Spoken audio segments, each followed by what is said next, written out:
What's up, story lovers? This is Pika Fiction. Get ready for today's incredible tale. What if Ash was born in the Dragon Clan and started his journey with a shiny Rayquaza egg? Don't forget to like this video and subscribe if you haven't already. Your support helps us bring more amazing stories to you. Alright, let's dive right in. Chapter 1, The Black Egg Hatches. The Dragonair hit him from the blind side. Ash saw the shimmer of blue scales a half-second too late, tucked his shoulder, and rolled across the stone ledge as the serpentine body whipped through the space where his chest had been. Wind sheared off the cliff face and nearly pulled him over the edge. 1,500 feet of open air yawned below, mist, jagged rock, the distant green smear of the tree-line. He came up grinning. Good. Again. Dragonair coiled in the air above him, the crystalline orb beneath her chin catching the morning light. She was 12 feet of sapphire-scaled grace, and she watched him with the patient, knowing expression she'd worn since she was a Dragonite small enough to wrap around his forearm. That had been 9 years ago. She'd grown. So had he. Ash planted his feet on the ledge and raised both hands, fingers spread. The clan's training forms weren't about commanding Pokémon from a distance, they were about moving with them. Breathing with them. When Dragonair lunged again, Ash didn't dodge. He stepped forward, matched her arc, laid his palm flat against her scales as she swept past, and redirected her momentum into a spiraling climb. She understood instantly, she always did, and rocketed upward, looping back to dive at him from above with a dragon pulse building between her jaws. Ash dropped flat. The pulse scorched the air above him, violet and hot, and cratered the cliff wall behind him in a shower of stone dust. "You're getting meaner," he said, pushing himself up and brushing gravel from his black training wrap. "I like it." Dragonair trilled, a sound like wind chimes made of crystal, and descended to hover beside him, nuzzling the side of his head. Her scales were cool against his skin, always cool, no matter how hard she'd been fighting. He scratched the spot beneath her jaw that made her eyes half close with pleasure. "We're ready for tomorrow," he told her quietly. "We've been ready for months." Tomorrow was the Ascension trial. Every member of the Ryaketsu clan faced it at 15, a solo climb to the Fong, the highest peak of the Dragonspire range, with only your bonded partner. Reach the summit, endure whatever the mountain threw at you, and return before sunset. Do that, and you were recognized as a full dragon tamer. Fail, and you tried again the following year.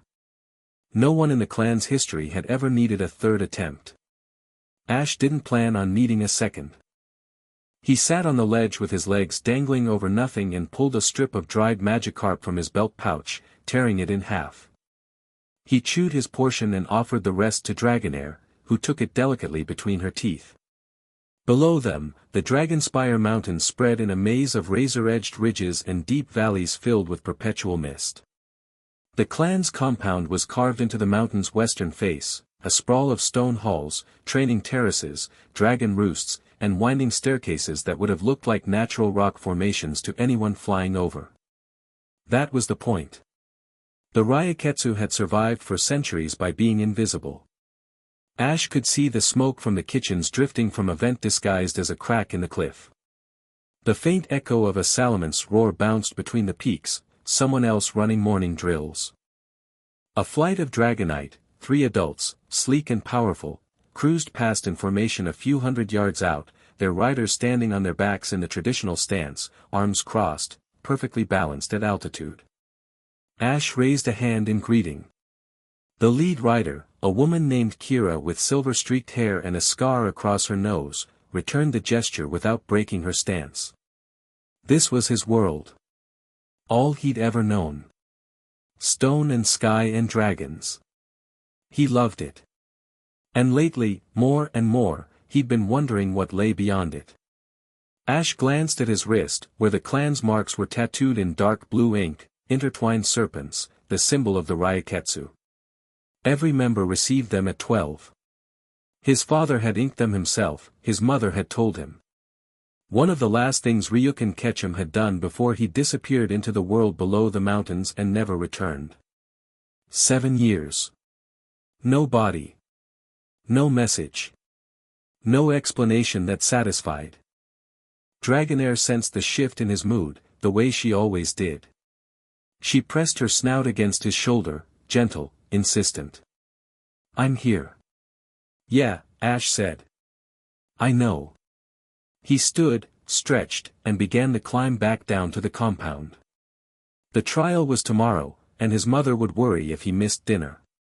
She worried enough already. The compound's main hall was carved from the mountain's heart, a cathedral of natural stone smoothed by centuries of habitation. Luminescent moss grew in deliberate patterns along the walls, casting everything in soft blue-green light. Dragon bones, ancient, enormous, revered, formed archways between chambers. The Ryaketsu didn't worship dragons, not exactly. They honored them. Partnered with them. Built their entire civilization around the understanding that humans and dragons could be more together than either was alone. Ash wove through the corridors with the easy familiarity of someone who'd spent 15 years memorizing every turn. He passed the hatchery, where two younger clan members were tending a clutch of Bagon eggs. He passed the library, where Elder Marin sat surrounded by scrolls older than the League system itself. He passed the training hall, where a pair of Haxorus sparred under the watchful eye of their tamers, axe-like tusks ringing against each other with sounds like struck steel. His quarters were near the eastern face, a modest room with a sleeping mat, a weapons rack, a shelf of his mother's healing salves, and a window that opened onto a sheer drop. Dragonair's roost extended from the window ledge, a carved stone platform where she could sleep in the open air. And in the corner, on a stand of polished obsidian, sat the egg. It was the size of a large watermelon, its shell a deep, impossibly dark black that seemed to swallow light. Gold veins ran across its surface in patterns that shifted if you looked at them too long, or maybe that was just a trick of the eye. The shell was warm to the touch, always, regardless of the temperature in the room. Ash had been touching it since before he could remember. It was as much a part of his life as Dragonair, as the mountain, as his own heartbeat.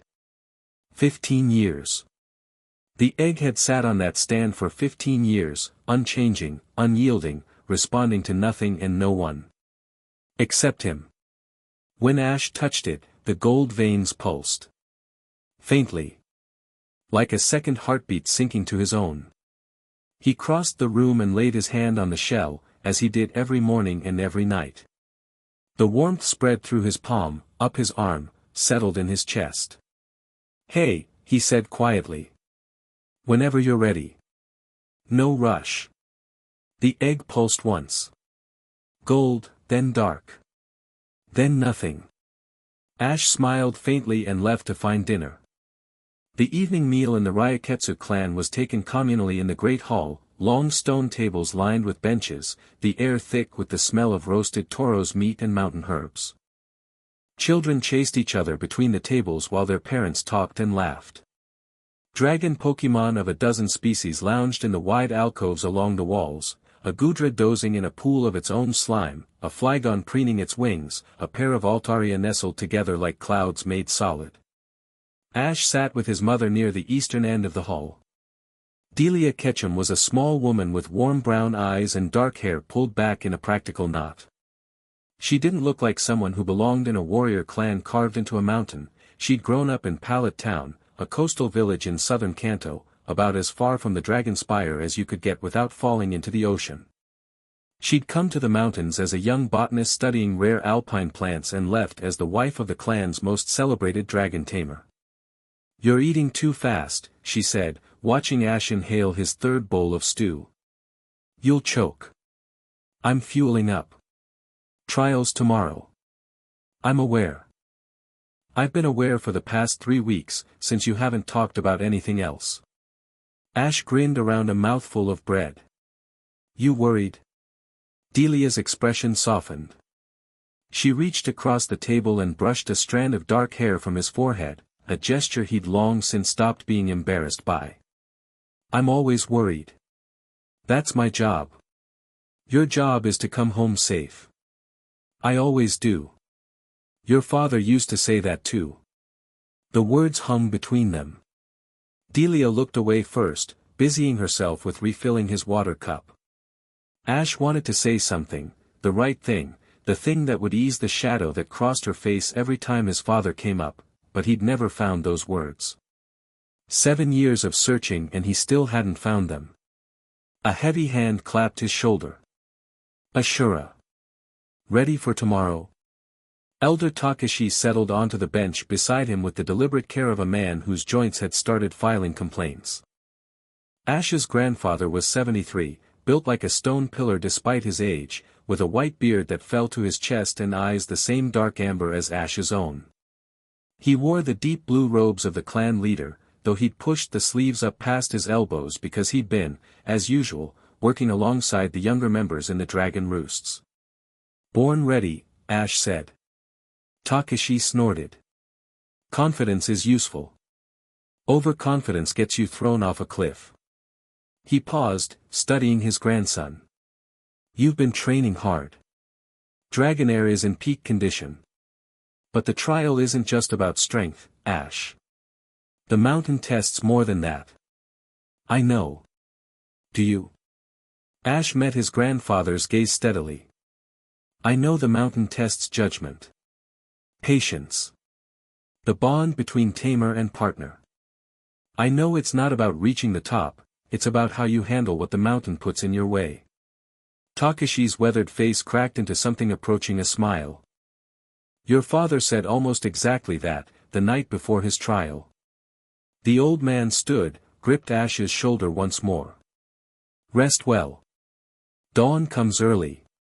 He moved away through the hall, stopping to speak with other clan members, his presence drawing attention the way a bonfire draws moths. People straightened when Takashi approached. They listened when he spoke. He never raised his voice, never issued commands with anything resembling aggression. He simply carried authority the way the mountains carried snow, naturally, immovably. Ash wanted to be like that. Not the authority part, that wasn't really his thing. But the steadiness. The sense that you could be counted on, absolutely, without reservation. He finished his stew, kissed his mother's cheek, and headed back to his quarters. The egg was glowing. Ash stopped in his doorway. Dragonair, who'd been dozing on her roost, was wide awake, her body coiled tight, her orb pulsing in rhythm with the egg's light. The gold veins on the shell were brighter than Ash had ever seen them, not pulsing anymore, but radiating. Steady, warm, insistent. He crossed the room slowly, heart hammering. He'd touched this egg 10,000 times. It had never done this. His hand met the shell, and the warmth that flooded through him was different, deeper, more urgent. Not a heartbeat. A calling. Then it stopped. The glow faded. The veins dimmed to their usual faint shimmer. Ash stood there with his palm on the shell, barely breathing. Dragonair made a low, uncertain sound. Something's changing, he whispered. Isn't it? The egg didn't answer. But the warmth lingered in his chest long after he pulled his hand away, and when he finally slept, he dreamed of black skies split by golden lightning. He woke to shouting. The compound was in chaos. Ash lurched from his sleeping mat and crossed to the window in 3 strides. Outside, the pre-dawn sky was the color of a bruise, purple and black, starless. Dragons were screaming. Not roaring, screaming. The sound was wrong, high-pitched and panicked, and it set Ash's teeth on edge. In the roosts carved into the cliff face, dragon Pokémon were thrashing against their perches. A Flygon had broken free and was spiraling wildly through the air, its wings beating in jerky, erratic patterns. 2 Dragonites slammed against the walls of their alcove, eyes wide and glazed. In the hatchery below, alarms were blaring. Dragonair was rigid on her roost, her body trembling, her crystalline orb blazing white. She looked at Ash with an expression he'd never seen from her before. Fear. Easy, he said, putting his hands on her. Easy, girl. I'm here. What's the egg? He spun. The black egg was blazing with light, gold so bright it hurt to look at, pulsing now with a rhythm that Ash felt in his bones. The obsidian stand was vibrating. The temperature in the room had spiked, sweat broke across his forehead. A crack appeared on the shell's surface. Someone was pounding on his door. Ashura. Ashura, open up. He crossed the room and pulled the door open. Kira stood in the hallway, fully armored, her salamence visible through the corridor window, hovering outside. Her scarred face was tight with controlled urgency. The dragons are going mad. Every bonded partner in the compound is reacting to something. Elder Takashi is calling an emergency council. He wants you, she broke off, looking past him. Her eyes went wide. Gods. The egg. I know. Is it? I think so. Tell my grandfather I'm coming. He threw on his training wrap, belted on his boots, and turned back to the egg. The crack was widening. A second fissure raced across the shell's surface, leaking golden light like molten ore. Not yet, he murmured to it. Give me an hour. Just, hold on. Whether the egg heard him or simply wasn't ready, the cracking paused. The light dimmed a fraction. Still blazing, still urgent, but no longer accelerating. Ash ran. The council chamber was the oldest room in the compound, a natural cavern deep in the mountain's heart, its walls lined with luminescent crystals that cast cold blue light. Stone seats were carved into the walls in a semicircle, rising in tiers. 7 elders sat in the upper tier. Clan members filled the lower benches, murmuring and tense. Ash arrived to find the argument already underway. Cannot allow this to proceed unchecked. Elder Soren's voice cut through the murmur like a blade. He was a tall, angular man in his 50s, with a hawk's nose and iron-gray hair pulled into a severe knot. His kingdra sat in the pool at the chamber's edge, still and watchful. Soren was the clan's master strategist, its chief defensive planner, and the loudest voice for tradition and caution. He was also, in Ash's experience, the person most likely to see catastrophe in a cloudy sky. But tonight, looking at the fear on the faces around the chamber, Ash wasn't sure Soren was wrong to be afraid. The egg is responding to something, Soren continued, pacing before the council seats. Something external. The dragon agitation isn't coming from the egg, they're both reacting to the same stimulus. There have been reports of energy pulses from the deep earth shrines. Tremors along the ley lines. Whatever is happening, this egg is connected to it, and if it hatches now, in this state of instability, if it hatches now, then it was meant to hatch now. Elder Takashi sat in the central seat, his hands folded in his lap, his voice calm. The egg arrived on the night of my grandson's birth. It has waited 15 years. If it has chosen this moment, there is a reason. The reason might be destruction, Takashi. You know the histories as well as I do. You know what the black serpent represents. I know what the legends say. Legends are not prophecy. They are close enough. Soren turned to face the chamber, spreading his hands. Brothers and sisters. I do not say this lightly. But I move that the egg be transferred to the deep vaults and contained behind suppression wards. If the hatching can be delayed until we understand what is causing these disturbances, you can't. Ash stepped forward from the lower benches. Every head in the chamber turned toward him. He shouldn't be speaking. He wasn't of age, his trial was supposed to be today, and the chaos had presumably postponed it. He had no standing in council. He knew that. He spoke anyway. The egg responds to me, he said, keeping his voice level. It always has. Only me. If you put it in the vaults behind suppression wards, you'll be trying to contain something you don't understand with tools that weren't designed for it. And you'll be cutting it off from the one connection that's kept it stable for 15 years. Soren's eyes narrowed. The boy doesn't have speaking rights in this chamber. The boy is the only person in this room the egg has ever acknowledged, Takashi said mildly. I think we can make an exception. Ash felt the weight of the chamber's attention, some hostile, some curious, some afraid. He'd grown up watching his grandfather navigate these moments, the careful balance of authority and humility, the way a leader made people feel heard without surrendering ground. Elder Soren, Ash said, and he made sure to use the title, made sure his tone carried respect. I understand why you're afraid. I am too. But that egg has been part of my life since the moment I was born. Whatever is inside it, I feel it. And what I feel isn't destruction. It's something waiting to wake up. Something that needs to wake up. Soren stared at him for a long moment. The chamber was silent except for the distant, muffled shrieks of agitated dragons. You feel it, Soren repeated flatly. And on the basis of a 15-year-old boy's feelings, you want us to allow the hatching of an unknown entity of potentially catastrophic power. Yes. A few people in the chamber actually laughed, short, incredulous barks. Soren's expression flickered between anger and something that might have been reluctant respect. Takashi, he said, turning back to the clan leader. This is your blood. Your decision. But I want it recorded that I counseled against this. Noted, Takashi said. And my decision stands. The egg remains with Ashura. If it hatches, we will deal with what comes. Together. He looked at Ash. Go back to your quarters, boy.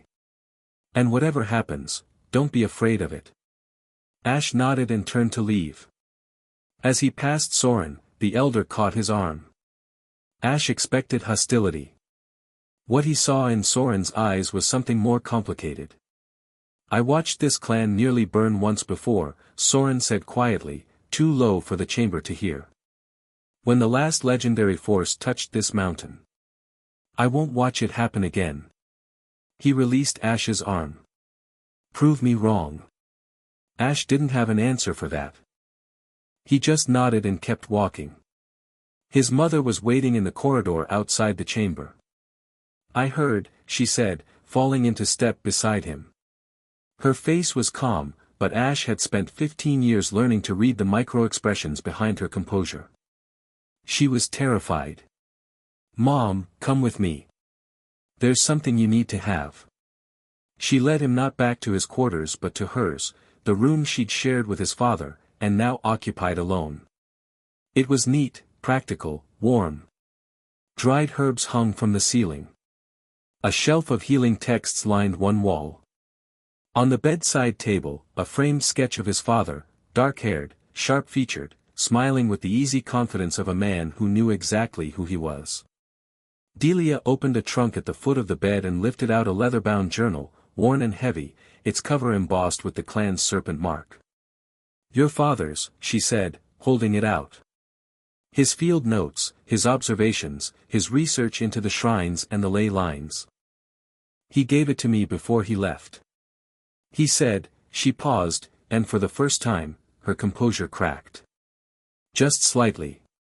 A tremor in her voice, quickly controlled. He said if anything happened to him, I should give it to you when you were old enough. Ash took the journal. It was heavy in his hands, not just physically. Why didn't you give it to me before? Because before, the egg was just an egg. And you were just my son. She reached up and cupped his face. Her hands were warm and slightly rough from years of working with healing salves. Ash. The night you were born, the meteor came down on the peak. Everyone was terrified. The mountain shook. The dragons scattered. And your father, he walked up there alone, into the smoke and the fire, and he came back carrying that egg. Black as night, veined with gold. He brought it to me, and he put it next to you in your cradle, and the moment your hand touched it, the whole room went still. The dragons stopped screaming. The mountain stopped shaking. Everything just settled. She brushed her thumb across his cheek. Your father looked at me, and he said, this child will either save us or end us. I choose to believe in him. Ash's throat was tight. And you? What did you say? Delia smiled. It was fierce and fragile at the same time. I said, he's going to save us. Because he's mine, and I didn't raise him to end anything. He hugged her. Not the quick, obligatory hugs of daily routine, a real one, the kind he hadn't given her since he was small enough to carry. She held him tight, and for a moment, the weight of everything, the egg, the counsel, the trial, his father's absence, compressed into something manageable. Something he could carry. Go, she whispered. Whatever is waiting in that egg, go meet it. Ash walked back to his quarters with his father's journal under his arm and his mother's words burning in his chest. The egg was cracking. Not slowly, not subtly, the fissures were spreading across the shell's surface like lightning frozen in obsidian. Gold light blazed from every crack, casting the room in sharp, shifting shadows. Dragonair was pressed against the far wall, her body coiled, her eyes locked on the egg with an intensity that bordered on reverence. Ash set the journal down, crossed the room, and knelt in front of the stand. Okay, he said. I'm here. Whenever you're ready. The egg pulsed, one massive surge of golden light that whited out his vision and sent a shockwave through the room. The window shattered. Wind screamed in. Dragonair shrieked. Outside, every dragon in the compound roared in unison, a sound like the world tearing open. Then the shell exploded. Not violently, it didn't shatter outward. It dissolved. The obsidian fragments turned to dust and scattered like black snow, and from the center of the golden light, something unfurled. It was small. Maybe 12 feet, coiled tight, its body slender and serpentine. Its scales were the deepest black Ash had ever seen, not the flat black of shadow but the luminous black of a sky between stars, depthless and alive. Golden ring markings ran along its body, brighter than the veins on the egg had been, pulsing with inner light. Two golden eyes opened, enormous, ancient, intelligent beyond anything Ash had ever encountered in any Pokémon. Rayquaza. The name rose in Ash's mind unbidden, as if it had always been there, waiting for this moment to surface. The creature, the legend, the myth made flesh, looked at Ash. Studied him. Those golden eyes held a weight of awareness that made the hair on Ash's arms stand up. This wasn't a newborn in any normal sense. Whatever had been growing inside that egg for 15 years had been aware. Listening. Waiting. Hey, Ash whispered.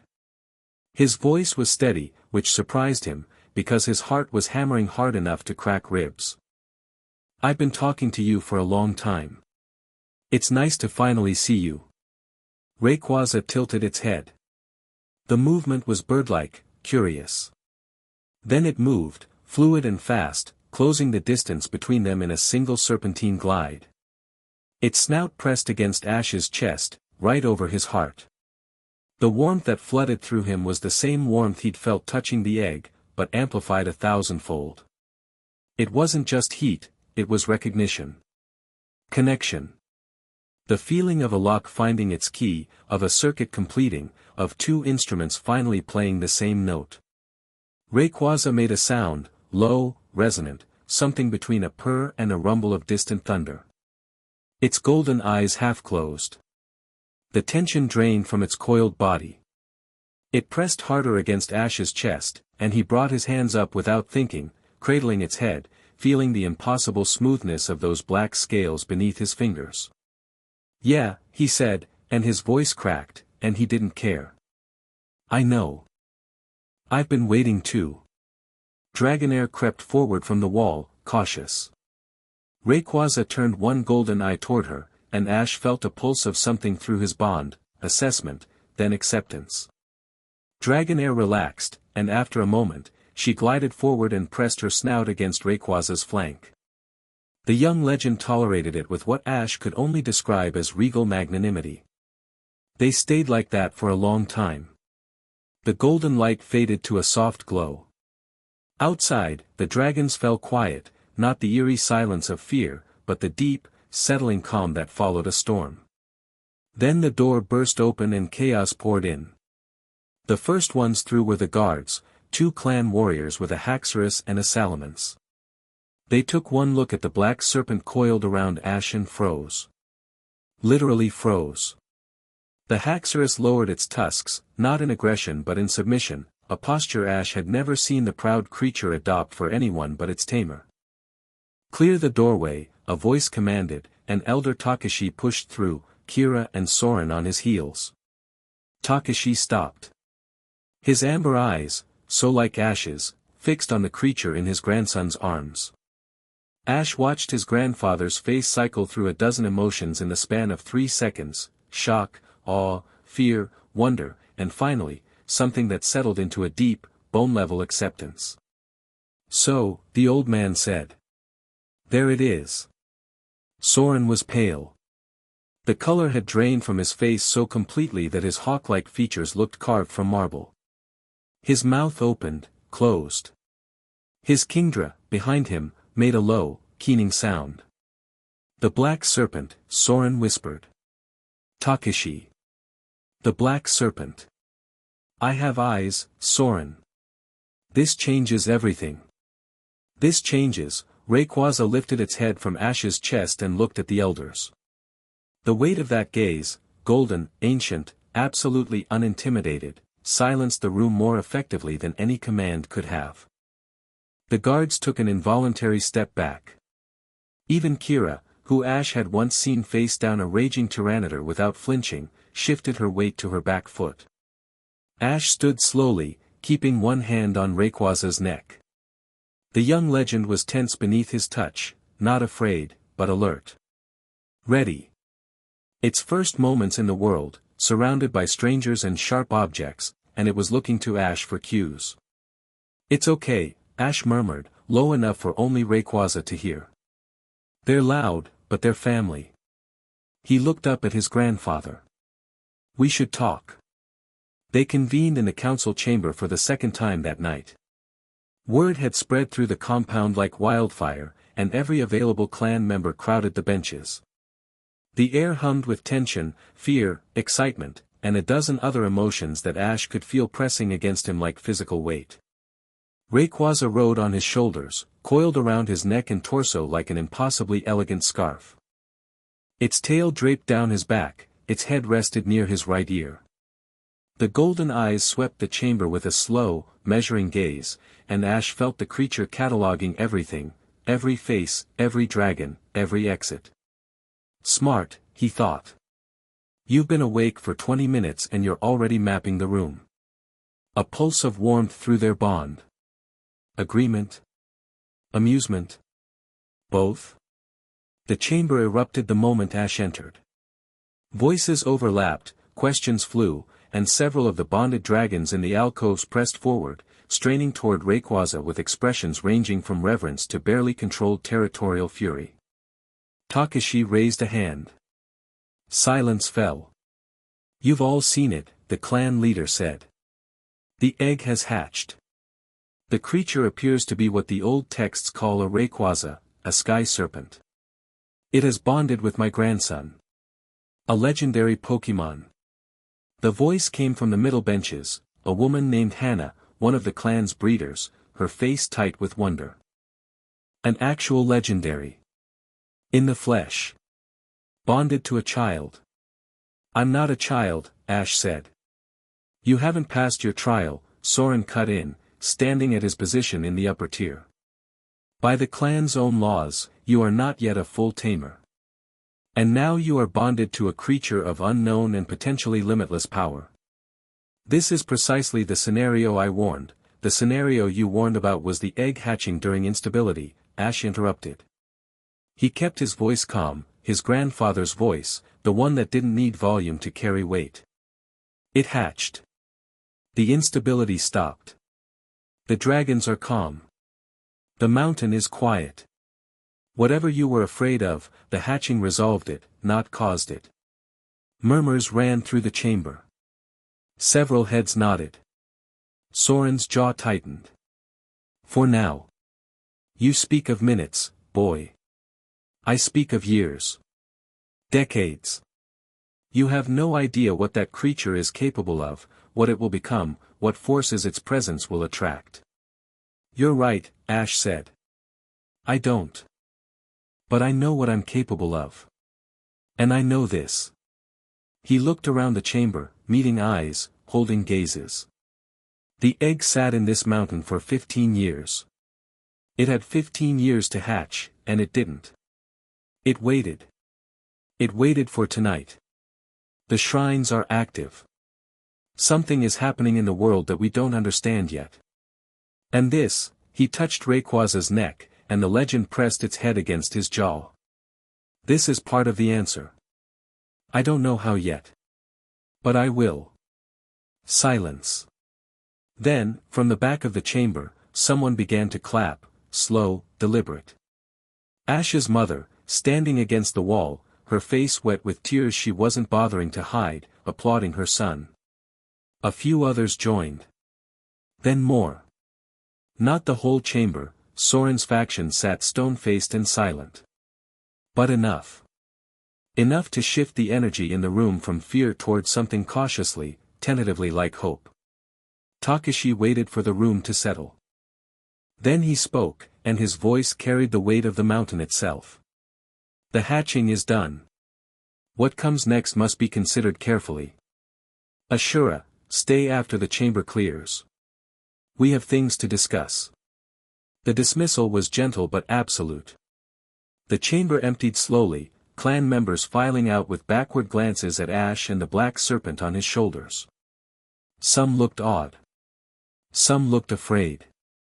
A few looked calculating, and Ash filed those faces away for later.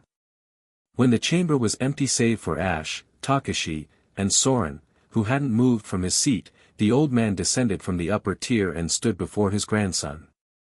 You handled that well, Takashi said. I learned from watching you. Flattery. But there was warmth in the old man's eyes. He looked at Rayquaza, and the legend looked back, and something passed between the ancient tamer and the newborn sky god, a recognition, a taking of measure. Takashi nodded slowly.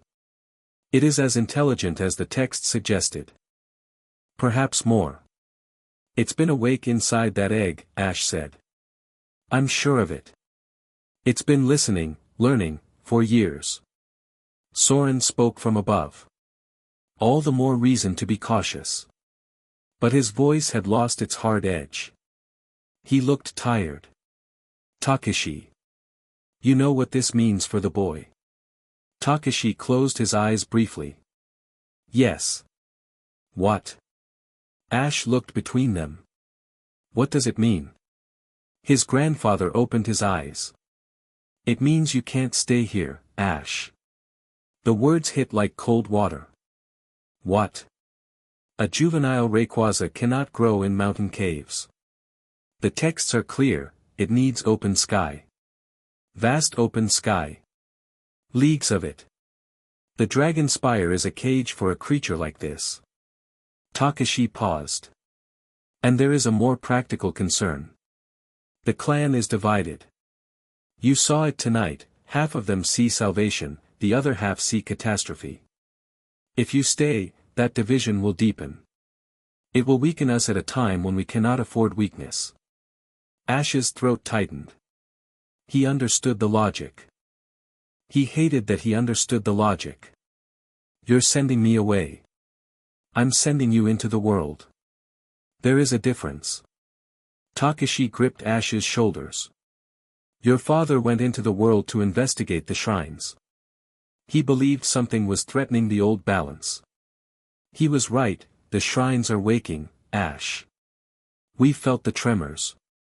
Whatever is happening, it's connected to this creature, and to you. You need to understand that connection. You need to grow alongside it. And you need to do it out there. He gestured toward the cave's entrance, toward the invisible world beyond the mountains. Not in here. Ash looked at Rayquaza. The legend met his gaze, golden eyes steady. And through their bond, he felt something that surprised him, eagerness. A longing for open skies, for horizons, for movement. The egg had been a prison of its own kind, and now that the creature was free, it wanted to fly. When? Ash asked. Dawn. That's 4 hours. Then you'd better pack.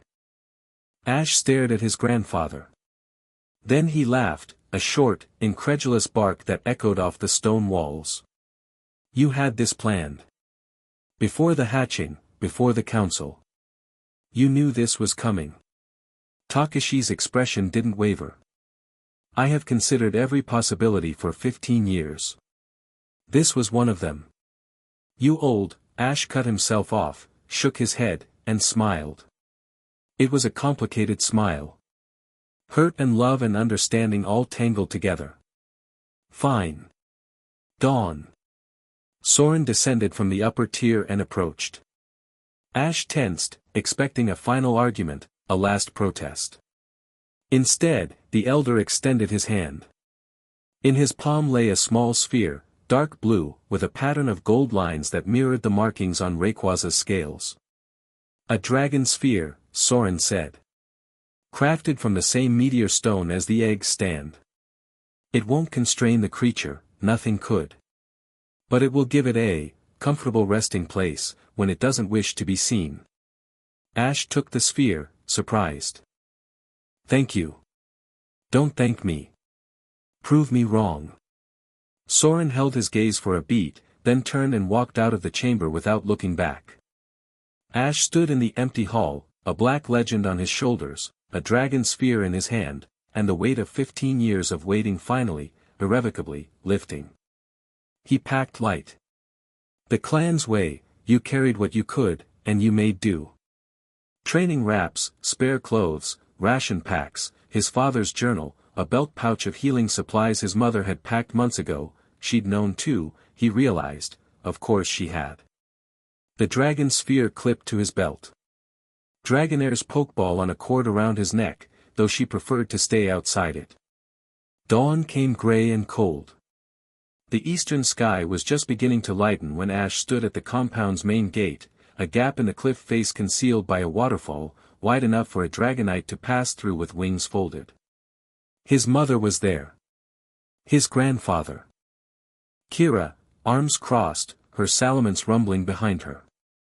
A handful of others, the ones who'd clapped in the council chamber. The ones who believed. Delia held him first. She didn't cry, she'd done her crying in private, Ash knew. She was steel now, the way she always was when it mattered.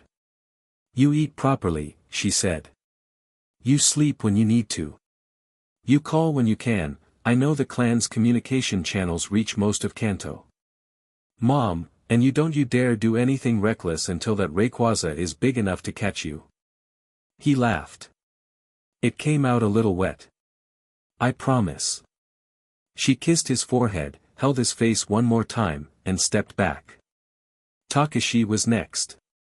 The old man looked at his grandson, 15, lean and dark-haired, with the clan marks on his wrists and a legend on his shoulder, and something shifted behind his eyes. Not sadness. Pride. Your father went into the world to protect us, Takeshi said. You go into it to become something more. He placed a hand on Ash's head, a blessing as old as the clan itself. Don't come back until you are. Then, quieter, so only Ash could hear, the shrines are waking, Ashura. Be careful. Trust the serpent. Trust yourself.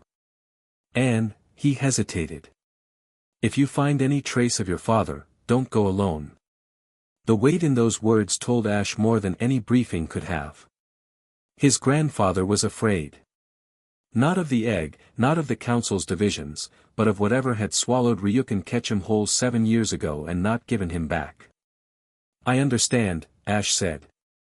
He walked through the waterfall gate, Dragonair gliding beside him, Rayquaza coiled on his shoulders. The water was freezing, the morning air sharp enough to cut. Behind him, the waterfall closed like a curtain, and the only home he'd ever known disappeared behind a wall of white noise. The mountain path down was narrow, treacherous, and beautiful. Mist wrapped the peaks like gauze.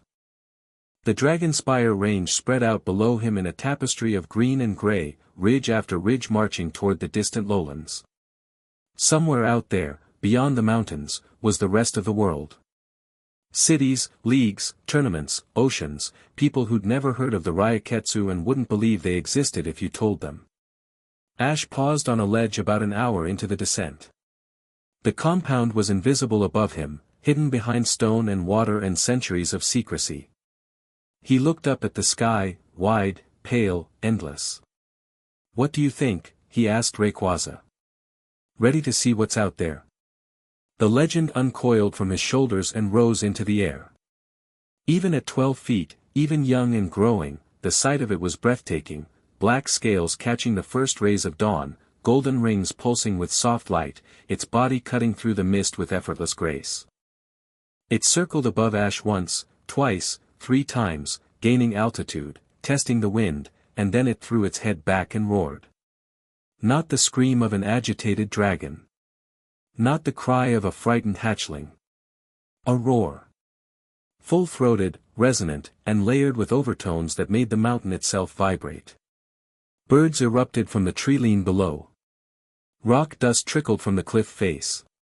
Dragonair sang a high, clear note in response, her voice harmonizing with the deeper sound. The roar rolled across the mountains and faded into the distance, and in its wake, the world felt different. Bigger. More alive. Full of possibility and threat in equal measure. Ash grinned. "I'll take that as a yes." He started down the path. The sky opened above him. The world waited below. Far above, on a ridge overlooking the waterfall gate, a figure watched the boy descend. He stood perfectly still, cloaked in dark fabric that blended with the stone, flanked by 2 salamanders whose scales were an unnatural deep purple, the color of bruised twilight. Their eyes glowed with faint violet light. Kale Draconis pushed back his hood. He was handsome in a carved, severe way, sharp cheekbones, pale eyes, dark hair streaked with premature silver at the temples. He looked 30 but moved like someone who'd lived 3 times that long, his every gesture deliberate and controlled. He watched the black Rayquaza spiral above the boy, and he smiled. Not cruelly. Almost fondly. 15 years, he murmured. 15 years I've waited for that egg to hatch. He tilted his head, watching Ash navigate a narrow switchback with the easy confidence of someone raised in the mountains. And it chose the boy. Just like Ryukyu said it would. He turned to his lieutenant, a broad-shouldered woman with close-cropped red hair and flat, expressionless eyes. A Hydreigon hovered behind her, its 3 heads tracking independently. "Follow him," Kale said. "Don't engage. Not yet. I want to see what he becomes. And if he grows too strong too fast." Kale's smile widened. "Then we'll have a key worth using." He pulled his hood back up and turned away from the cliff edge. "Contact Voss. Tell him to accelerate the 3rd shrine." The timeline just moved up. The woman nodded and melted into the rocks like she'd never been there. Kale lingered a moment longer, watching the distant figure of the boy, his father's son, the sky serpent's chosen, the living key to the oldest lock in the world, descend into the morning light. "Run far, little dragon tamer," he whispered. "Grow strong. You'll need every bit of it." Then he was gone, and the mountain stood empty in the dawn. Chapter 2, First Thunder. The first city Ash ever saw was Blackthorn.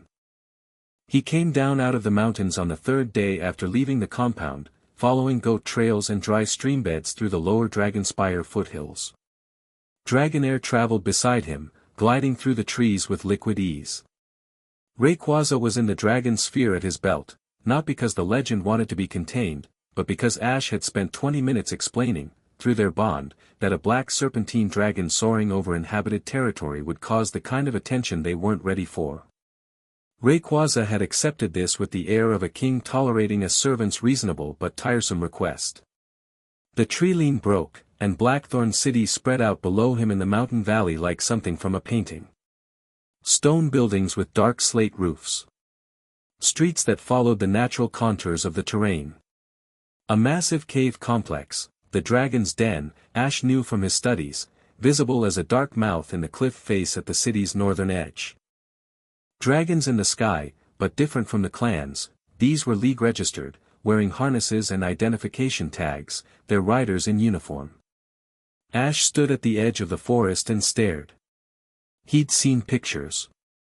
He'd read descriptions. His mother had told him stories about the outside world since he was old enough to listen. None of it had prepared him for the sheer density of it, the noise, the color, the smell of cooking food and engine exhaust and too many people in too small a space. Even Blackthorn, which was small by most standards, felt overwhelming after a lifetime in the mountain compound where you could go hours without seeing another person. Dragonair pressed against his leg, sensing his hesitation. "Right," Ash said. "Let's go." He recalled Dragonair to her ball. She drew attention too, though less catastrophically than Rayquaza would, and walked into Blackthorn City looking like exactly what he was, a mountain kid seeing civilization for the first time. The first hour was a series of small humiliations. He didn't know how the Poke Center terminals worked and stood in front of one for 3 minutes pressing the wrong buttons until a nurse took pity on him and walked him through registration. He tried to barter for a meal at a street vendor with dried herbs from the mountains, which earned him a look of such complete bewilderment that he retreated and figured out the currency system by watching other customers. The money his grandfather had pressed into his hand before departure turned out to be old clan coins that no one accepted, so he traded his spare belt knife, good mountain steel, for enough poke dollars to eat and resupply. He bought rice balls and grilled fish from a cart near the dragon's den and sat on a low wall to eat, watching the city move around him. Trainers walked past in clusters, talking about gym badges and tournament brackets and league rankings, a language Ash understood in theory but not in practice. The clan trained its members to battle, but not for sport. Battle was communication. Partnership. Survival. The idea of fighting for points and rankings felt strange, like speaking his native language with an unfamiliar accent. A commotion near the dragon's den entrance caught his attention. A crowd had gathered, trainers and tourists pressing forward, phones raised. Ash finished his rice ball, dropped from the wall, and wove through the crowd with the easy physicality of someone used to navigating narrow mountain ledges. At the center of the crowd stood a man in a dark cape with spiky red hair and the kind of presence that made the air around him feel different. His Dragonite, enormous, battle-scarred, radiating quiet power, stood beside him like a bodyguard. Lance. Champion of the Indigo League. Dragon Master. Ash recognized him from the clan's records. The Ryaketsu kept files on every prominent dragon trainer in the world, and Lance's was thick. He'd been invited to join the clan 3 times and declined 3 times, 2 independent, 2 committed to the league system. The clan respected him grudgingly and watched him carefully. Lance was speaking to a group of rangers, his voice low and serious. Something about patrol routes and energy readings.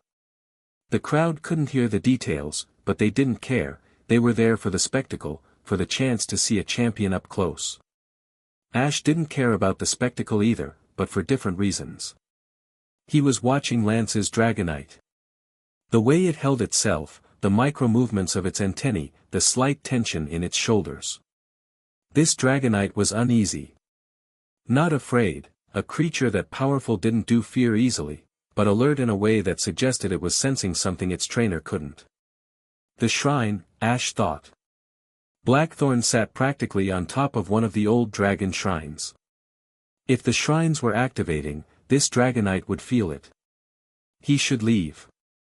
Walk away, blend into the crowd, head for the next town. Getting noticed by a champion on his first day in the outside world was the opposite of the low profile his grandfather had advised. But the Dragonite's unease nagged at him, and the shrine question burned, and Ash had never been particularly good at walking away from things that mattered. He waited until the crowd thinned and the rangers departed, then approached Lance directly.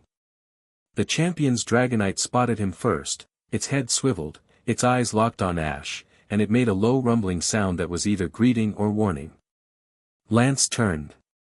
His eyes were sharp, assessing. "Can I help you?" "Your Dragonite is agitated," Ash said. "It's been like that for a while, days, not hours." Something in the ground is bothering it. Lance's expression didn't change, but his posture shifted subtly, the casual dismissiveness of a public figure dealing with a fan replaced by something more focused. That's a very specific observation. I'm good with dragons. Lance's gaze dropped to Ash's wrists. The clan marks were partially visible beneath his sleeves, intertwined serpents in dark blue ink. Lance's eyes widened fractionally. Ryaketsu, he said quietly. Not a question. Ash didn't confirm or deny. He held Lance's gaze and waited. The champion studied him for a long moment, then made a decision. He stepped closer, lowering his voice. Walk with me. They circled the dragon's den entrance, moving away from the lingering onlookers. Lance's dragonite followed, its massive form casting a shadow that swallowed both of them. The clan doesn't send people down from the mountains for no reason, Lance said. Not in my lifetime. What's happening up there? I'm not authorized to discuss clan business. Diplomatic. Lance almost smiled. Fine. Then let me tell you what's happening down here, and you can decide what to share. He stopped walking and turned to face Ash directly. Dragon Pokémon across the region are becoming agitated. Not just mine, everywhere. Blackthorn's gym has reported 3 incidents of bonded dragons becoming temporarily unresponsive. The dragon's den had a surge of wild energy last week that sent the Dratini colony into a frenzy. And the old shrine beneath the den, he paused, choosing his words. It's active. For the first time in recorded history, the stones are warm. Ash kept his face neutral, but his pulse quickened. His father's journal had mentioned the Blackthorn shrine specifically, one of 6 anchor points in a network that spanned the regions. How warm? Ash asked. Warm enough to concern me. Warm enough that I've requested a league investigation, which has been predictably slow. Lance crossed his arms. I've been trying to reach the Ryaketsu for consultation. The communication channels are unresponsive. The clan is dealing with its own situation. Related to the shrines? Ash said nothing. Lance exhaled through his nose. You're 15, maybe 16, you carry yourself like a trained fighter, and you've got clan marks. You're either on a sanctioned mission or you've been sent away. Given your age, I'd guess the latter. He held up a hand before Ash could respond. I'm not prying. I'm telling you that whatever is happening with these shrines, it's escalating. If the clan knows something, the outside world needs to know it too. The outside world hasn't earned the clan's trust, Ash said. The words came out harder than he intended. He softened his tone. But I hear you. And I'll keep my eyes open. Lance regarded him for another beat, then reached into his cape and produced a card, simple, white, with a number embossed in silver. If you need help, or if you learn something that the League should know, call that number. It bypasses the bureaucracy. Ash took the card. Thank you. One more thing. Lance glanced at Ash's belt, at the dragon sphere clipped there, dark blue and gold-lined. His eyes lingered on it a moment too long. Whatever you're carrying, be careful where you let it out. The world isn't as understanding as the mountains. He turned and walked away, his dragonite falling into step beside him. Ash watched them go, the champion's cape snapping in the wind, and felt the first real prickle of unease about what lay ahead.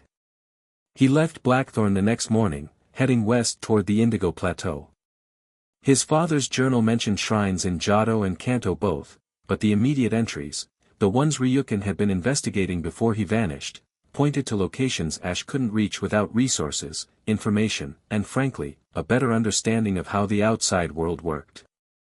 The tournament solved multiple problems at once. He found out about it from a flyer plastered to a billboard outside a Pokemon Center 2 days west of Blackthorn, the Indigo Regional Rising Stars Tournament, open to trainers under 18, held at the Indigo Plateau Conference Center. 3 days of elimination battles, broadcast regionally, scouted by gym leaders and league officials. Prize money, recognition, and, most importantly for Ash, access to the plateau's extensive archives, which his father's journal referenced multiple times. Ash registered remotely from the Pokémon Center terminal, listing Dragonair as his primary partner. He left the second slot blank. The Indigo Plateau was bigger than Blackthorn by an order of magnitude, and Ash nearly turned around 3 times on the approach. The conference center alone was larger than the entire clan compound, a sprawling complex of battle arenas, training facilities, medical centers, and spectator areas, all gleaming with the kind of polished modernity that made Ash's mountain-trained instincts itch. Too open. Too exposed. Too many angles he couldn't cover. But the sky above was wide and blue, and at his belt, the dragon sphere pulsed with warmth. Rayquaza was restless. It wanted out, wanted sky, wanted to fly. Ash had been releasing it at night, far from populated areas, letting it stretch and hunt and test its growing wings.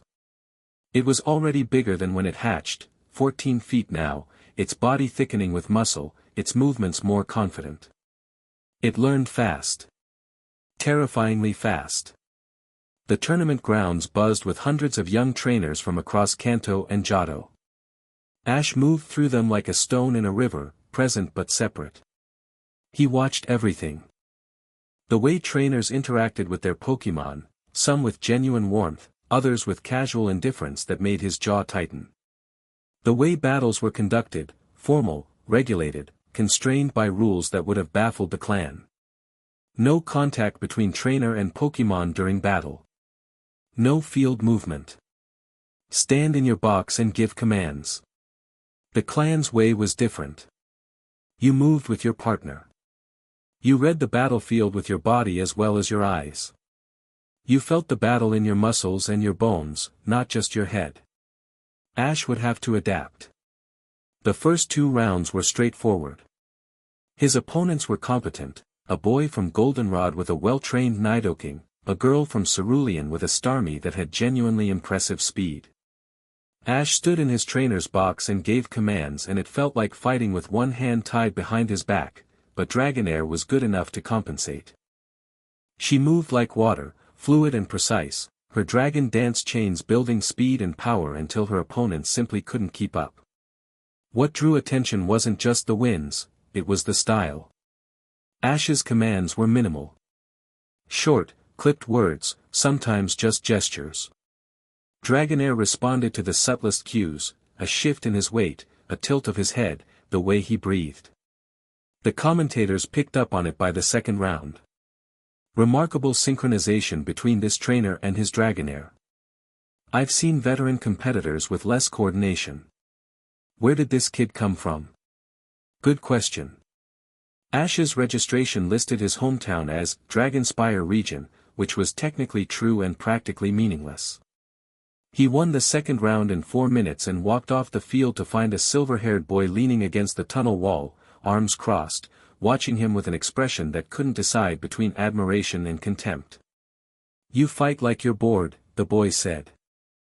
Ash sized him up in a glance. 16, maybe. Sharp features, athletic build, expensive gear. A mega ring on his left wrist, not common for trainers under 18.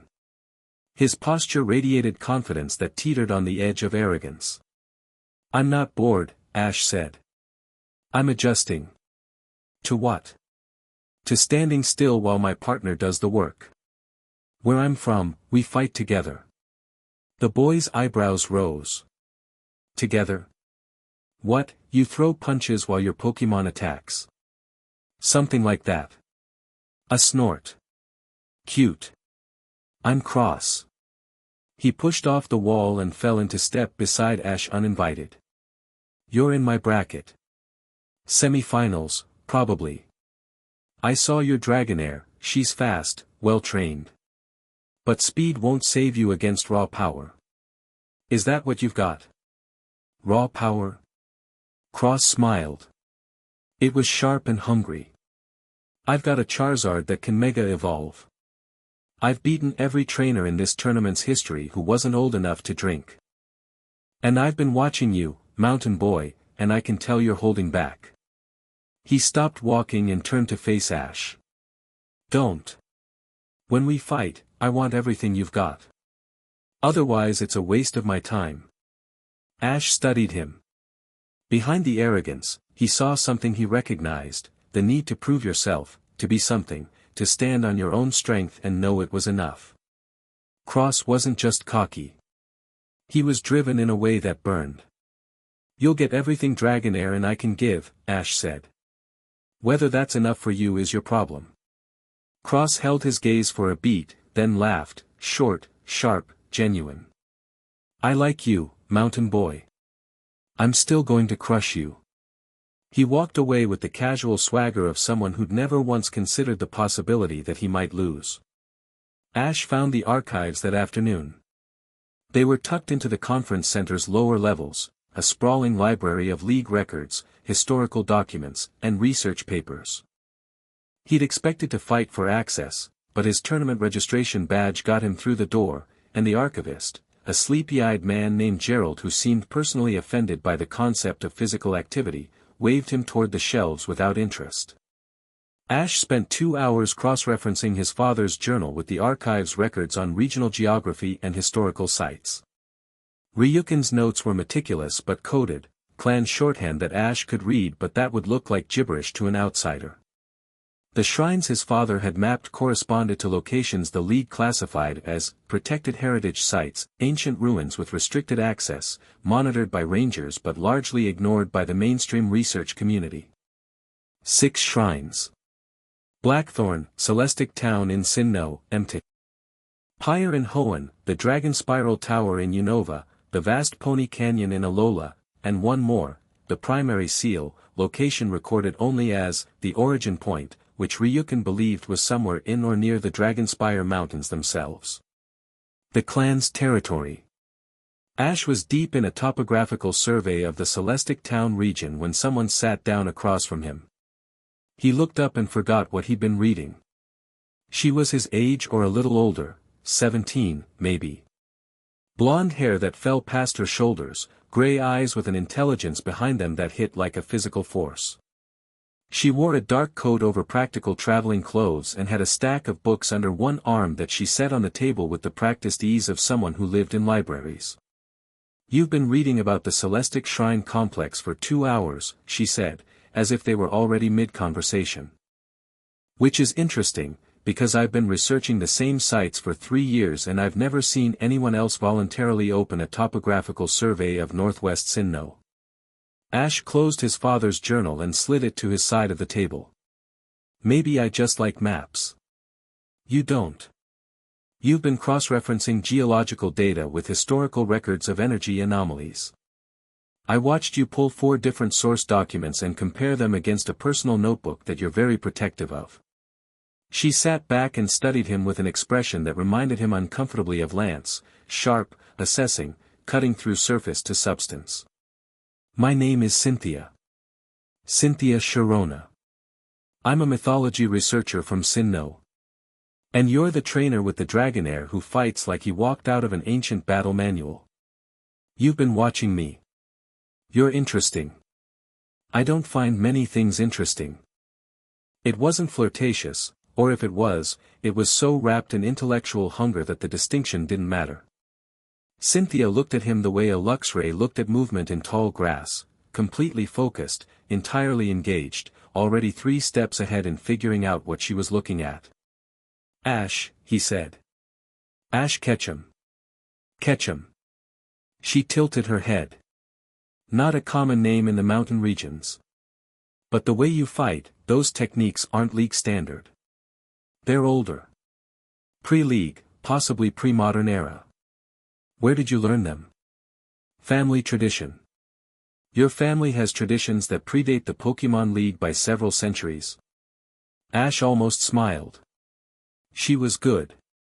What's your interest in the shrines? Cynthia leaned forward, elbows on the table. When she spoke, the academic veneer dropped and what showed through was raw, burning curiosity. Every major dragon-type habitat in the world sits near or on top of an ancient shrine complex. The shrines are architecturally identical despite being thousands of miles apart and built by cultures with no known contact. The energy signatures they emit, when they emit anything at all, match theoretical models of draconic resonance that we can barely measure with modern equipment. She paused. And in the last 6 months, for the first time in recorded history, all 6 known shrines have begun emitting simultaneously. Something is waking them up. I want to know what. Ash kept his expression neutral. Inside, his mind was racing. She knew about the shrines. She had data, research, a theoretical framework. She was approaching from the outside what his father had approached from the inside, and she'd reached similar conclusions through completely different paths. You study dragons? He asked, keeping his voice casual. I study the myths they left behind. Her gray eyes held his. And you move like you walked out of one. The silence between them stretched. Not uncomfortable, loaded. 2 people recognizing that the other held pieces of a puzzle they'd been trying to solve alone. What if I told you, Ash said slowly, that the shrines aren't just waking up on their own? That someone is activating them deliberately. Cynthia's eyes narrowed. I'd ask how you know that. Family tradition. She stared at him. Then she laughed, a real laugh, surprised out of her, and it transformed her face from sharp and analytical to something warmer. You're infuriating. I've been told. Have dinner with me tonight. After your quarterfinal. I want to compare notes, whatever you're willing to share. I think we're looking at the same thing from different angles, and I'd rather collaborate than compete. Ash considered it. The clan's instinct, secrecy, isolation, trust no outsider, pulled at him. But his grandfather had sent him into the world for a reason, and that reason wasn't to recreate the clan's isolation on a smaller scale. Dinner, he agreed. But I'm picking the place.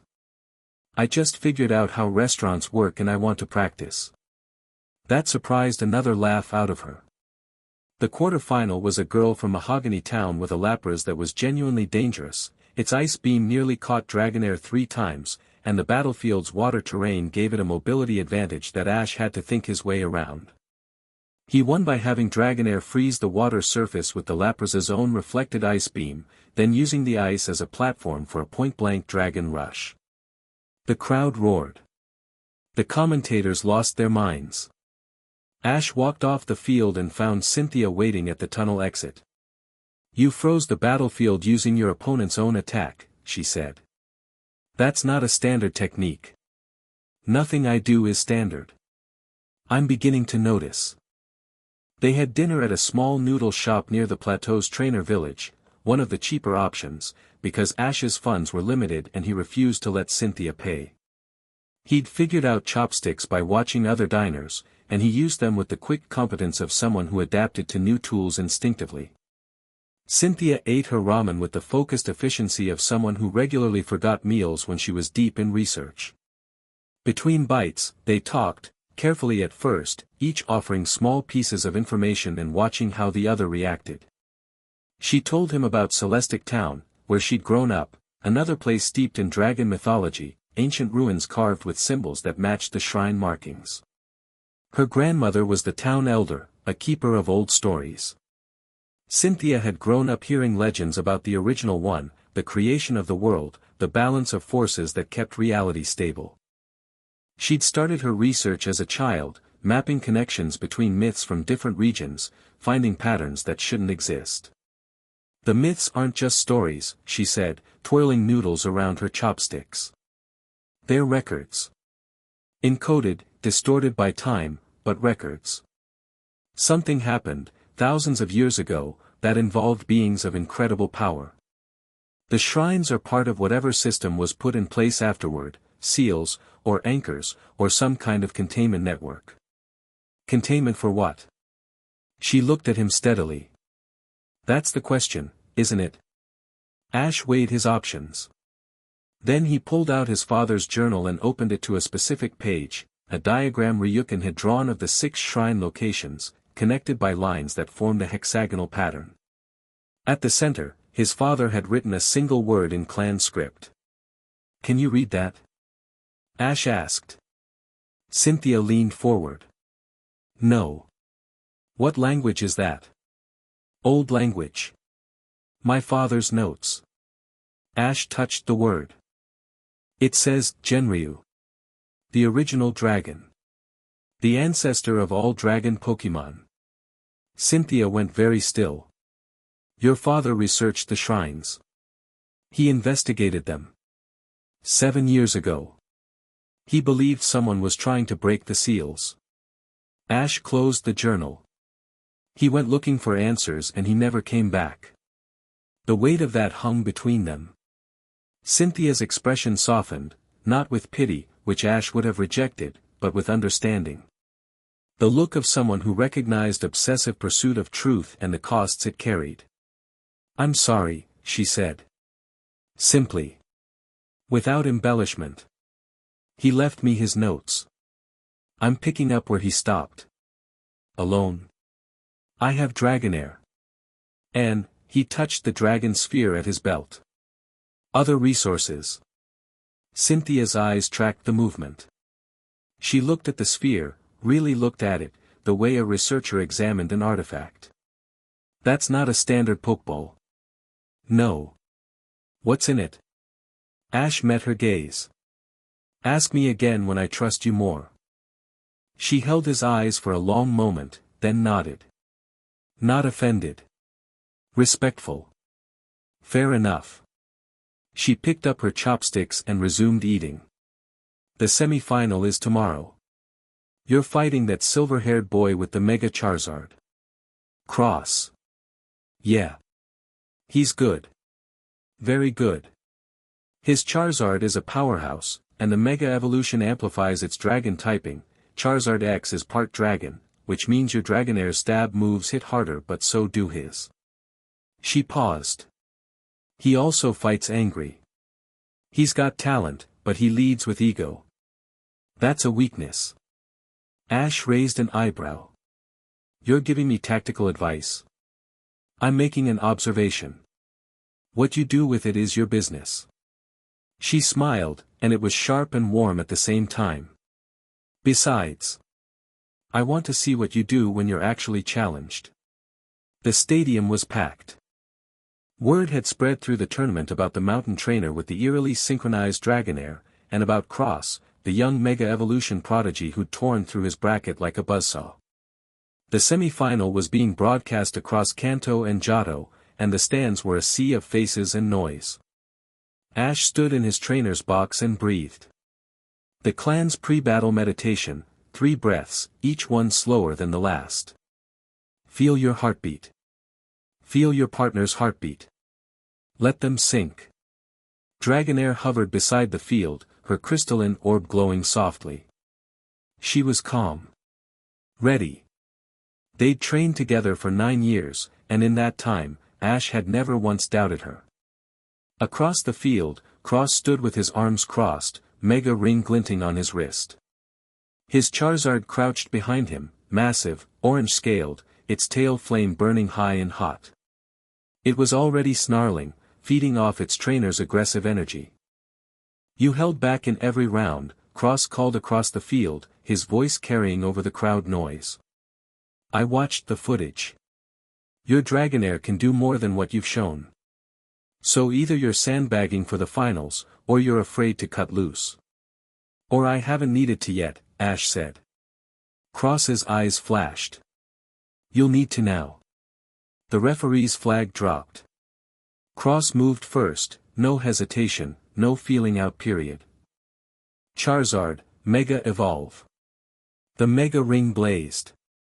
Energy engulfed the Charizard in a cocoon of light that shattered outward, revealing the transformed beast, Mega Charizard X, black scales, blue flames pouring from the corners of its mouth, eyes blazing with draconic fury.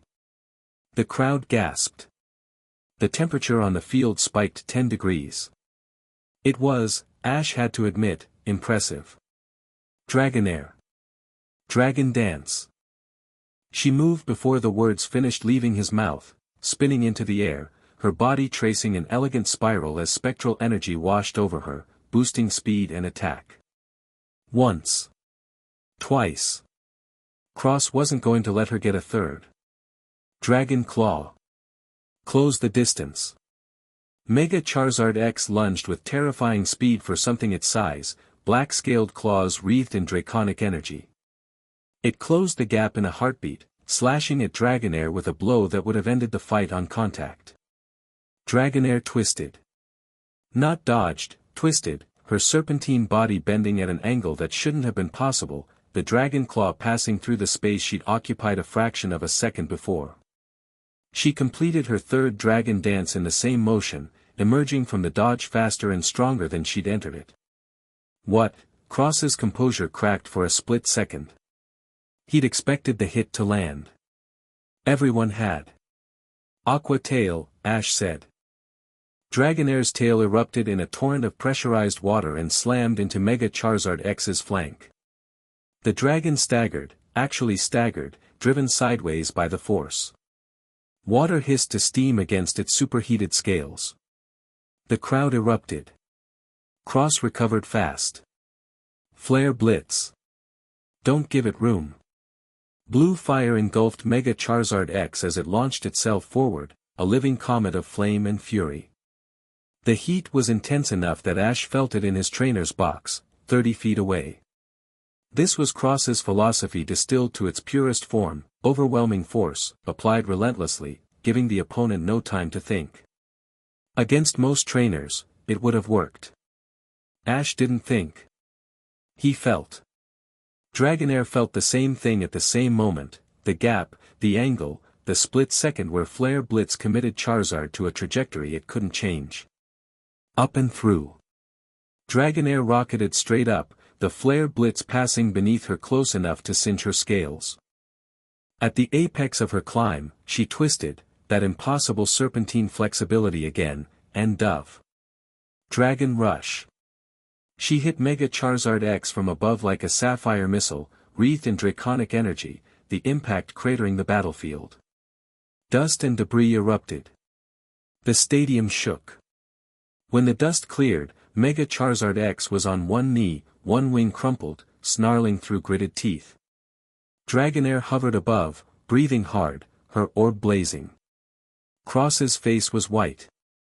Not with fear, with fury. Get up, he hissed at his Charizard. Get up. The Mega Charizard X rose. Slowly, painfully, but it rose. The blue flames in its mouth intensified, its eyes locked on Dragonair with single-minded hatred. It wasn't beaten. Not yet. Thunder Punch, Cross growled. The Charizard's fist crackled with electricity, a coverage move, designed specifically for moments like this. It lunged, faster than something that injured had any right to move. And Dragonair began to glow. Ash felt it through their bond, a surge of energy from deep within her, triggered by the battle's intensity, by the pressure, by 9 years of training reaching its culmination. White light engulfed her body. Her form shifted, expanded, transformed. When the light faded, a Dragonite hung in the air where Dragonair had been. Larger, more powerful, her sleek serpentine grace replaced by compact, devastating strength. Her eyes, still the same warm, intelligent eyes Ash had known since childhood, found his across the battlefield, and he felt her joy like sunlight breaking through clouds. She caught Mega Charizard X's Thunder Punch in one hand. The stadium went silent. Dragonite, his Dragonite, newly evolved, radiating power like a furnace, squeezed. The Charizard's fist crumpled in her grip.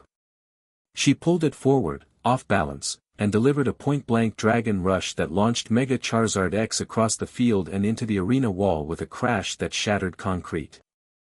When the dust settled, the Charizard lay in the rubble, reverted to its base form, unconscious. The silence held for one more heartbeat.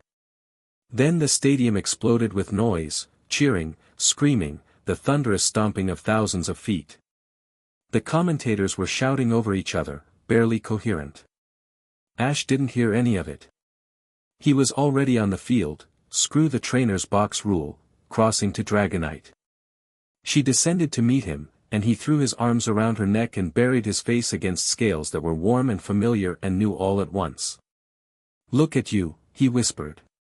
"Just look at you." She rumbled, a deeper sound than before, resonant with her new form's power, and wrapped her wings around him. Across the field, Cross recalled his Charizard. He stood in his trainer's box, staring at the Pokeball in his hand. His expression was unreadable, the arrogance stripped away, leaving something raw and uncertain underneath. He looked up, found Ash's eyes, and held the gaze for a long moment. Then he turned and walked into the tunnel without a word. The finals were almost anticlimactic.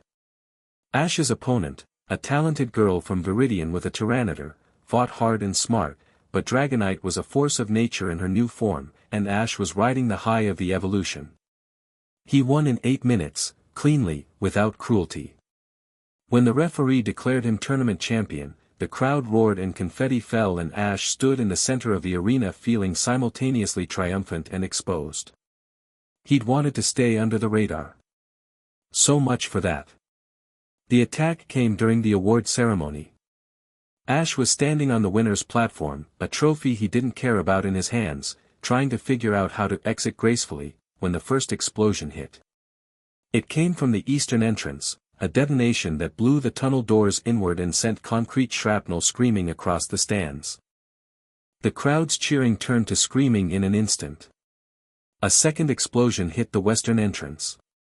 Then the north. Coordinated. Planned.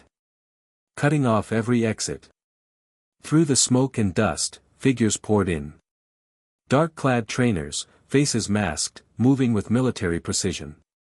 Their Pokémon were wrong, Ash felt it immediately, the same wrongness he'd sensed in Lance's agitated Dragonite.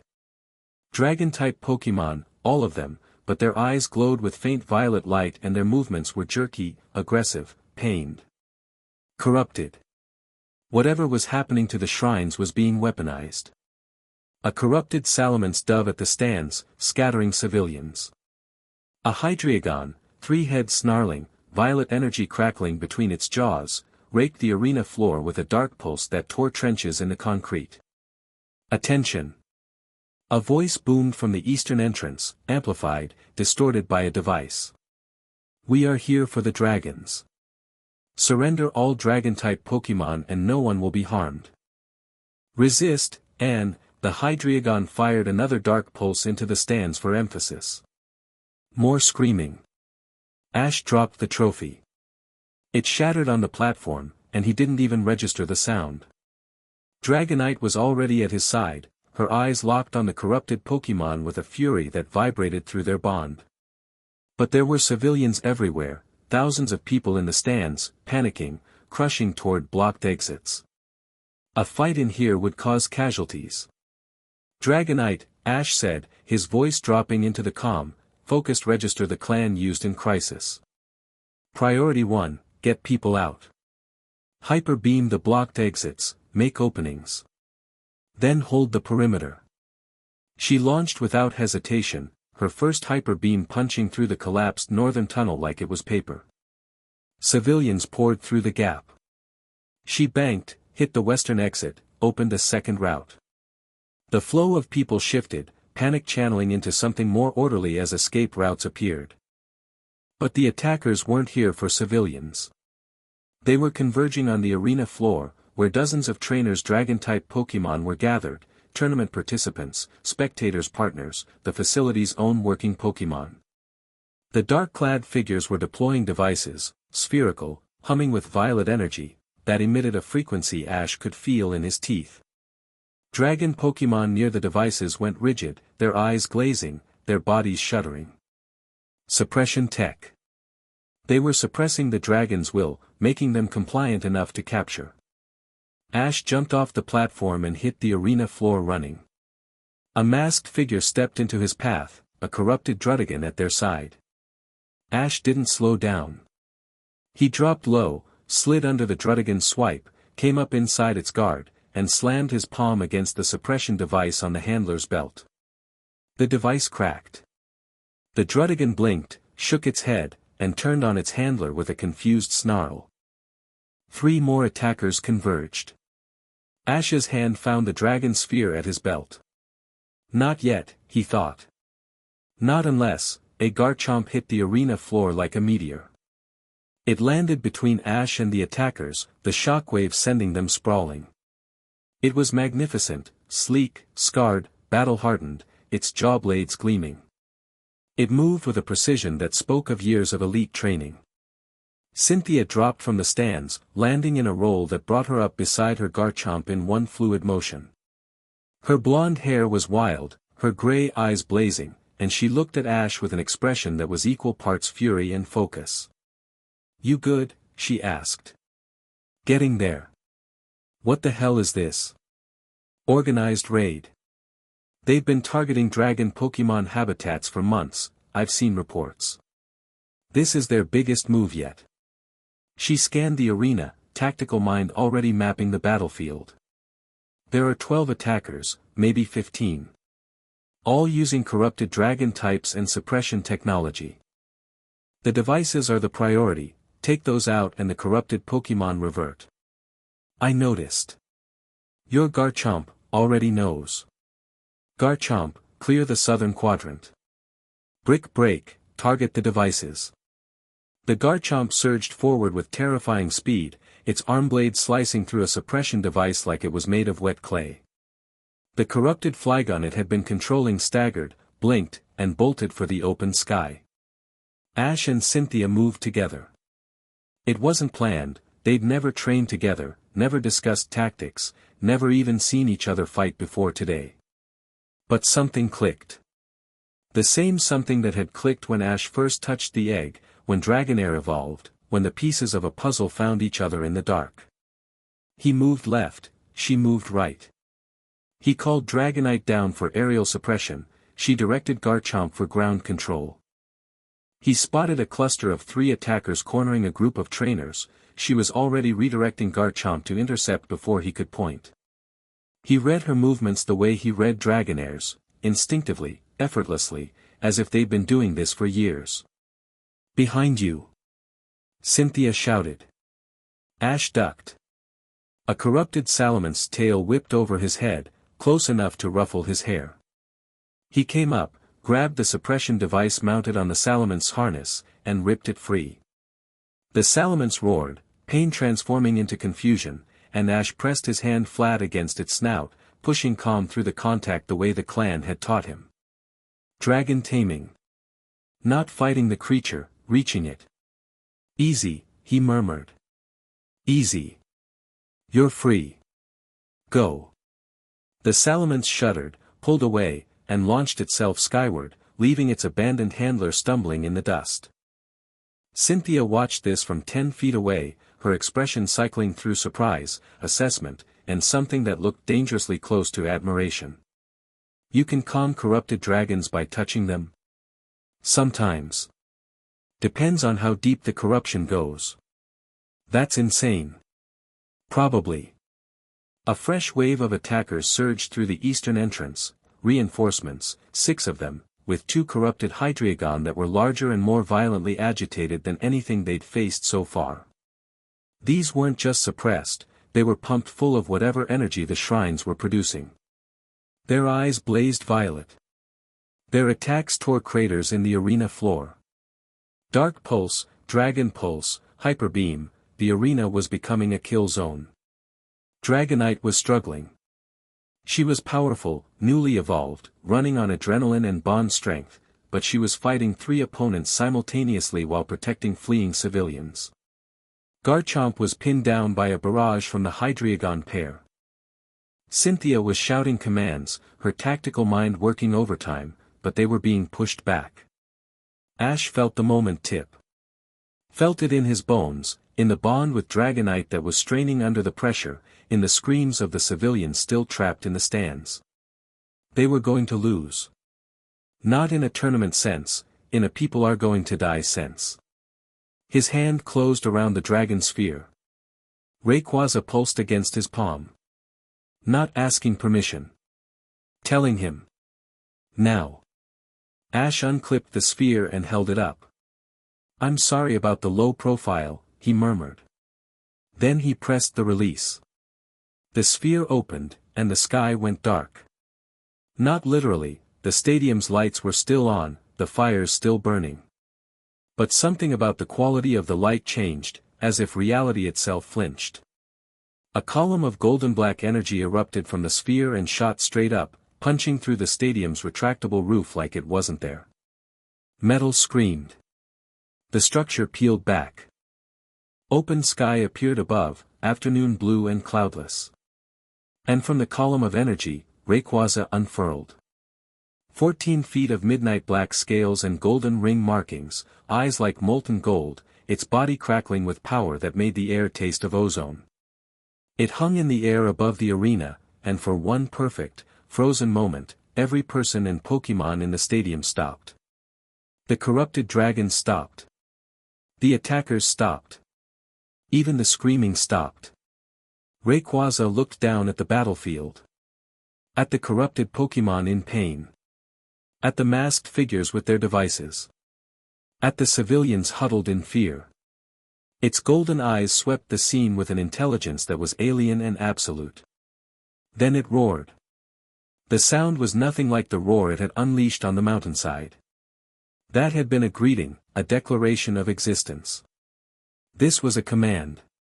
It rolled through the arena like a physical force, shattering every suppression device simultaneously.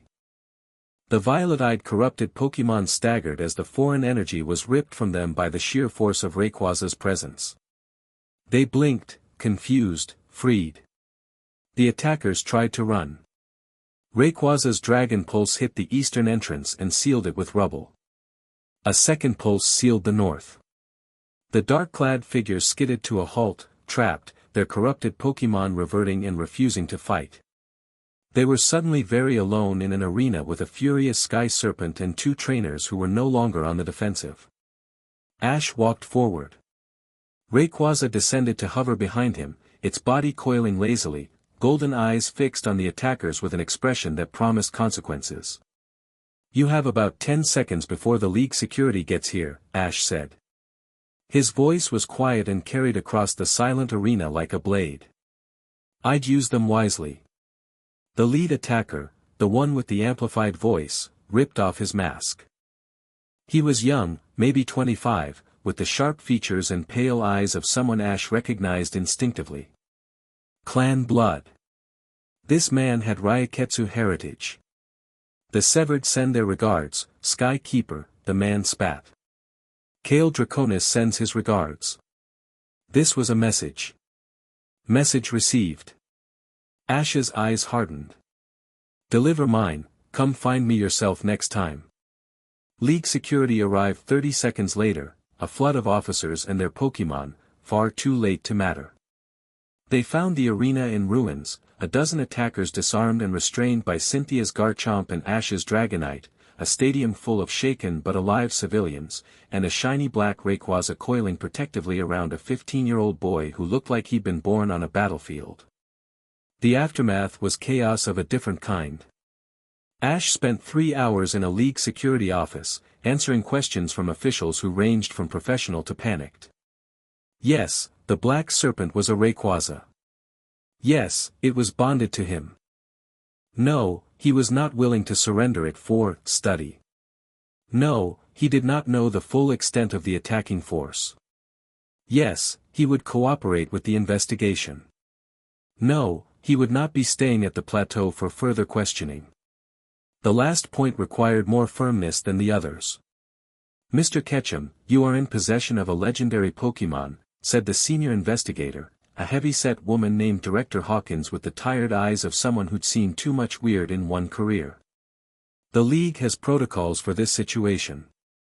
"Your protocols didn't stop a dozen armed raiders from blowing up your tournament stadium," Ash said evenly. "My Rayquaza did." Hawkins stared at him. "You're 15. And your security response took 4 minutes and 30 seconds. In that time, my partners and I neutralized the threat, freed the corrupted Pokémon, and protected your civilians. I'm happy to cooperate, Director. But cooperation goes both ways, and right now, you need me a lot more than I need you." He said it without arrogance, just quiet, factual certainty. Hawkins held his gaze for a long moment, then sat back in her chair and rubbed her temples. Lance vouched for you, she said finally. Called in personally. Said to let you go and not to be stupid about it. She waved a hand. Get out of here, kid. But stay reachable. Ash left the security office and found Cynthia leaning against the wall outside, her arms crossed, her Garchomp's pokeball spinning idly between her fingers. That sounded fun, she said. Thrilling. You. Similar experience. Fewer threats, more baffled staring.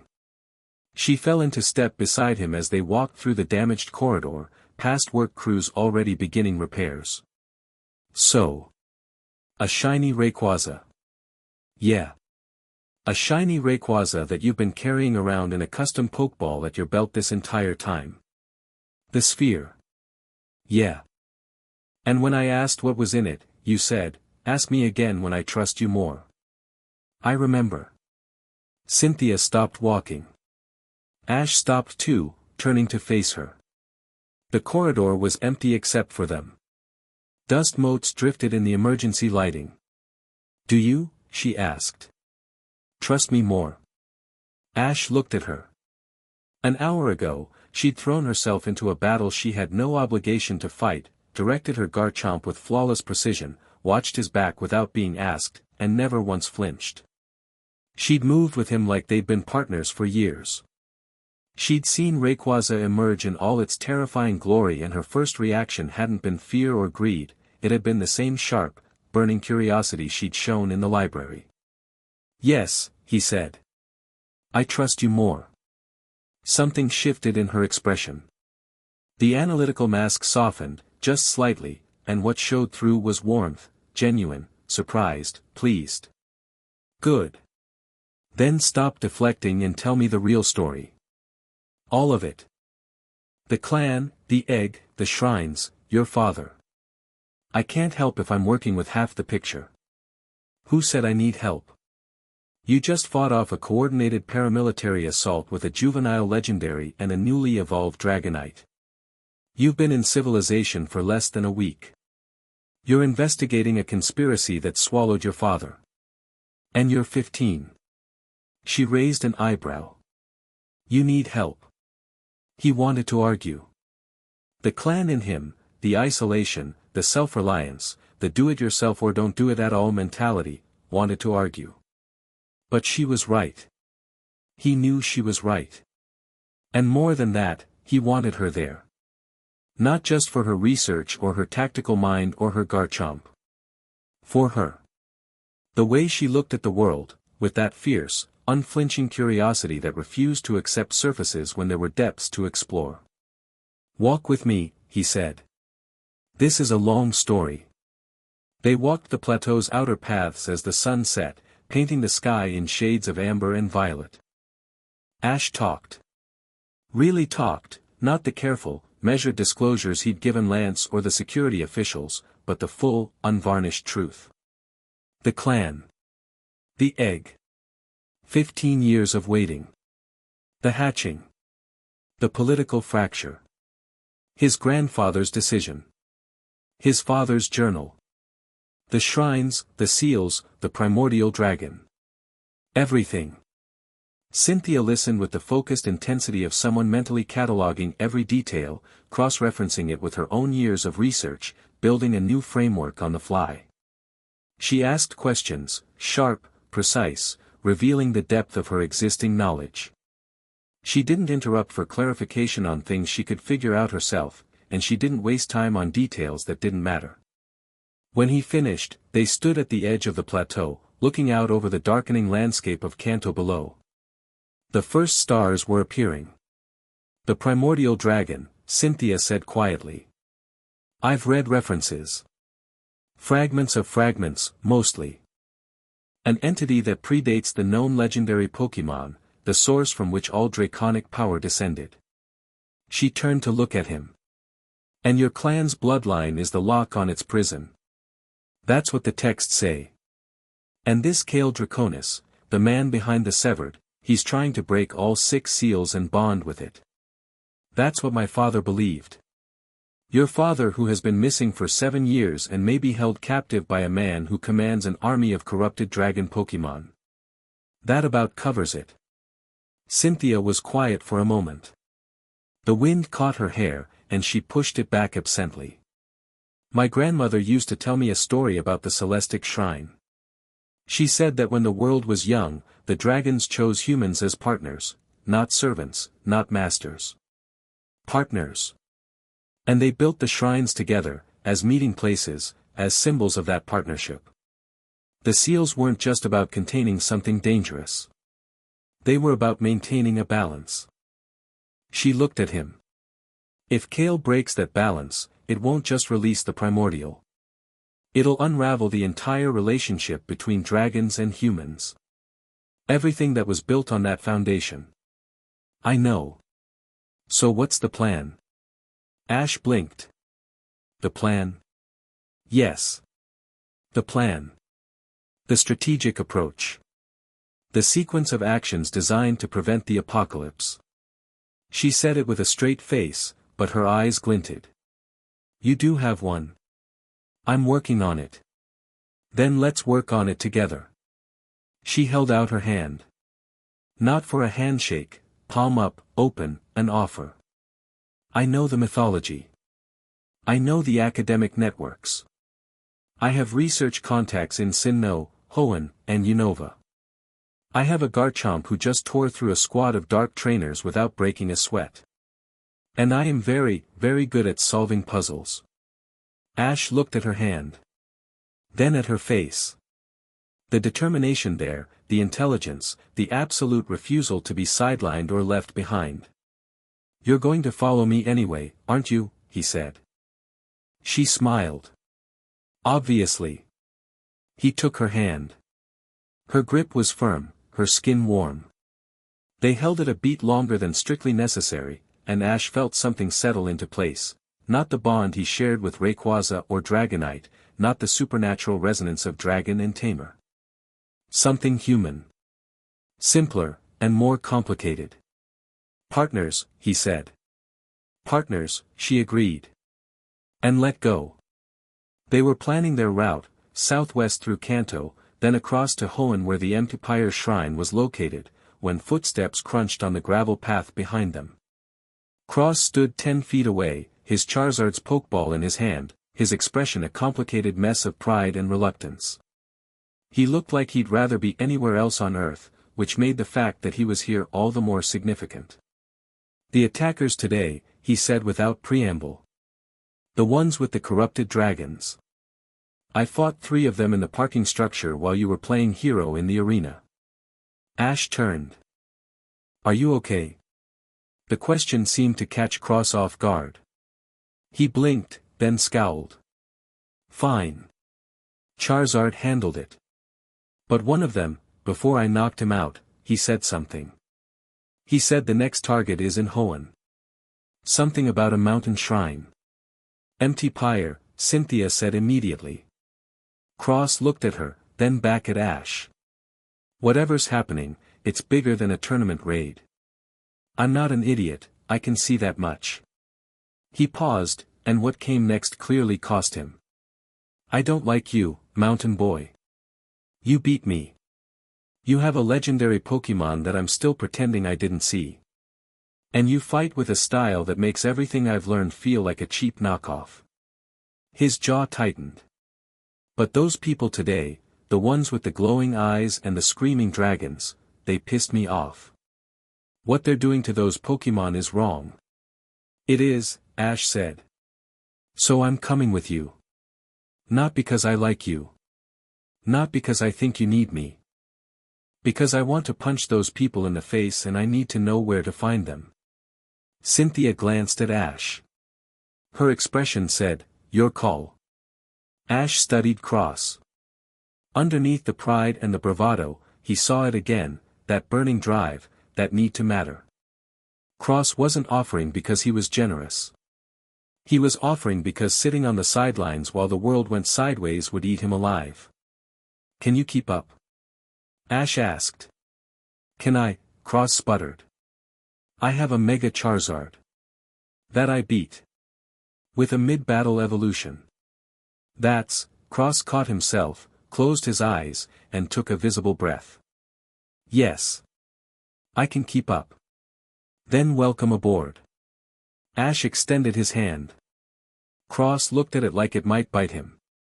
Then he shook it, one hard pump, released immediately. Don't expect me to be friendly. Wouldn't dream of it. Cross turned and stalked away down the path, his back rigid with the effort of not looking back. When he was out of earshot, Cynthia leaned toward Ash. He's going to be a handful, she said. Probably. You like him. He's honest. That counts for a lot. Cynthia looked at him with that expression again, the one that was half analysis, half something warmer. You collect people, don't you? Like your Pokemon. You see what they could be, and you can't help reaching for it. Ash didn't have a response for that. He looked up at the sky, where the stars were thickening, and thought about his mother's words, his grandfather's blessing, his father's journal heavy in his pack. Above the plateau, invisible in the darkness, Rayquaza circled. Ash felt it through their bond, the legend's satisfaction, its growing strength, its fierce and patient love. The sky was vast and the world was wide, and somewhere out there, a man with pale eyes was breaking seals on a power that could end everything. But tonight, standing on the edge of the plateau with allies he hadn't expected and a purpose he was only beginning to understand, Ash felt something he hadn't felt since the egg first hatched. Ready. Far to the west, in a cave system beneath a mountain that had no name on any map, Kale Draconis stood before a wall of ancient stone carved with symbols that predated human civilization. Violet light pulsed from his fingertips as he traced the symbols, feeding them energy, coaxing the seals toward fracture. Behind him, a holographic display showed footage from the Indigo Plateau, grainy, captured by one of the severed surveillance drones before it was destroyed. The footage showed a black Rayquaza erupting from a dragon sphere, its roar shattering suppression devices, its presence commanding the attention of every living thing in the stadium. Kale watched it 3 times. The 4th time, he paused the footage at the moment Ash walked forward, Rayquaza hovering behind him, and faced down the lead attacker with a calm that belonged to someone 3 times his age. Good, Kale murmured. Very good. He turned to the shrine wall and pressed both palms against the stone. The symbols flared. The mountain trembled. Deep below, something stirred in its ancient sleep, disturbed by the crack spreading through its prison. The boy grows, Kale said to no one. To himself. To the thing in the dark. And the stronger the key, the better the lock it opens. He smiled. It was beautiful and terrible. 2 more shrines. Then we changed the world. The violet light intensified. The mountain groaned. And far above, in a sky the boy couldn't see, storm clouds gathered. Chapter 3, Blood and Flame. They traveled west through Johto's interior for 6 days before the world started screaming. The route Ash charted from his father's journal followed old paths, not roads, not trails, but the invisible lines of energy that connected the dragon shrines like veins beneath the earth's skin. Ryukin had mapped them meticulously, noting where the lines surfaced, where they intersected, where the energy pooled and concentrated. Following them meant avoiding the main highways and cutting through wilderness that most trainers never saw, dense mountain forests where Ursaring watched from the shadows, river valleys so deep the sun only touched them for 2 hours a day, high alpine meadows where wild Altaria drifted like cotton pulled from the sky. Ash set the pace. Cynthia matched it without complaint. Cross complained constantly but never fell behind. They fell into a rhythm that surprised all 3 of them. Ash woke before dawn and trained, physical conditioning, clan forms, bond exercises with Dragonite and Rayquaza. The legend was growing faster now, fed by open sky and the ambient energy of the ley lines. 16 feet and thickening, its black scales developing a deeper luster, its golden markings pulsing with greater intensity. When Ash released it to fly at night, it climbed so high it disappeared among the stars, and the air it displaced on its return was hot and electric and smelled of ozone. Cynthia woke with the sun and spent her mornings reviewing her research, updating her notes, cross-referencing Ash's father's journal with her own data. She'd brought a compact field laptop that she guarded with the same intensity Ash guarded the journal, and she'd sit cross-legged by the campfire, screen glowing in her lap, muttering to herself about energy wavelengths and geological fault patterns while her Garchomp stood guard behind her like a blade-armed sentry. Cross woke when he woke, usually to the sound of Ash and Cynthia already breaking camp, and he'd emerge from his sleeping bag with the murderous expression of someone who considered mornings a personal insult. His Charizard, not mega-evolved, just its base form, which was plenty intimidating, would already be awake, having slept with one eye open and its tail flame illuminating a defensive perimeter. Cross didn't talk much in the mornings. He ate whatever Ash cooked, grunted acknowledgement at whatever the day's plan was, and saved his energy for the afternoon, when his personality came back online and he could resume being difficult. "You cook like a soldier," Cross said on the third evening, poking at the stew Ash had prepared from foraged mushrooms, dried meat, and mountain herbs. "Functional. No soul." "You're welcome to cook," Ash said. "I don't cook." "Then eat what's in front of you." Cynthia, who had already finished her bowl and was on her second, didn't look up from her laptop. "It's good stew, Cross." "It's adequate stew." "Then have some more adequate stew and stop talking." Cross opened his mouth, closed it, and ladled himself another bowl. Ash caught Cynthia's eye across the fire. She winked. He looked away before the smile on his face became too obvious. These were the good moments, the quiet ones between the weight of what they were doing and the dread of what lay ahead. Ash found himself cataloging them without meaning to. The way Cynthia's hair caught firelight and turned from blonde to gold. The way Cross's Charizard would sometimes rest its massive head on its trainer's lap while Cross pretended not to notice. The sound of Dragonite humming softly while she groomed her wings in the evening, a sound that hadn't changed since she was a Dratini small enough to curl around Ash's neck. On the fourth morning, Ash released Rayquaza at dawn for its training flight and Cynthia came to watch. She stood at the edge of the meadow where they'd camped, arms wrapped around herself against the chill, and watched the black serpent carve through the sky above them. Rayquaza moved like liquid darkness, rolling, diving, climbing with an effortless power that made the wind itself seem sluggish. Ash stood below, eyes closed, his hands moving in subtle patterns that mirrored the legend's flight path. The bond between them was visible in moments like this, not as light or energy, but as synchronization. When Rayquaza banked left, Ash's weight shifted left. When it dove, his center of gravity dropped. They breathed together. "It's beautiful," Cynthia said quietly. She wasn't talking about the technique. Ash opened his eyes. Rayquaza was spiraling down toward them, and the dawn light caught its scales in a way that turned black to iridescent, deep greens and purples and blues hidden in the darkness, visible only at the right angle. The golden rings blazed against the pale sky. "Yeah," he said. "It is."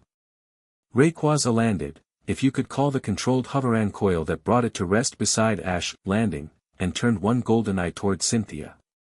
It studied her with the same unblinking intelligence it applied to everything, and Ash felt a pulse through their bond, curiosity, mixed with something warmer. Approval, maybe. "It's looking at me," Cynthia said. Not nervously, she didn't do nervous. But with awareness. "It does that. It's sizing you up. Should I be worried about the verdict?" Rayquaza leaned forward and pressed its snout against Cynthia's palm. She went still, her breath catching. The legend scales were warm against her skin. Ash knew exactly how warm, that deep, living heat that radiated from Rayquaza like a furnace banked low. "What does that mean?" she asked. "It means you passed." Cynthia let out a breath and, very carefully, stroked the scales along Rayquaza's jaw. The legend's eyes half closed. Its body relaxed.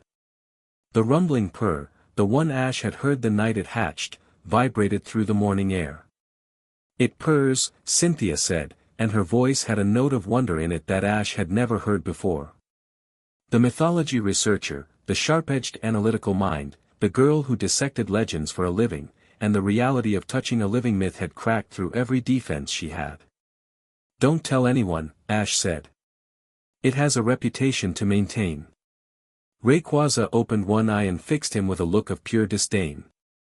Cynthia laughed, a real, full laugh that rang across the meadow, and the sound of it settled into Ash's chest alongside the warmth of the bond, and he thought, I could get used to this. On the 6th day, they came down out of the highlands and found the village of Ashwick burning. Not literally.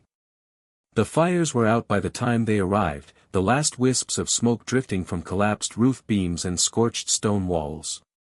But the destruction was fresh, hours old, not days, and the people of Ashwick were still standing in the ruins of their homes, staring at the wreckage with the hollow-eyed numbness of survivors trying to remember how to breathe. Ash surveyed the damage from the ridge above the village. A mountain settlement, maybe 200 people, tucked into a valley where two rivers met. Half the buildings were destroyed. Trees at the valley's edge were splintered and burned, some uprooted entirely. Deep gouges, claw marks, unmistakable, scarred the ground in patterns that spoke of a large, powerful Pokémon moving erratically. Not attacking with purpose. Thrashing. Rampaging. Hydreigon, Cynthia said, reading the same signs. Her voice was tight. The claw pattern, the blast radius of the fire damage, it's consistent with a Hydreigon's attack profile. But the movement pattern is wrong. Too erratic. A Hydreigon hunting or defending territory moves with precision. This one was, in pain, Ash finished. He could feel it. Not through the bond, Rayquaza was in the sphere at his belt, and Dragonite was in her ball. But the energy in the valley was wrong. Thick and sick, like the air before a thunderstorm but with a violet undertone that made his skin crawl. The same energy he'd felt from the corrupted dragons at the tournament. Cross came up beside them, his face grim. There. He pointed. At the far end of the valley, beyond the village, something massive huddled against the cliff face. Even at this distance, Ash could see it, a Hydreigon, huge, its three heads pressed against the rock. Its wings were half spread, trembling. Its dark scales were shot through with veins of pulsing violet light, visible even in daylight. As they watched, one of its heads reared back and unleashed a dark pulse into the cliff. Rock exploded outward. The Hydreigon screamed, all three heads, simultaneously, and the sound was so raw with agony that Ash's hands clenched at his sides. "Corrupted," he said. "Like the ones at the tournament. But worse." "Significantly worse," Cynthia agreed. "The violet energy saturation is higher. This Hydreigon has been exposed for longer, or to a more concentrated source." "The shrine," Ash said. He pulled out his father's journal and flipped to the regional map. "There's a shrine marked in these mountains. If it's been activated, and this Hydreigon was nesting nearby, it absorbed the energy directly. Like drinking from a poisoned well." Cynthia's jaw tightened. "That creature is suffering." They descended into the village. The reception was not warm. The village headman was a stocky, gray-bearded man named Garrett who smelled like smoke and looked like he hadn't slept in days. He met them at what had been the village square and was now a crater. "Trainers?" he asked, looking them over with the exhausted suspicion of someone who'd been let down too many times. "Something like that," Ash said. "What happened?" Garrett told them. The Hydreigon had appeared 3 days ago, coming down from the upper peaks where it had presumably been living undisturbed. It had always been there, the villagers knew about it, respected its territory, left it alone. Then the tremors started. The ground shaking, a low hum that set teeth on edge and made the livestock panic. And the Hydreigon had come down, glowing with violet light, attacking everything in its path. "We've sent for the rangers," Garrett said. "Twice. No response. Either they can't spare anyone or they don't care about a mountain village." His voice was bitter. 4 people in the medical tent. My daughter has a broken arm. We can't survive another attack. Has it been constant? Cynthia asked. It comes and goes. Attacks for an hour, retreats to the cliff, attacks again. Like it can't control itself. Garrett's face hardened. We need it killed. Ash felt the words land in his gut. He looked at the ruined village, at the medical tent where he could see bandaged figures through the canvas flap, at the children clinging to their parents on the far side of the square with wide, terrified eyes. Then he looked at the distant Hydreigon, still pressed against the cliff, still trembling, still glowing with energy that wasn't its own. No, he said. Garrett stared at him. Excuse me. The Hydreigon isn't attacking because it wants to. It's been corrupted, infected by an energy source that's driving it mad. It's in as much pain as your people are. Killing it won't solve the problem, and it won't stop whatever is producing the energy that corrupted it in the first place. Garrett's face went from suspicious to furious in the space of a breath. My people are bleeding because of that thing, and you want to save it? I want to save everyone.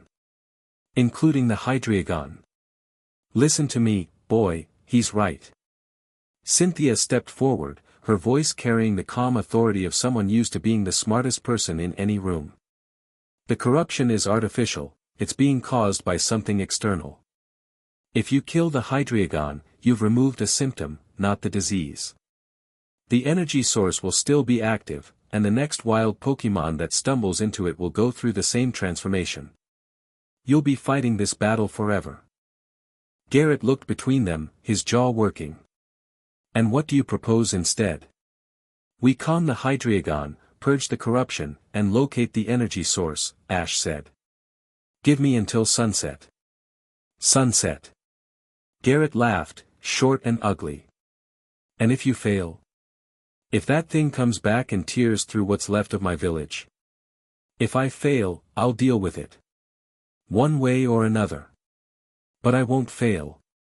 Cross, who had been silent through the exchange, spoke up from behind them.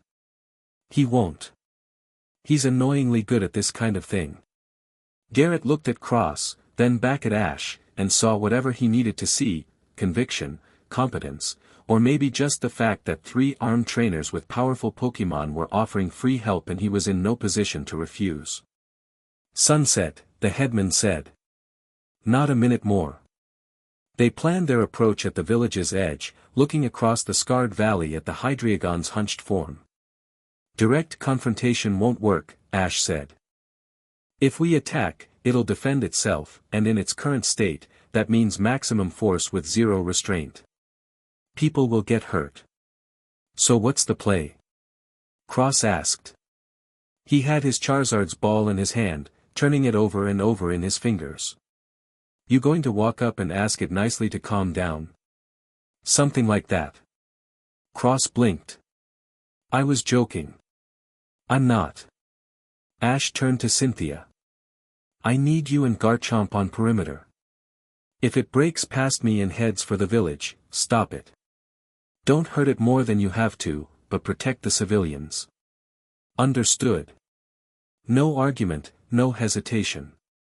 Cynthia was a partner who trusted his judgment, and the simplicity of that trust made something in Ash's chest tighten. Cross. I need you airborne. If it takes flight, shadow it. Don't engage unless I call for it. Keep it contained to the valley. So I'm babysitting a psychotic dragon while you do the hero walk.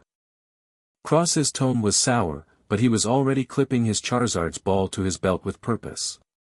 Fine. But if it tries to eat you, I'm saying I told you so. Noted. Ash released Dragonite but left Rayquaza in the sphere. This wasn't a show of force, it was the opposite.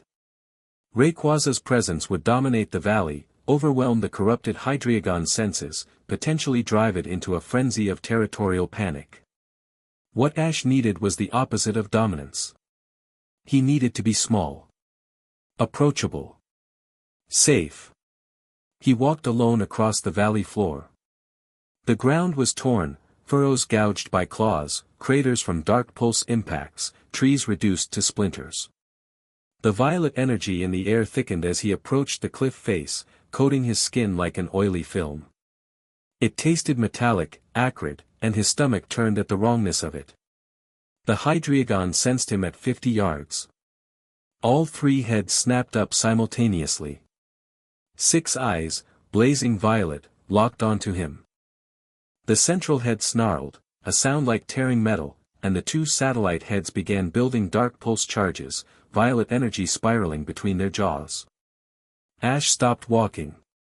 He planted his feet, lowered his shoulders, and opened his hands, palms out, fingers spread.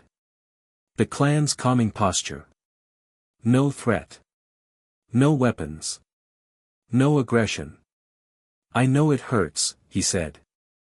His voice was low, steady, pitched to carry without shouting. "I can see it hurting you. That energy in your body, it's not yours. Something put it there, and it's burning you from the inside out." The Hydreigon snarled again. One of the satellite heads fired, a dark pulse that screamed past Ash's left shoulder and detonated against the ground 20 feet behind him. Dirt and rock peppered his back. He didn't flinch. Behind him, at the village perimeter, he knew Cynthia was watching through binoculars. He knew her hand was on Garchomp's ball. He knew Cross was already airborne on Charizard, circling high. He knew Dragonite was hovering at the edge of his peripheral vision, ready to move. He also knew that none of them could help him right now. This was between him and the Hydreigon. "I'm going to come closer," he said. "I'm not going to attack you. I'm not going to try to catch you. I just want to help." He took a step. The Hydreigon's central head reared back, mouth gaping, a hyper beam building in its throat. The air superheated. Ash's skin prickled. He took another step. The hyper beam fired. Ash was already moving, not away, but sideways, the diagonal dodge the clan called flowing water. The beam scorched the air where his chest had been and carved a trench in the valley floor that glowed white-hot. The heat singed his eyebrows. He kept walking. The Hydreigon stared at him. All 3 heads, violet eyes wide, unable to process the fact that this small, fragile creature had dodged its most powerful attack and was still coming. 20 yards. Ash could see the corruption up close now, violet veins pulsing beneath the Hydreigon's dark scales, spreading like an infection, concentrated around the creature's chest where its heart would be. The scales there were cracked and lifted, leaking violet light. The Hydreigon's breathing was ragged, each inhale a wheeze, each exhale a shudder. "You've been fighting it," Ash said, and he felt the truth of it resonate through his own dragon sense. "For 3 days, you've been fighting the corruption, trying not to lose yourself. That's why the attacks come and go, you push it back, it pushes forward. You're exhausted." The central head lowered slightly. Not submission, weariness. The satellite heads drooped, their dark pulse charges dissipating. The Hydreigon was so tired. So deeply, fundamentally tired. 10 yards. Ash began to sing. It wasn't really singing, not in any musical sense. The clan called it dragon speech, a series of tones and harmonics that the Ryaketsu had developed over centuries of partnership with dragon Pokémon. Each tone carried intent, calm, safety, trust, release. It wasn't magic, though the elders debated that endlessly. It was communication, emotional communication, bypassing language and logic to speak directly to the ancient, instinctive part of a dragon's mind. The tones rose and fell in the valley's still air. Low, resonant, vibrating in Ash's chest and throat. The sound bounced off the cliff face and came back layered, richer, harmonizing with itself. The Hydreigon went rigid. Then, slowly, its satellite heads lowered to the ground. Its central head swayed, following the melody. The violet glow in its eyes flickered, bright, dim, like a candle in a wind. 5 yards. Ash reached out his hand. The Hydreigon flinched. Every muscle in its massive body coiled, and for one terrible second, Ash was certain it would attack, a point-blank hyper beam that even his reflexes couldn't dodge. Behind him, he heard the distant whine of Dragonite's wings accelerating, the boom of Charizard's approach from above. The Hydreigon pressed its central head into Ash's palm. The corruption hit him like a freight train. He'd expected it, touched it, tested it with the lighter cases at the tournament. This was different. The energy that surged through the contact point was a torrent of violet poison, screaming with frequency and malice, and beneath it, tangled in it, the Hydreigon's own consciousness, fragmented, terrified, drowning. Ash gritted his teeth and held on. The clan's techniques gave him tools for this, mental barriers, energy channels, ways to redirect and ground foreign forces. But the volume was staggering. Whatever shrine had produced this corruption was orders of magnitude stronger than the devices used at the tournament.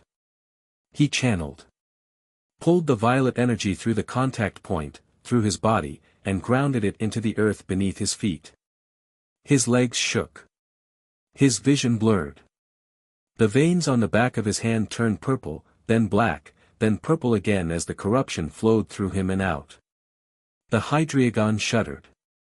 Its scales rippled.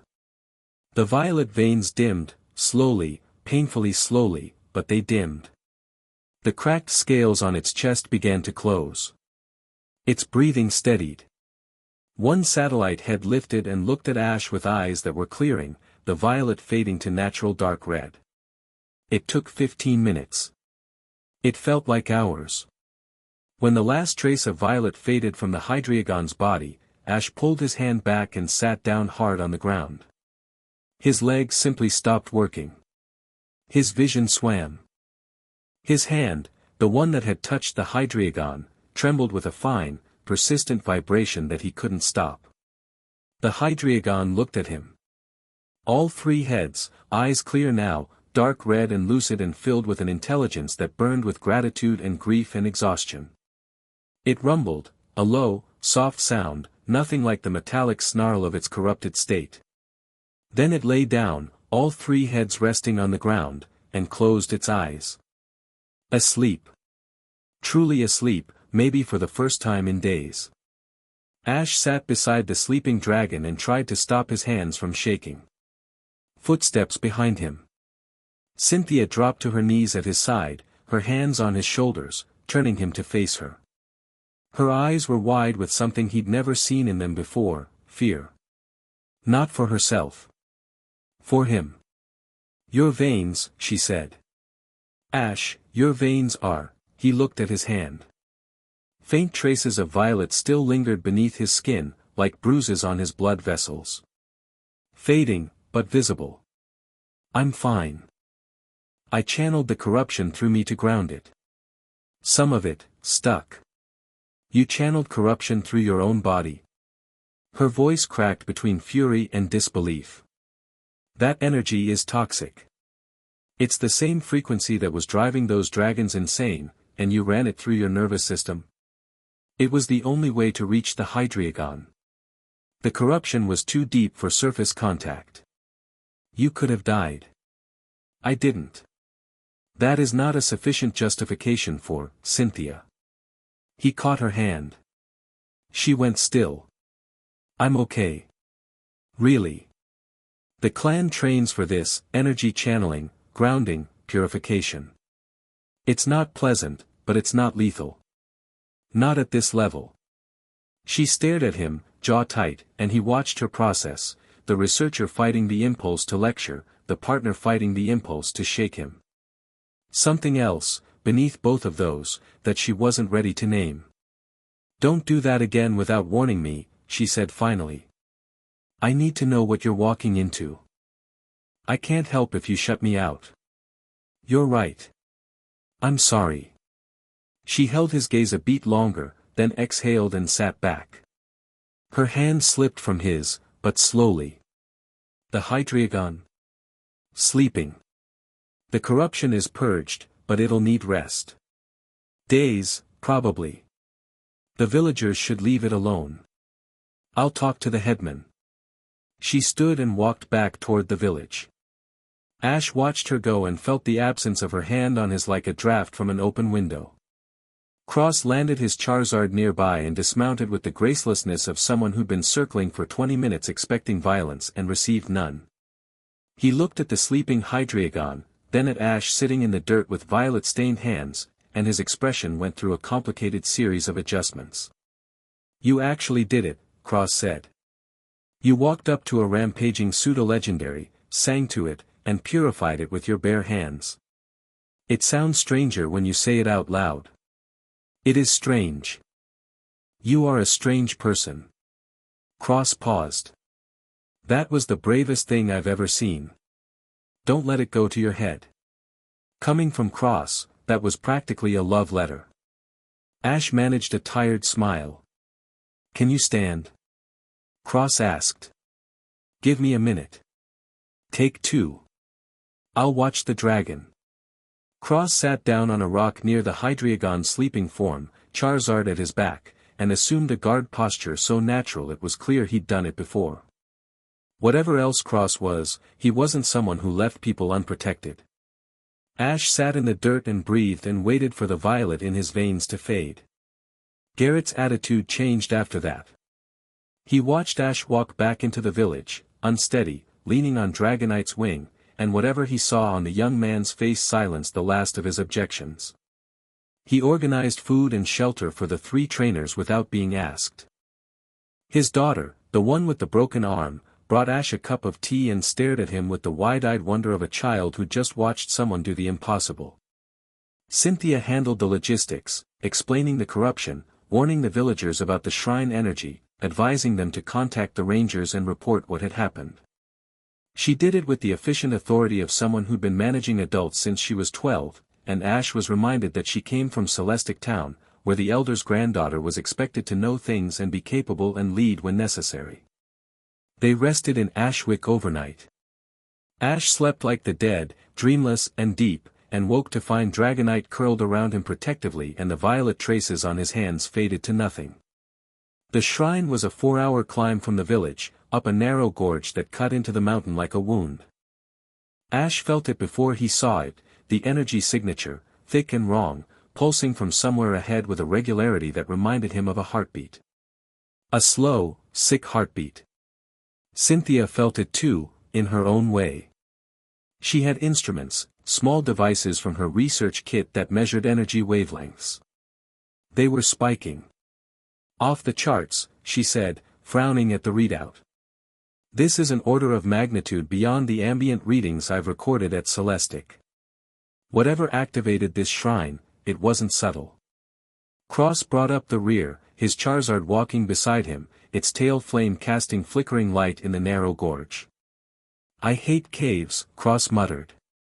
"I hate mountains. I hate ancient shrines. Why couldn't the apocalypse happen somewhere with a beach?" The gorge opened into a natural amphitheater, a bowl-shaped clearing surrounded by high stone walls, open to the sky above. At its center stood the shrine. It was old in a way that made ancient feel inadequate. Stone pillars carved with symbols that hurt to look at directly, their surfaces covered in a script that preceded every known human language. The pillars formed a circle around a central platform where a single large stone, flat, altar-like, sat covered in the same symbols. The air above the platform shimmered with violet distortion, like heat haze made of poison. The seals were broken. Ash could see it, the symbols that should have been inert were cracked, their lines interrupted by deliberate cuts in the stone. Someone had taken tools to the seal work and methodically destroyed it. Not with brute force. With surgical precision. And in the cracks, violet energy bled upward, pooling in the air, spreading outward through the ley lines like infection from a wound. "Third shrine," Ash said quietly. "Activated and broken. Like the ones in Blackthorn and," he checked his father's journal. "The one in southern Hoenn. 3 down." Cynthia was already at the pillars, her fingers hovering over the symbols without touching. "The workmanship is identical. Same tools, same technique, same understanding of the seal structure." Whoever did this knows exactly how the containment network functions. Kale, Ash said. Your clan exile. Yes. She traced the air above a severed symbol line. He didn't just break the seals. He redirected them. The energy that should be flowing inward, containing whatever is below, is now flowing outward, into the ley lines. He's using the shrine network as a distribution system, pumping corrupted energy across the region. She looked up. That's what hit the Hydreigon. That's what's agitating dragon Pokemon everywhere. He's poisoning the ley lines.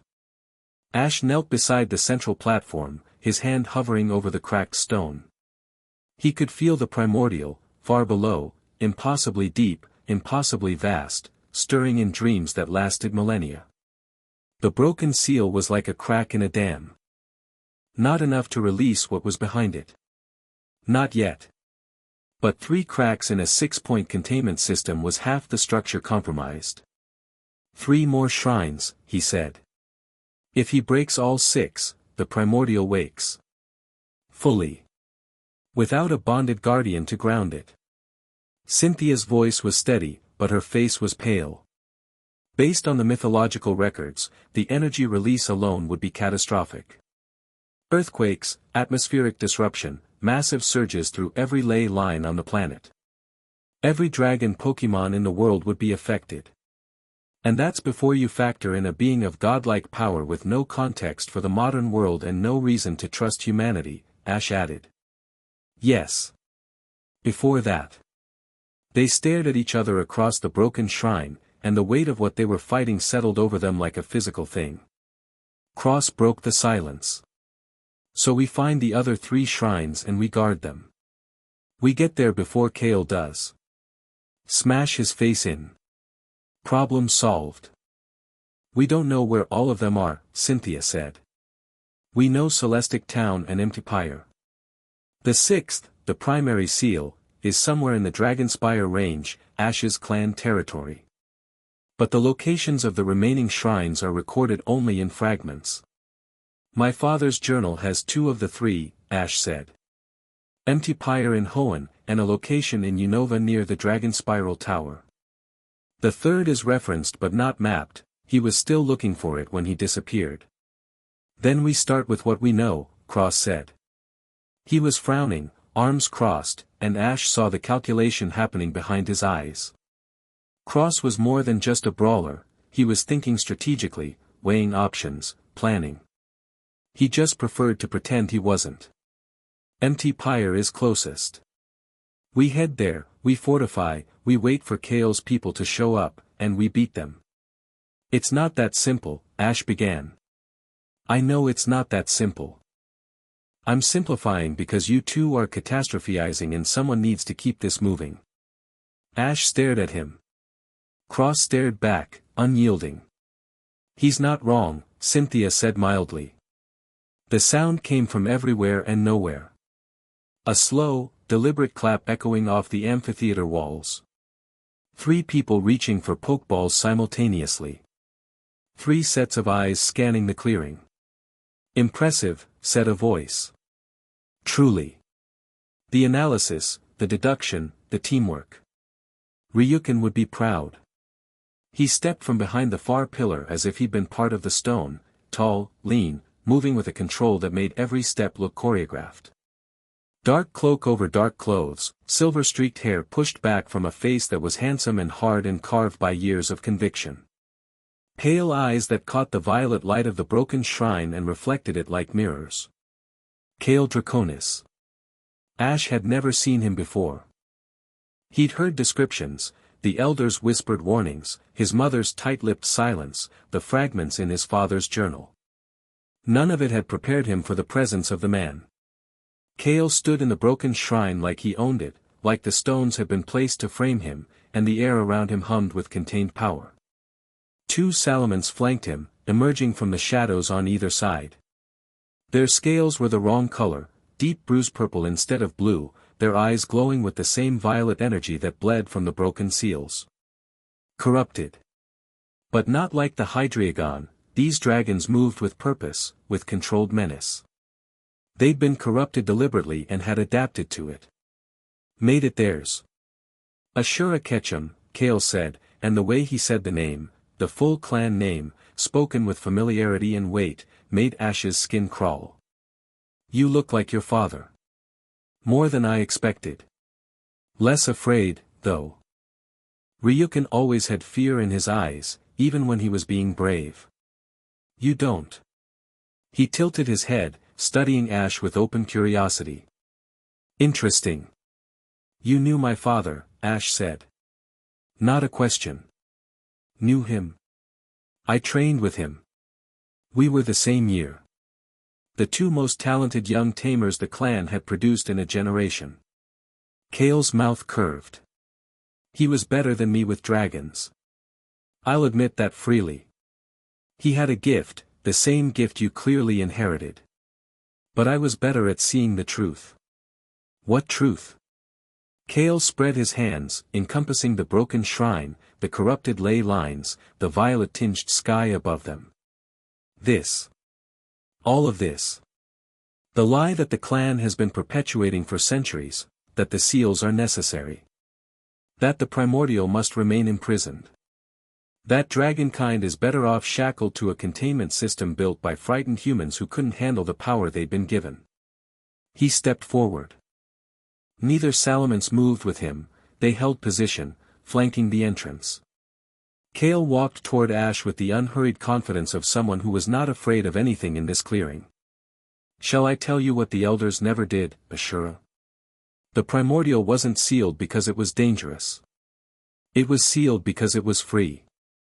Because it represented a world where dragons were not pets, not tools, not living weapons kept in little balls for children to play with. It represented a world where dragons were sovereign, and the humans who partnered with them shared that sovereignty. Equals, not masters. His voice was rich with conviction, with the fervor of a man who had spent a decade refining his beliefs into weapons. The ancient humans who built these seals didn't do it to protect the world. They did it to control it. To ensure that human supremacy was never challenged. That's a pretty story, Ash said. His hand was on Dragonite's ball, but he hadn't released it. Beside him, he felt Cynthia coiling like a spring, and cross-shifting into a wider stance. But it's still a story. You've been corrupting dragon Pokemon to break these seals. I pulled violet poison out of a Hydreigon that was in agony because of what you've done to the ley lines. How does that fit your narrative about dragon sovereignty? Something flickered in Kale's pale eyes. Not guilt, something more complicated. Acknowledgement. Collateral damage. Unavoidable. The corruption is a side effect of the seal-breaking process, and it's temporary. Once the primordial wakes, the energy will stabilize. The corrupted Pokemon will heal. If they survive long enough. Most will. The strong ones. And the ones that don't. Are casualties of a war that should have been fought centuries ago. Kale's voice hardened. Don't lecture me about suffering, boy. I've seen what the outside world does to dragon Pokemon. I've walked through safari zones where Dratini are bred in tanks. I've watched tournament circuits where Dragonite are pushed to exhaustion for entertainment. I've seen trainers discard partners like broken toys because they didn't have the right nature or the right IVs. He spoke the last words with disgust so pure it was almost physical. The system you defend, the league, the trainers, the entire human-Pokemon relationship as it currently exists, is built on exploitation. And you know it. You grew up in the clan, Ashura. You've seen the outside world now. Tell me I'm wrong. Ash didn't answer immediately. Because the terrible, uncomfortable truth was that Kale wasn't entirely wrong. He thought of the Poke Center terminals with their cold efficiency. The trainers at the tournament who talked about their Pokemon in terms of stats and optimization. The casual way some people discussed boxing Pokemon they didn't need, storing living creatures in digital limbo because they were inconvenient. He'd been in the outside world for less than 2 weeks, and he'd already seen enough to know that the relationship between humans and Pokémon was more complicated and more flawed than the clan's idealized partnership model suggested. But he'd also seen the girl from Cerulean crying with joy when her Starmie recovered from a tough battle. He'd seen Garrett's daughter petting a wounded Growlithe with her unbroken arm, whispering comfort. He'd seen Cross, arrogant, difficult, prickly Cross, sleeping with his Charizard's head in his lap like it was the most natural thing in the world. "You're not wrong about the problems," Ash said. "You're wrong about the solution." Kale's eyebrows rose slightly. "Oh. Forcing the world to kneel isn't respect. It's not sovereignty. It's just a different kind of cage." Ash met Kale's pale eyes and held them. "You want to wake the primordial and bond with it. Use its power to reshape the world into something you think is better. But who asked the primordial what it wants? Who asked the dragons? You talk about freedom, but your whole plan is about control, your control. You've just convinced yourself it's different because you think your reasons are good enough." The clearing went silent. Even the wind seemed to hold its breath.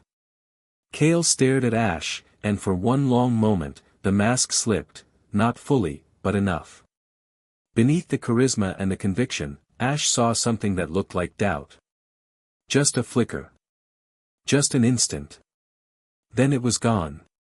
"Your father said something similar," Kale said softly. "Almost those exact words. Your reasons aren't good enough." He was wrong then. You're wrong now. He stepped back. "But I didn't come here to debate philosophy." "Then why did you come?" "To see you. To see the boy the egg chose. To measure you against what's coming." He regarded Ash with an expression that was almost fond. "You're remarkable, Ashura. Raw, unpolished, far too trusting, but remarkable. In another life, you'd have been my student. I'd have made you extraordinary. I'm doing fine on my own." Kale smiled. It was sad and sharp at the same time. "We'll see." He raised one hand, and the purple salamence at his flanks tensed. "I have something to tell you. A gift, of sorts. Payment for the entertainment. I don't want your gifts. You want this one." Kale's eyes locked onto Ash's with an intensity that nailed him to the spot. "Your father is alive, Ashura." The world tilted. Ash felt the words hit him in the chest, felt them detonate behind his ribs, felt everything he'd carefully contained for 7 years, the grief, the hope, the desperate wondering, crack open like a seal under pressure. "He's my guest," Kale continued, his voice calm and precise. "Has been for some time. He's comfortable, I'm not a monster. His knowledge of the clan's sealing techniques has been invaluable. But there's a limit to what I can extract from a man who refuses to cooperate, and Ryukin has been stubbornly, admirably uncooperative." The sad smile again. "As I said. He was always the better man. Where is he?" Ash's voice came out harder than he intended. Rougher. Dragonite's ball trembled in his grip, the bond between them transmitting his fury, and Dragonite straining to respond to it. "Where he's useful. And he'll remain useful for some time yet." Kale's expression turned businesslike. "But the longer you take to find me, the less of him there'll be left to save. Not because I'll harm him, I don't need to. But the corruption exposure over time, well. You saw what it did to the Hydreigon." The implication hit like a punch. Kale was keeping Ryukin near the broken shrines. Near the corrupted energy. The same energy that had driven the Hydreigon mad. "I'll kill you," Ash said. The words came out quiet. Cold. He didn't recognize his own voice. Kale studied him for a moment, and something in his expression shifted, respect, maybe. Or the recognition of a threat that might actually follow through. "You're not ready to try," Kale said. "But you're getting closer. And that," he glanced at Ash's belt, at the dragon sphere, "is getting stronger. When it's time, you'll know where to find me. He turned his back on them and walked toward his salamence. The casual dismissal of it, turning his back on 3 trainers and their Pokémon, was either supreme confidence or deliberate provocation. Probably both. Now wait a damn, Cross started forward, Charizard's ball raised. Kale's right-hand salamence moved. Not attacked, moved. It was between Cross and Kale in a blink, its massive head lowered, jaws parted, and a dragon pulse charged so close to Cross's face that his hair stood on end from the static. Cross froze. Not today, Kale said without turning around. When it's time, your friend will need you at his best. Don't waste yourself on a battle you can't win. He mounted the left salamence. Both dragons launched upward with a crack of displaced air, spiraling into the sky and vanishing into the clouds in seconds. The violet energy in the clearing pulsed once and then faded to its steady, sick rhythm. Cross stood rooted to the spot, fists clenched, trembling with rage. I could have taken him. I could have, no, Cynthia said. Her voice was flat, analytical, stripped of emotion by sheer force of will. You couldn't have. That salamence reaction time was faster than anything I've seen outside of champion-level battles. His control over corrupted Pokémon is total and precise. He's not a radical with stolen power, he's a masterclass trainer who's spent a decade enhancing himself and his team beyond normal limits. She looked at Ash. We are not ready for him. Ash stood motionless, staring at the sky where Kale had disappeared. His father was alive. 7 years of not knowing, of grieving a loss that was never confirmed, of learning to live with the hollow space where a father should have been, and the answer was this. Captured. Held. Used. Slowly poisoned by the same energy Ash had just pulled from a screaming Hydreigon. The fury in him was enormous. It filled his chest, his throat, his vision. He wanted to release Rayquaza, launch into the sky, chase Kale to whatever hole he'd crawled into, and burn it to ash. A hand on his arm. Warm, firm, grounding. Don't, Cynthia said. He looked at her. She was right there, close enough that he could see the flecks of darker gray in her eyes, the slight tremble in her jaw that she was controlling with an effort he could feel. She was scared, for him, not of him. The distinction mattered. He wants you angry, she said. He wants you reckless. That's why he told you, not out of kindness, not as a gift. As a weapon.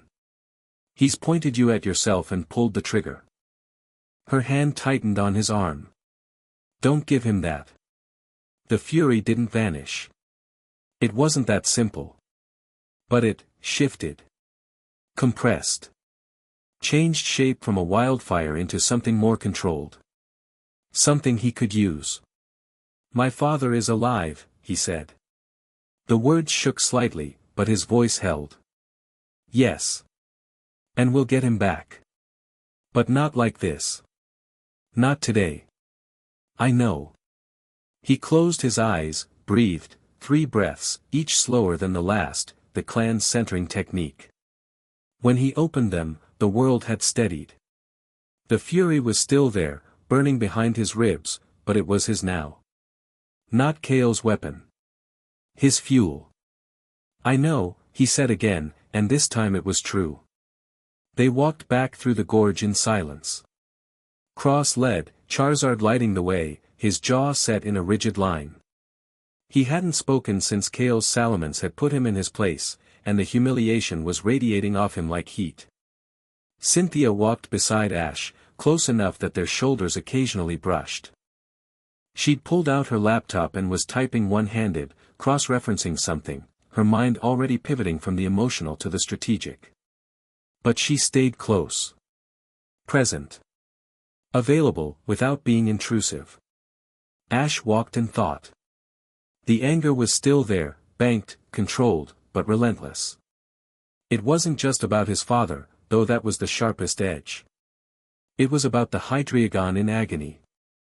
The village in ruins. The corruption spreading through the ley lines like a slow poison.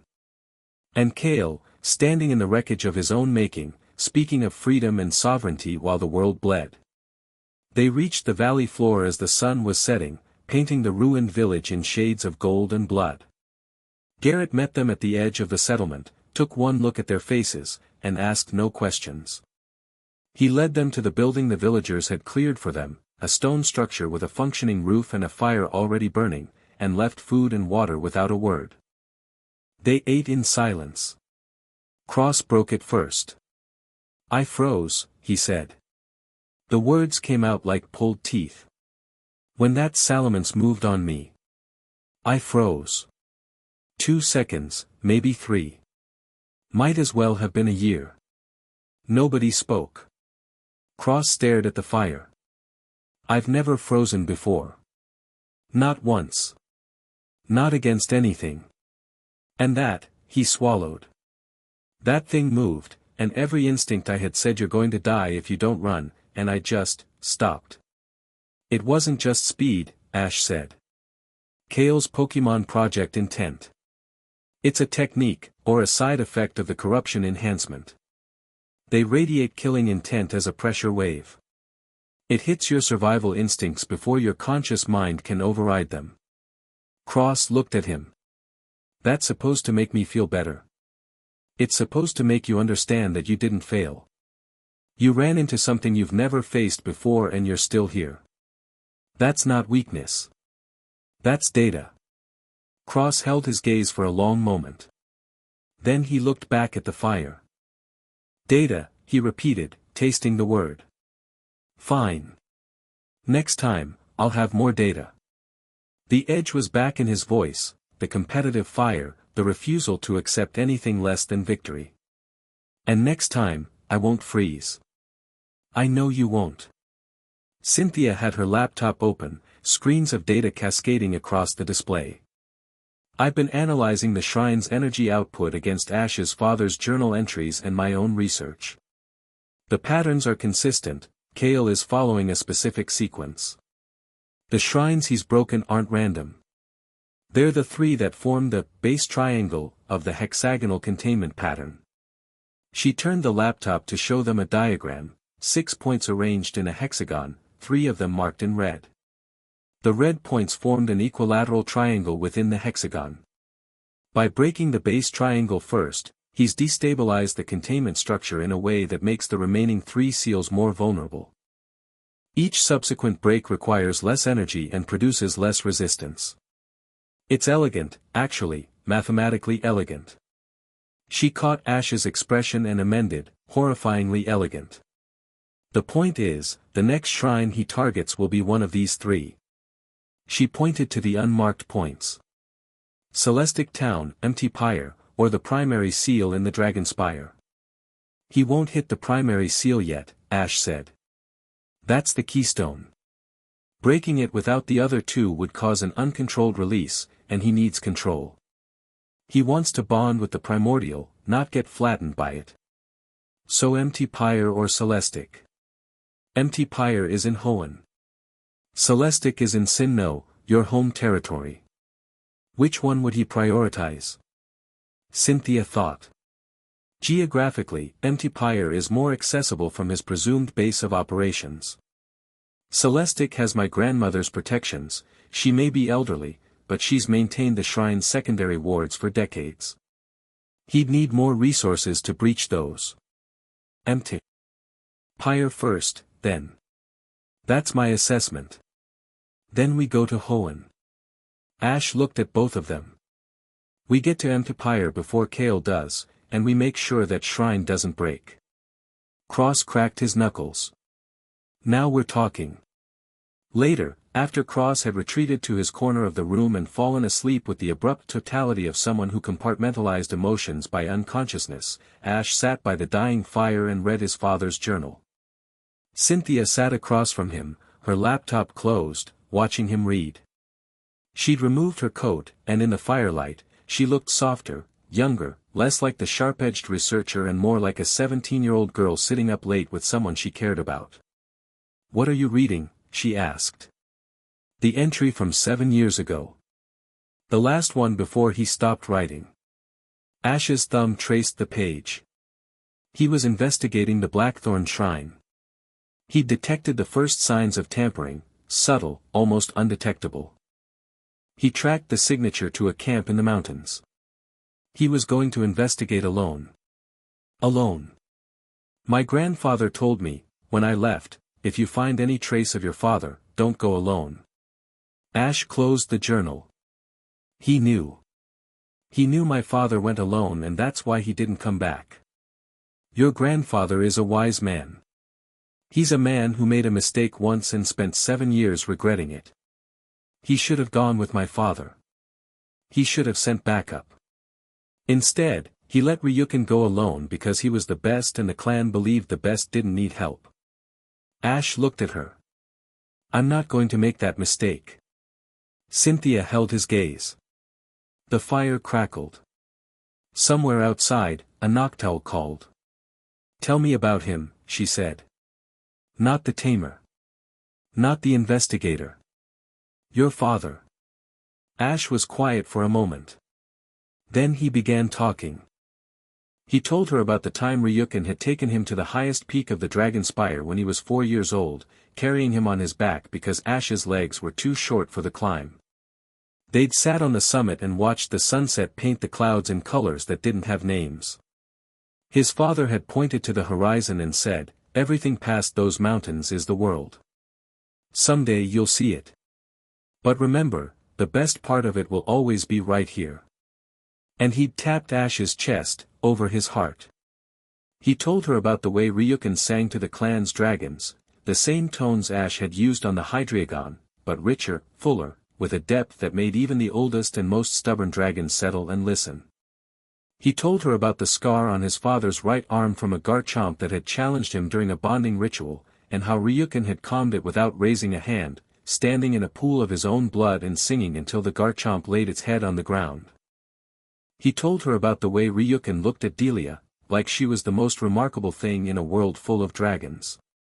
She came to the mountains to study plants, Ash said, and the smile that crossed his face was bittersweet. Alpine flora. She was completely uninterested in dragons. My father spent 3 months trying to impress her with increasingly elaborate dragon taming demonstrations, and she ignored every single one because she'd found a variant of mountain orchid that wasn't in any botanical database. Cynthia laughed. It was soft, warm, intimate in the fire-lit darkness. What finally worked?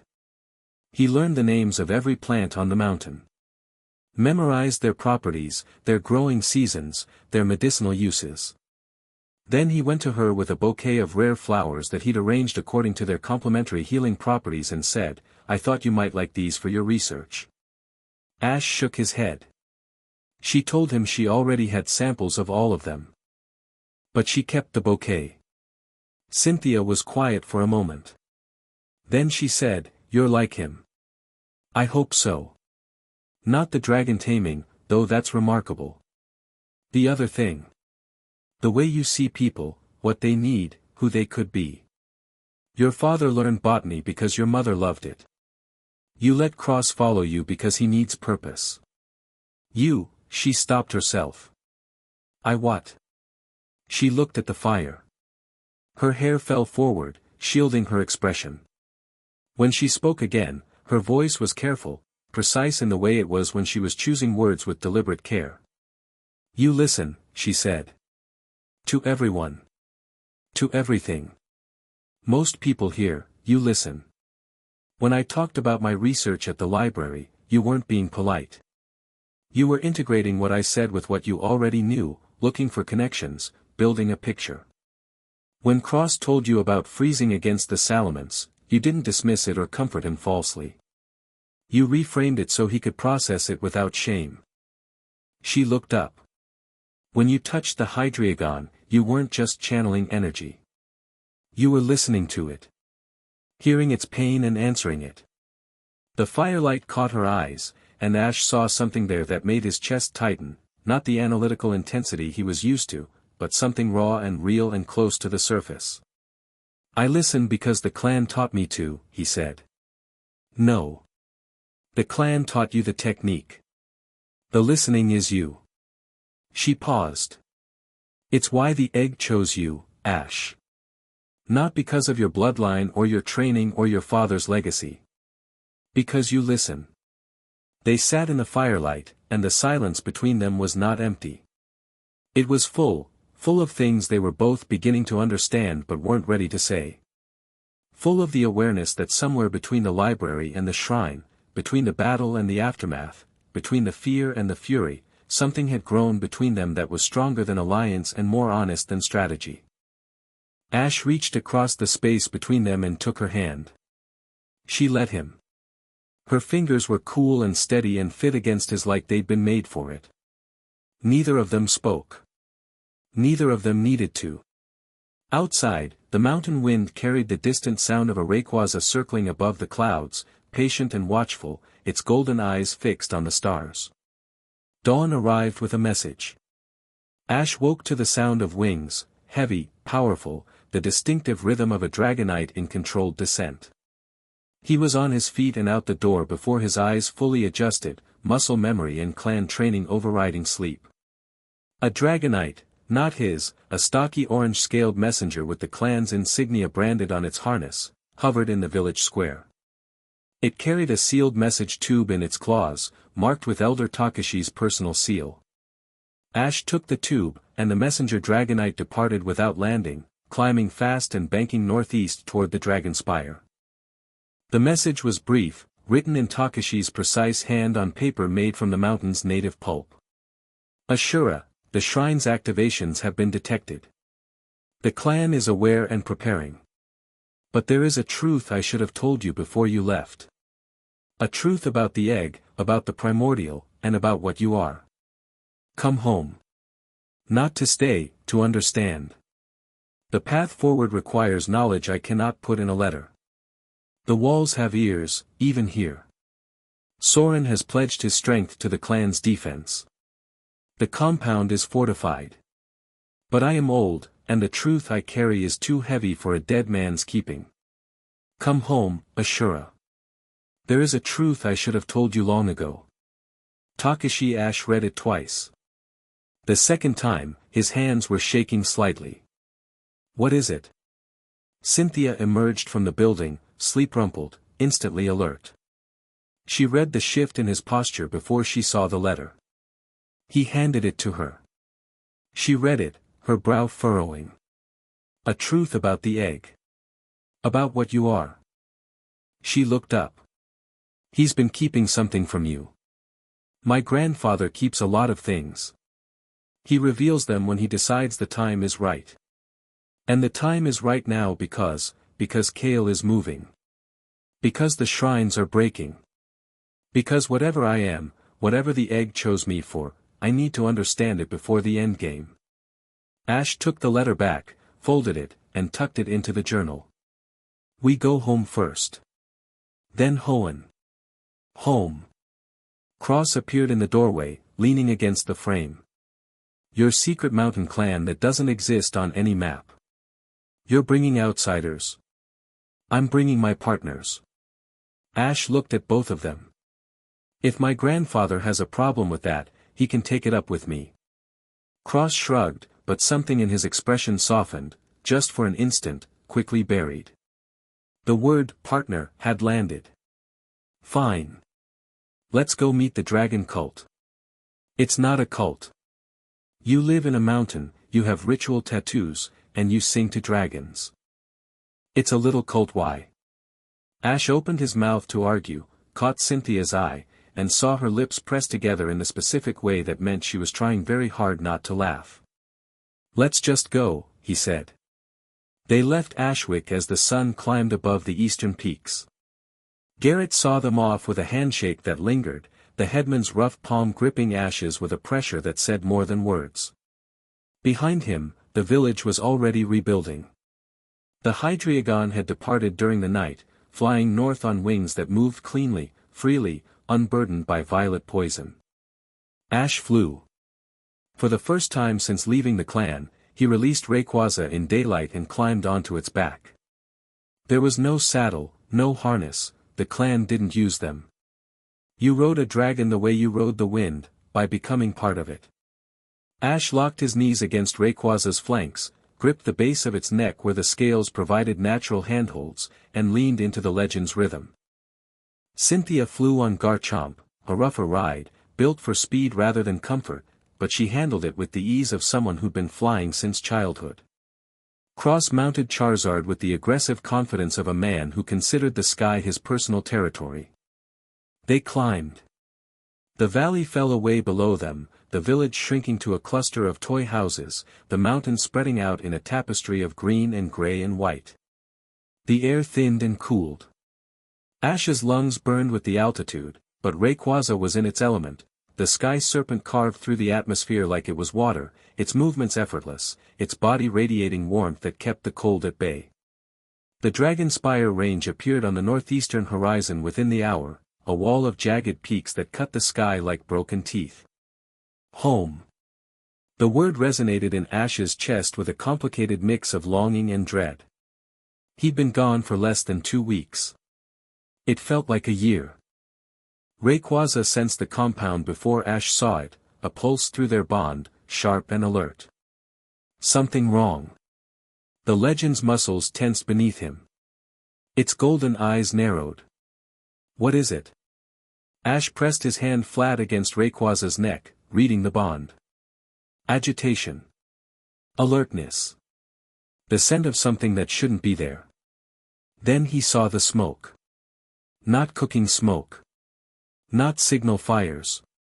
Thick, black, chemical smoke rising from the western face of the Dragon Spire, from the compound. From home. Ash's blood went cold. Faster, he said, and Rayquaza surged forward with a burst of speed that left Garchomp and Charizard struggling in its wake. Wind screamed past. The mountains rushed toward them. The smoke thickened, spreading across the sky like a bruise. As they closed the distance, Ash saw the shapes in the air above the compound, dragon Pokémon, dozens of them, locked in combat. Salamence against Dragonite. Flygon against Noivern. Flashes of fire and Dragon Pulse and Hyper Beam turning the sky into a war zone. And on the ground, emerging from the tree line in organized formations, dark-clad figures with corrupted dragons at their sides. The Severed. Kale's army. Attacking the clan. Ash had been played. The revelation at the shrine, the information about his father, the deliberate provocation, Kale had wanted him away from the compound. Wanted him gone, distracted, emotional. And while Ash was processing the revelation and planning his next move, Kale had launched his real attack. Not at a distant shrine. At the source. At the primary seal. At home. Cynthia. Cross. Ash's voice carried on the wind, amplified by Rayquaza's slipstream. He pointed at the compound. They saw. Their faces hardened. No plan. No time for a plan. Just action. Rayquaza dove. The black serpent hit the battle like a thunderbolt from a clear sky. Its first dragon pulse, golden-tinged, crackling with power that sent shockwaves through the air, caught a formation of corrupted salamence broadside and scattered them like leaves.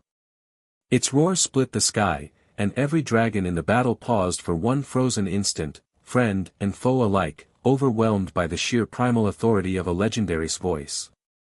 Ash leapt from Rayquaza's back at 50 feet, hit the compound's main terrace in a roll that would have broken a normal person's legs, and came up running. Dragonite burst from her ball and launched skyward, her hyper beam punching a corrupted Noivern out of the air. The compound was under siege. Clan tamers fought on every level, on the terraces, in the corridors, on the roost platforms. Their dragons battled the Severed's corrupted forces with the desperate ferocity of people defending their home. Ash saw Kira, blood streaming from a cut above her eye, directing her salamence against 3 attackers simultaneously. He saw young tamers, kids, barely older than he'd been when the egg arrived, fighting alongside their newly bonded partners with more courage than training. And he saw Elder Soren. The old hawk stood on the upper terrace, his Kingdra holding a choke point against a wave of corrupted Haxorus, his voice cutting through the chaos with tactical commands that were keeping the defense from collapsing entirely. Ashura. Soren's voice reached him across the compound. Not angry. Not accusatory. Relieved. The sacred chamber. They're breaking through below. Takashi went to hold them, but he's a corrupted Salaman's dove at the terrace. Soren's Kingdra intercepted it with a hydro pump that sent it spiraling away. Soren didn't flinch. Go, he roared. I'll hold the surface. Ash ran for the interior entrance, Cynthia and Cross at his heels. Behind them, Rayquaza climbed back into the sky and became a force of nature, its dragon ascent creating shockwaves that knocked corrupted Pokémon from the air, its presence alone stabilizing the clan's defending dragons, who fought with renewed fury in the Sky Serpent's shadow. Into the mountain. Down corridors Ash knew by heart, carved stone rushing past. The sounds of battle muffled as they descended, replaced by a deeper sound, a resonance that Ash felt in his teeth, in his bones, in the bond with Rayquaza that stretched but didn't break as distance grew between them. The sacred chamber was at the mountain's heart. They reached it as the defenses broke. The ancient door, stone, a foot thick, carved with the oldest symbols in the clan's possession, had been blasted open. Fragments of stone lay scattered across the corridor. Inside, violet light pulsed with a rhythm that matched the resonance Ash felt, and the air was thick with energy that tasted of corruption and power. Elder Takashi stood in the center of the chamber. He was wounded, blood on his face, his left arm hanging at a bad angle, his robes torn. But he stood. His Dragonite, old, scarred, massive, stood beside him, battered but unbroken, facing the chamber's far wall where the primary seal was carved into the living rock. Before the seal stood a woman Ash didn't recognize, broad-shouldered, red hair cropped close, flat expressionless eyes. The lieutenant from the mountain, the one who'd watched Ash leave the clan. Kale's right hand. Behind her, a Hydreigon whose 3 heads tracked independently, violet eyes blazing. Voss, Takashi said. His voice was steady despite his injuries. You will not touch the seal. I don't need to touch it, old man. Voss's voice was as flat as her expression. I just need to keep you busy while the resonators do their work. Ash saw them now, small spherical devices placed at intervals around the chamber's perimeter, each one humming with violet energy, each one projecting a beam of concentrated force at the seal wall. The symbols on the wall were flickering, weakening, cracks spreading through the ancient stone. Ash. Takashi turned. The relief on his face was instant and enormous. The resonators. Destroy them. I'll hold Voss. Ash moved. No hesitation, no planning, just explosive action. He sprinted for the nearest resonator, Dragonite blasting the one beside it with a point-blank dragon claw. The device shattered, its energy beam cutting out. The seal wall stabilized slightly. Voss reacted. Hydreigon. Stop them. The 3-headed dragon lunged. Cynthia's Garchomp met it head-on, blade arms locking against 3 sets of jaws, the collision sending shockwaves through the chamber. Cross's Charizard hit the Hydreigon from the flank, a fire blast that pushed all 4 Pokémon into a tangled, furious brawl. Ash destroyed the resonators one by one, moving through the chamber with the efficiency of someone who trained in these halls his entire life. Smash, move, smash, move. Each one he broke weakened the assault on the seal. 5 down. 6. The 7th was behind Voss. The lieutenant saw him coming and moved to intercept. She was fast, trained, enhanced, her body moving with the same unnatural precision as Kale's corrupted dragons. She threw a punch that would have shattered his jaw if it connected. Ash ducked under it, stepped inside her guard, and drove his elbow into her solar plexus. The clan didn't just train dragon taming, they trained combat. Human combat. Because sometimes the threat wasn't a Pokémon. Voss folded, gasped, and Ash was past her, his hand closing on the 7th resonator, crushing it. The final beam died. The seal wall's flickering stopped. The cracks held, damaged but not broken. Voss recovered faster than she should have. She grabbed Ash's shoulder from behind, her grip impossibly strong. "You're too late," she hissed.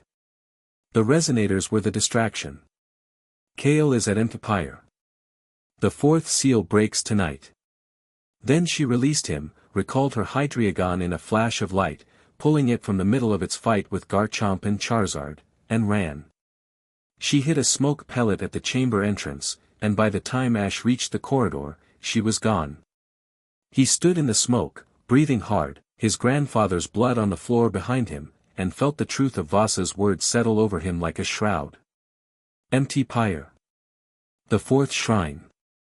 Breaking tonight. And he was here. A day's flight away at minimum. Too far. Too late. He'd saved the primary seal. He'd lost the race. The compound's defense held. Rayquaza and the clan's combined forces drove the severed back within the hour, the corrupted army retreating into the mountains as their coordination collapsed without Voss to direct them. The cost was steep, a dozen clan members injured, 3 critically. 2 dragon Pokémon lost.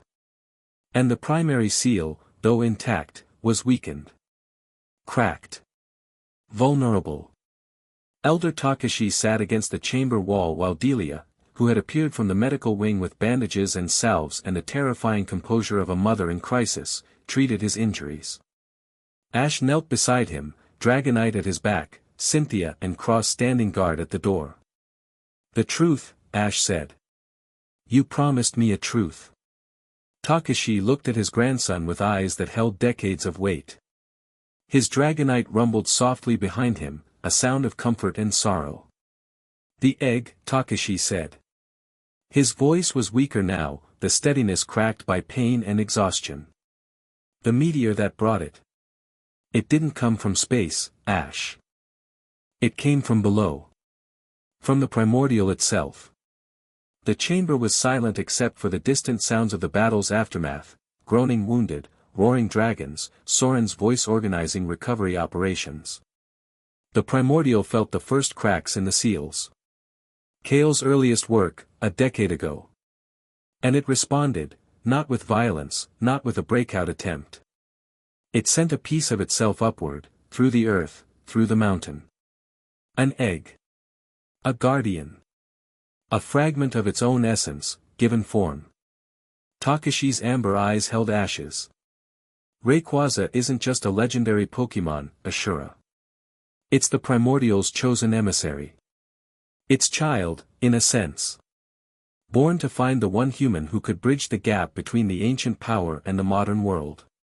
And that human, is you. Not because of your bloodline, though that helps. Not because of your training, though that's essential. Because of who you are. The primordial can feel, even in its sleep. It felt your heart when you were an infant, and it chose you. Takashi reached out with his uninjured hand and gripped Ash's wrist, the one with the clan marks. "You are the key, Ash. Not a metaphor. A literal key. Your bond with Rayquaza is the bridge between the primordial and the surface world. Through that bond, you can communicate with it. Calm it. Guide it. Or, if necessary, strengthen the seals in a way that doesn't require imprisonment." "A way that doesn't require imprisonment," Ash repeated. The old seals were cages. Built by humans who feared what they couldn't control. But there's another way, a willing bond, a partnership. The way the clan was meant to embody. Not jailer and prisoner. Guardian and guarded. Takashi's grip tightened. Kale knows this. That's why he hasn't killed you. He needs you alive because only you, through Rayquaza, can open the final seal without destroying everything. He plans to use you, Ash. To force you to be the key that unlocks the primordial for him. And if I refuse? He'll break all 6 seals by force and take his chances with an uncontrolled awakening. It would be catastrophic, but Kale has never been afraid of catastrophe. He believes he can survive anything. Ash absorbed this.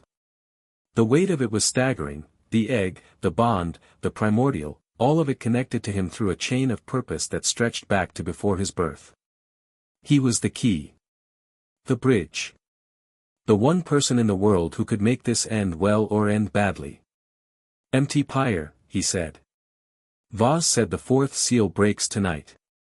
We've lost it." "Perhaps." Takashi leaned back against the wall, wincing. "Perhaps not. The shrines have secondary defenses, old wards, maintained by local guardians. Empty pyre's guardians are strong. They may buy time." "How much time?" "I don't know." "But Ash," Takashi's voice hardened, his clan leader authority overriding his injuries. "Don't scatter yourself trying to protect everything. Kale wants you reactive, chasing him from shrine to shrine. Don't play his game. Play yours." "What game is that?" Takashi smiled. It was tired and pained and fierce. "The one where you stop defending and start choosing. You're the key, Ashura. Keys don't run. They decide which doors to open." Ash stood. He looked down at his grandfather, wounded, exhausted, but unbroken. He looked at his mother, whose hands were steady and whose eyes were bright with unshed tears. He looked at the seal wall, cracked but holding, ancient symbols flickering with a light that was warm instead of violent. Then he turned to Cynthia and Cross. "Hoenn," he said. "Empty pyre. Even if the fourth seal breaks, Kale will need to consolidate. He'll be there, or his people will be. We go, and we stop the fifth before it starts. And if we can't?" Cross asked. Not challenging. Genuinely asking. Ash touched the dragon sphere at his belt. The warmth pulsed against his palm, not question, not request. Certainty. "Then we go to the sixth seal," Ash said. "Here. Where the primordial sleeps. And we end it." He walked out of the sacred chamber, through the corridors of his wounded home, past the tamers and dragons who straightened as he passed, not because he commanded it, but because something in the way he moved had changed. Harder. More certain. Like a blade that had found its edge. Outside, the sky over the dragon spire was bruised with sunset and smoke. Rayquaza descended from the clouds and hovered before him, black scales gleaming, golden eyes steady. Ash looked up at the legend, the primordial's child, his partner, his bridge to the oldest power in the world, and for the first time since the egg hatched, he felt not just the bond between them, but the purpose of it. The reason. The why.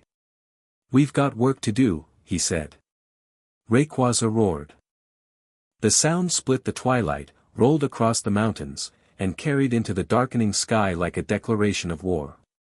In a cave beneath Empire, Kale Draconis pressed his hands against the fourth seal and smiled as the ancient stone cracked beneath his fingers. Violet light poured from the fractures, and the mountain trembled, and far below, something vast and old shifted in its sleep. 4 down. 2 to go. Kale looked up through the cave's natural skylight, toward the distant northeastern sky where storm clouds gathered above mountains he could not see. "Come, then, Ashura," he whispered. "Come and be what you were born to be." The ground shook. The seal broke. And the world tilted closer to the edge. Chapter 4, The Age of Dragons. They were too late for Empire. Ash knew it before they arrived, felt it through the bond with Rayquaza, a shudder in the ley lines beneath them like a severed nerve still firing. The sky above Hoenn's southern coast was wrong. Not dark, not stormy, bruised. A deep violet stain spreading across the blue like ink dropped in water, radiating outward from the mountain that rose from the sea ahead of them. Empire was burning. Not with fire, with energy. Violet light poured from fissures in the mountainside, visible even from miles away, pulsing with the same sick rhythm Ash had felt at every broken shrine. The air tasted metallic, acrid, and as they closed the distance on Rayquaza's back, Ash felt the legend shudder beneath him, not from effort, but from recognition. From pain. It feels it too, Ash thought. The primordial's cage, cracking. They landed on the mountain's eastern slope, where the damage was worst. The shrine was in a cave system deep within the peak, and the entrance had been blasted open, stone walls reduced to rubble, ancient carvings shattered beyond recognition. The secondary wards that local guardians had maintained for generations were gone, their anchor stones cracked and dark. Inside, the devastation was complete. The fourth seal, the altar, the pillars, the carved symbols, had been broken with the same surgical precision as the others. Violet energy bled from the fractures in steady, pulsing streams. The air was so thick with corruption that Ash's eyes watered and his skin crawled. Cynthia crouched beside one of the shattered pillars, running her fingers over the break pattern. Her face was pale, set in the rigid mask she wore when emotions threatened to override her analysis. Hours. Maybe 12. The energy signature is still settling. Voss was telling the truth, Cross said. He stood at the cave entrance, arms crossed, Charizard's tail flame casting orange light against the violet glow. They hit this while we were defending the compound. Perfect timing. Not perfect, Ash said. Planned. Kale used the compound attack to pin us down while he broke this seal personally. He studied the fracture patterns. The cuts in the stone were different here, more confident, more powerful. Not Voss's work. He was here. Hands on the stone. Cynthia stood. 4 seals broken. 2 remaining. Celestic Town and the primary seal at the Dragon Spire. She pulled out her laptop, cracked screen, battered case, still functioning through sheer stubbornness, and pulled up her hexagonal diagram. The 4 broken points glowed red. 2 remained. With 4 seals down, the containment structure is critically compromised. The primordial is no longer sleeping, it's stirring. Semi-conscious. Every dragon Pokemon in the world will be feeling the effects by now.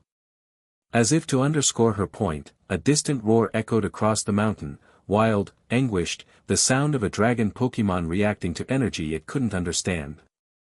Then another. Then a chorus, rising from the forests and caves of Empire, dozens of wild dragons crying out in confusion and pain. Rayquaza answered them. Its roar cut through the chorus like a blade through silk, deep, resonant, authoritative. Calm. Be still. I am here. The wild dragons fell silent, one by one, and the mountainside settled into an uneasy quiet. The 5th seal, Ash said.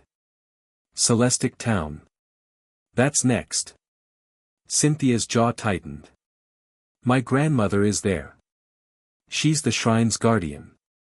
If Kale's forces are heading for Celestic, then we get there first. They flew northeast through the night, pushing their Pokemon hard.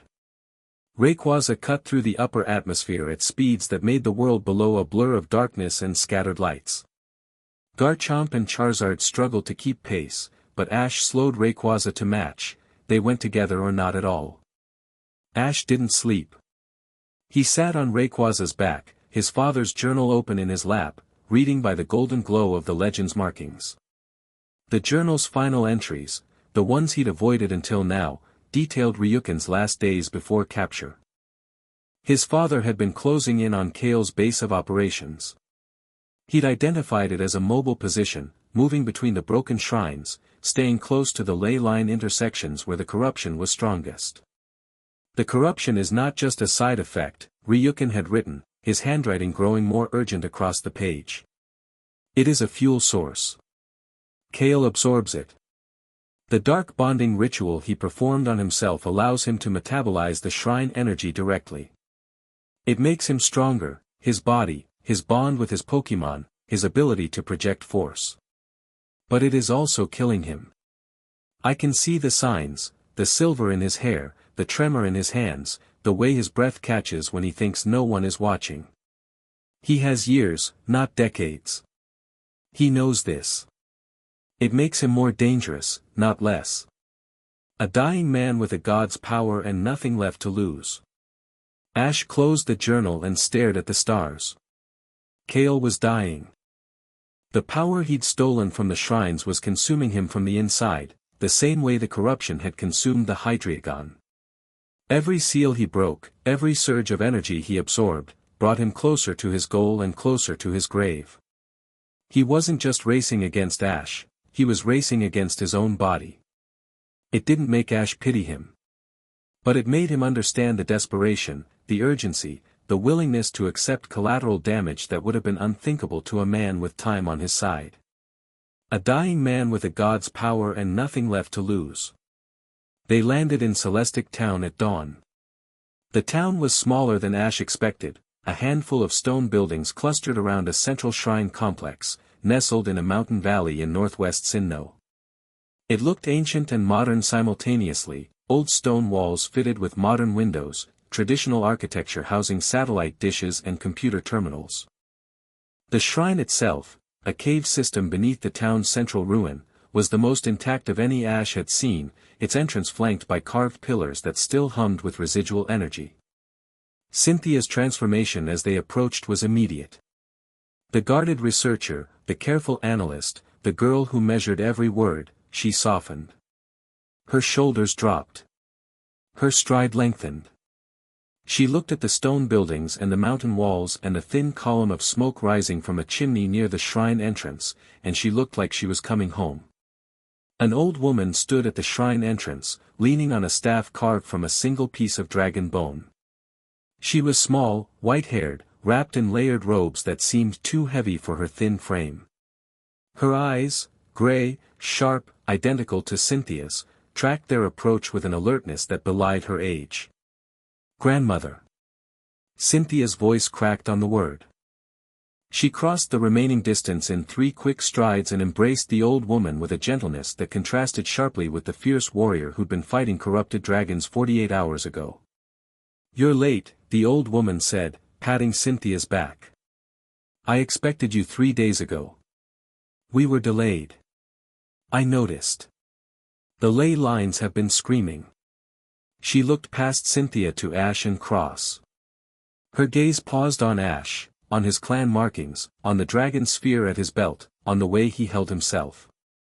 "Ryaketsu," she said. The same instant recognition Lance had shown.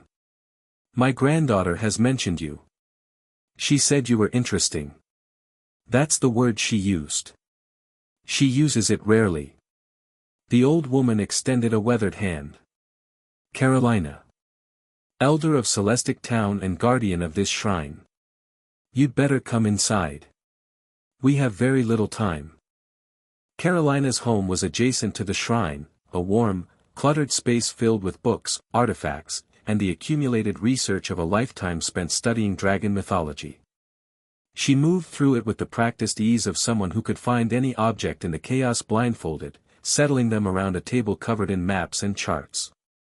"The 4th seal broke 12 hours ago," Carolina said, pouring tea with hands that were steadier than Ash expected. "I felt it. Every guardian feels it when a seal breaks, it's like losing a tooth.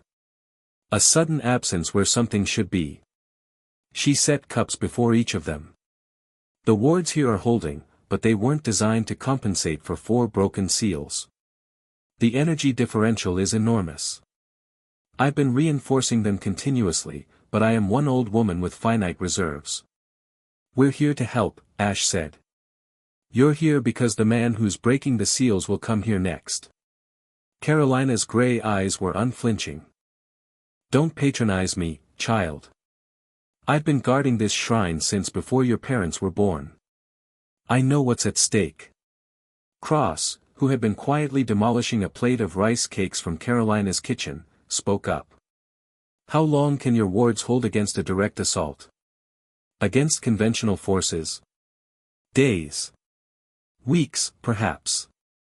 Against what I've been sensing in the ley lines, the concentrated, weaponized corruption that broke the other seals." She paused. "Hours. If that. Then we fortify," Ash said. "Combine your wards with what I can do through Rayquaza. The bond lets me channel energy into sealing structures. I did it at the compound, stabilizing the primary seal after Vasa's attack. If I can feed power into your wards, you'll extend their duration, yes. But you'll also paint a target on this location that the enemy can't miss. Carolina regarded him steadily. The moment you channel Rayquaza's energy into the shrine, every corrupted node in the ley line network will spike. Kale will know exactly where you are and what you're doing. Good, Ash said. Let him come. Carolina's eyebrows rose. She looked at Cynthia. He means it, Cynthia said.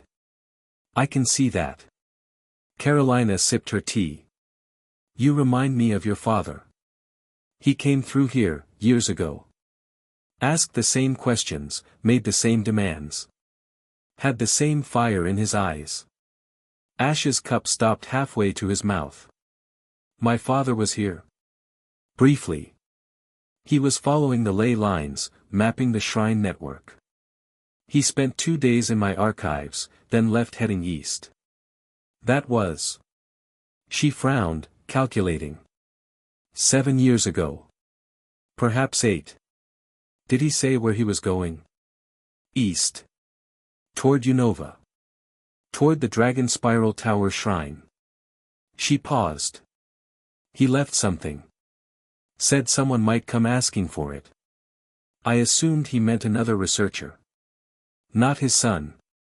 She rose, crossed the room, and opened an ancient chest beneath her desk.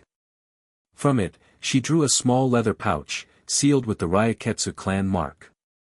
Ash opened it. Inside was a single item, a piece of black stone, smooth and warm, carved with symbols that matched the ones on the dragon sphere. When he touched it, the warmth spread through his hand and up his arm, and Rayquaza pulsed in the sphere at his belt. Recognition, resonance, connection. A seal fragment, Ash said. From the primary seal. My father took a piece of it with him. Why? Cynthia leaned forward, examining the stone without touching it. Insurance.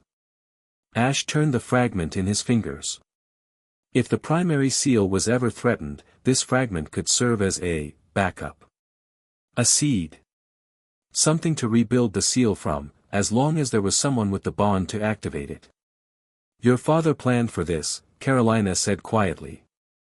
For everything. He knew the seals were being targeted. He knew the day might come when they'd all be broken.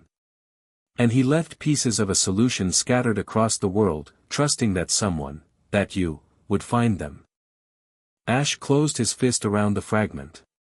The warmth pulsed in time with his heartbeat. In time with Rayquaza's. In time with something far below, ancient and vast and slowly, inexorably, waking. They spent the day fortifying the shrine. Ash knelt at the shrine's central altar, a stone platform carved with symbols that were cousins to the ones in the Dragonspire compound, and released Rayquaza in the confined space. The legend filled the cavern, its body coiling between the pillars, its golden markings casting warm light across the ancient walls. It lowered its head to the altar, and Ash placed his hands on its neck, and they breathed together. The energy flowed. Through Ash, through the bond, through Rayquaza, and into the shrine. Golden light raced along the carved symbols, filling them, strengthening them. Carolina's wards, delicate constructions of will and tradition, thickened and solidified as legendary power reinforced them. The shrine hummed. The altar glowed. The very stone of the mountain seemed to sigh with relief as the containment structure stabilized. But Carolina was right. The moment Ash channeled the energy, the ley lines responded. He felt it, a spike in the corruption network, a pulse of attention from something dark and distant. Kale. Sensing the disturbance. Turning toward it like a predator toward the scent of blood. He knows, Ash said, opening his eyes. How long? Cynthia asked. She stood at the cavern entrance, Garchomp beside her, already in battle stance. Hours. Maybe less. He'll come fast, he can't afford to let me reinforce the seals. Then we're ready. Cross was leaning against the cavern wall, Charizard's ball in hand, that sharp-edged grin on his face. Somewhere in the past week, the grin had changed, less arrogance, more anticipation. Not a boy looking for a fight, but a warrior preparing for one. Cross. Ash stood, and Rayquaza rose behind him, golden eyes gleaming in the altar light. When they come, Kale will send his forces first. Voss, the corrupted squads, everything he has. He'll try to overwhelm us with numbers while he goes for the seal directly. So I hold the line. You hold the line. With Carolina's defenses and whatever reinforcements we can find. Can you do that? Cross's grin widened. Mountain boy. Holding lines is what Charizard was born for. Cynthia. Ash turned to her. I need you in the shrine with me. When Kale comes for the seal, and he will come personally, I'll need to fight him and maintain the ward reinforcement simultaneously. I can't do both. I'll maintain the wards, she said immediately. Show me the channeling technique. I'm a fast learner. It's not a technique. It's a bond. You'll need to connect through Rayquaza, let it channel through you the way it channels through me. Cynthia looked at the black serpent. Rayquaza looked back. The golden eyes held her gaze, measured her, and then, as it had done in the meadow, days ago, it pressed its snout against her palm. She gasped. Ash felt it through the bond, a sudden expansion, a widening of the connection, like a river finding a new tributary. Cynthia's eyes went wide, then steady, then fierce. I feel it, she whispered. The seal. The energy. The primordial. She looked at Ash, and her eyes were bright with something that went beyond curiosity. It's enormous. Ash, it's alive. Not just energy, alive. Thinking. Dreaming. I know. It's dreaming about the sky. Her voice was awed. About flying. About a world where the sky had no limits. Ash nodded. He'd felt those dreams too, fragments that came through the bond when he was closest to Rayquaza, when the connection was deepest. The primordial's memories of a world before seals, before cages, before the fear that had driven humanity to imprison the greatest dragon that ever lived. Hold those dreams, Ash said. When the time comes, they'll matter. Carolina organized Celestic Town's defenses with the brisk efficiency of a woman who had been preparing for this fight her entire life. The townspeople, most of them descendants of the original Shrine Guardians, armed themselves and their Pokémon without complaint. They'd been raised on the stories. They knew what the shrine meant. By late afternoon, the town was a fortress. Cross had established a defensive perimeter at the valley's entrance, his Charizard serving as the anchor point, flanked by Carolina's personal Garchomp, older than Cynthia's, slower, but experienced in a way that only decades of guardianship could produce. The townspeople and their Pokémon filled the gaps, creating overlapping fields of fire and defense. Cynthia stayed in the shrine with Ash, her hands on the altar, the connection through Rayquaza holding steady. She maintained the ward reinforcement with remarkable composure for someone who'd learned the technique hours ago. Ash waited. The dragon sphere pulsed at his belt. Rayquaza coiled around the shrine's pillars, patient, watchful, its golden eyes reflecting the altar light. Outside, the sun set. The sky turned red, then purple, then dark. They came with the night. The first sign was the ley line screaming, a surge of corrupted energy so intense that Ash felt it like a physical blow, staggering him against the altar. Cynthia gasped but held her position. In the shrine, the reinforced wards flared bright, fighting back the corruption wave. Then the sounds. Dragon roars, wrong, agonized, the sound of corrupted Pokémon driven to fury by the energy surging through them. Dozens of them, maybe more, converging on the valley from every direction. Then Cross's voice, distant but clear, carried on the mountain wind, Charizard. Blast burn. The sky turned orange. The battle for Celestic Town began. Ash couldn't see it from inside the shrine.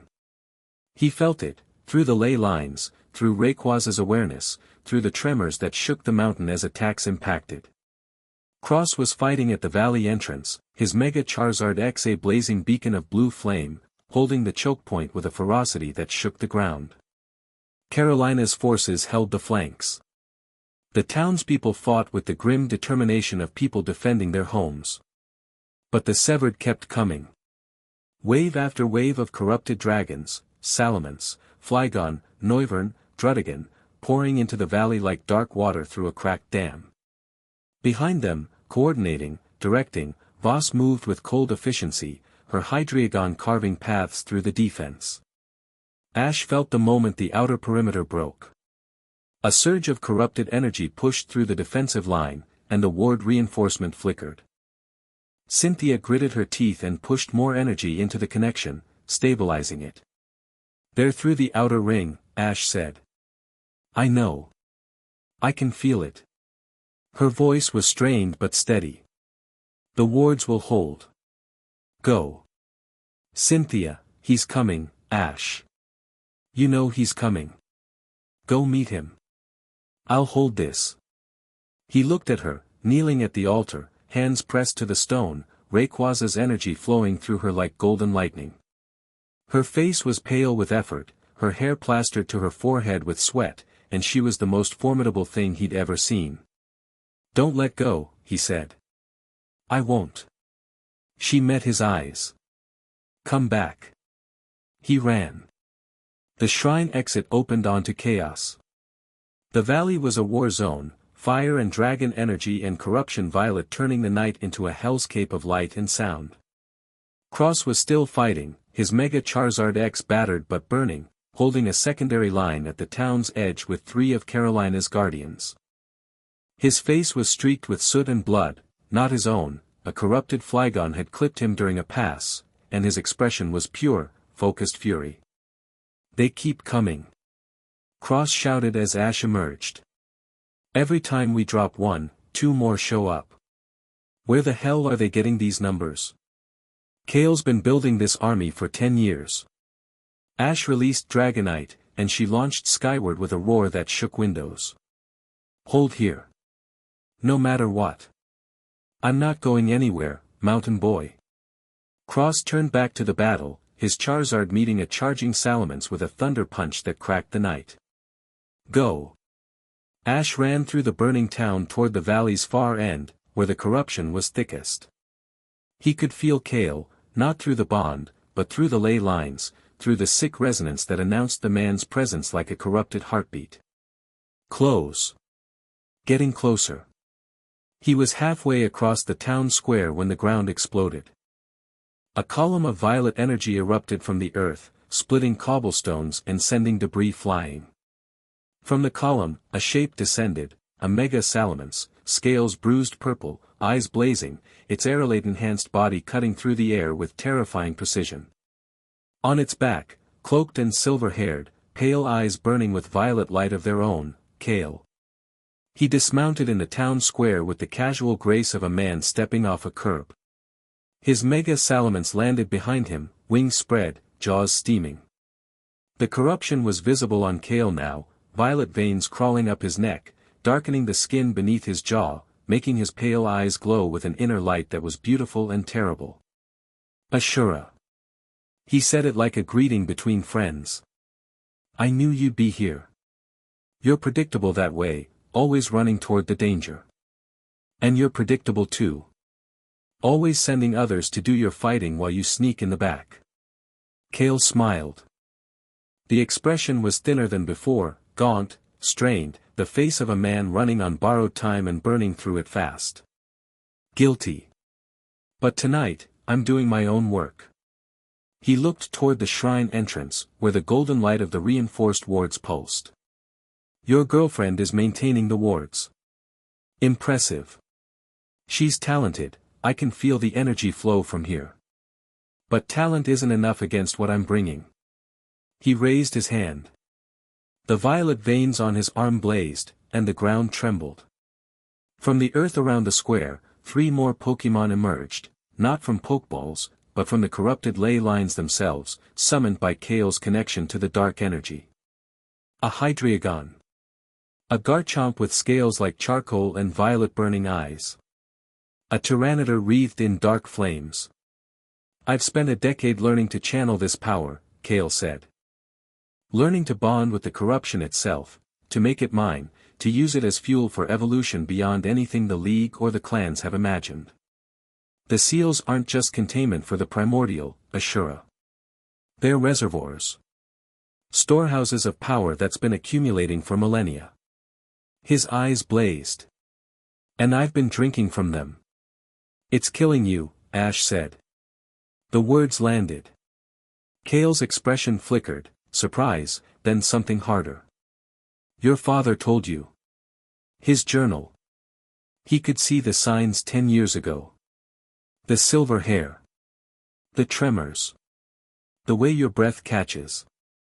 Ash took a step forward. You're dying, Kale.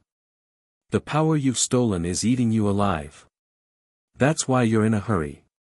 That's why you're willing to accept any cost, because you won't be around to pay it. Silence. The battle raged around them, distant explosions, dragon roars, crosses Charizard bellowing defiance, but between Ash and Kale, the air was still. 3 years, Kale said softly. Maybe less. The corruption accelerates. Every seal I break gives me more power and takes more of my body. He held up his hand, and Ash could see the tremor, faint but unmistakable. But 3 years is enough. 3 years is all I need to wake the primordial, bond with it, and reshape the world. After that. He shrugged. After that, it doesn't matter. It matters, Ash said. It matters because the world you leave behind will have to live with what you've done. And the primordial will be awake, bonded to a dead man, with no one to guide it. That's why I need you alive. Kale's voice hardened. You are the bridge, Ashura. Rayquaza is the key to the primordial, and you are the key to Rayquaza. When the time comes, you will open the final seal. Willingly or not. Not. We'll see. Kale attacked. The Mega Salamence moved first, a dragon rush that compressed the air into a shockwave, aimed not at Ash but at the ground beneath his feet. The cobblestones shattered. Ash leapt, Dragonite catching him in midair, her wings snapping open as she banked hard to avoid the Hydreigon's dark pulse. The battle erupted in the confined space of the town square, and it was nothing like the tournament, nothing like the severed raid, nothing like anything Ash had faced before. Kale's corrupted Pokémon fought as a coordinated unit, for beings moving with a single will, their attacks overlapping, their coverage absolute. The Garchomp locked down the ground. The Hydreigon controlled the air. The Tyranitar served as a battering ram, its dark fire attacks smashing through buildings and defenses alike. And the Mega Salamence, Kale's ace, his partner, the creature he'd bonded with through the forbidden ritual, was a nightmare. It moved faster than a mega evolution should allow, its dragon rush attacks coming from angles that defied physics, its corrupted energy adding a toxic edge to every strike. Ash fought with everything he had. Dragonite matched the Garchomp blow for blow, her dragon rush countering its corrupted dragon claw, her speed, enhanced by years of clan training and the bond that made her an extension of Ash's will, keeping her ahead of the Hydreigon's tracking. But it was 4 against 1, and Kale was directing them with the precision of a conductor leading a symphony of destruction. The dragon sphere pulsed at Ash's belt. Rayquaza strained against it, wanting out, wanting to fight, wanting to meet this threat with the full force of a legend's fury. But Ash held it back. Rayquaza's energy was flowing through Cynthia, maintaining the shrine wards. If he pulled it out now, the wards would collapse, and Kale would have a clear path to the 5th seal. So he fought without his strongest partner. And he fought well. Dragonite's dragon dance chains made her a blur of golden-orange fury, her attacks hitting with the kind of force that cracked buildings and split cobblestones. She drove the Garchomp back with a barrage of ice punch and dragon rush, then whirled to intercept a hyper beam from the Hydreigon. Ash directed her from the ground, moving with her, reading the flow of the battle the way the clan had taught him, not as a series of individual exchanges but as a continuous, fluid conversation between bodies and energies and intent. But Kale was better. Not more skilled. Ash was his father's son, trained by the clan from birth. But Kale had something Ash didn't: 10 years of stolen power flooding his veins, enhancing his reflexes, his perception, his ability to process the battlefield at speeds that bordered on precognition. The Tyranitar caught Dragonite from behind. A stone edge erupted from the ground and slammed into her flank, sending her crashing through the wall of a building. She roared in pain. Ash felt it through the bond like a knife in his ribs, and the Hydreigon was on her before she could recover, all three heads blasting her with Dark Pulse at point-blank range. Dragonite went down. Ash recalled her in a flash of light, the ball warm in his hand, her pain echoing through him. She was alive. Hurt badly, but alive. Kale's 4 Pokémon closed in, surrounding Ash in the ruined town square. The Mega Salamence descended to hover before him, its violet eyes inches from his face. Kale stood behind it, watching. "Surrender Rayquaza," Kale said. "Let me take the 5th seal. Come with me willingly to the Dragon Spire. Open the primary seal. Do this, and I will release your father. I will ensure the awakening is controlled. You'll what?" Ash's voice was raw. "Reshape the world. Save dragonkind. Build your utopia on the bones of everyone who stood in your way." He stared at Kale through the Salamence's violet haze. "You can't control the primordial. You couldn't control yourself. You took forbidden power and it's eating you alive, and you think you're going to bond with a god. I am the only one who has the will. You have the will. You don't have the right." The Salamence snarled, jaws opening. Ash stood his ground. And from behind him, a dragon pulse hit the Salamence in the face. The impact sent the Mega Salamence sprawling. Kale staggered back, his connection to the creature jolting. Ash spun to see the source. Cross. Mega Charizard X stood in the ruins of the town square, blue flames blazing, scarred and battered from the perimeter battle but very much still fighting. Cross stood beside it, bleeding from a cut above his eye, his shirt torn, his expression carved from stone. "You know what?" Cross said, his voice carrying across the square with the kind of absolute, focused rage that turned words into weapons. "I am really, really tired of this guy." Kale's Hydreigon lunged at Charizard. Cross met it head-on. Dragon Claw. "Take the ugly one." Mega Charizard X engaged the Hydreigon and the Tyranitar simultaneously, blue flames and dragon energy turning the north side of the square into an inferno. Cross fought with a precision Ash had never seen from him, not the reckless, power-first approach of the tournament, but something refined. Tactical. He'd learned from his defeat. He'd learned from Kale's Salamence paralyzing him at the shrine. He'd taken the data and he'd used it. He was magnificent.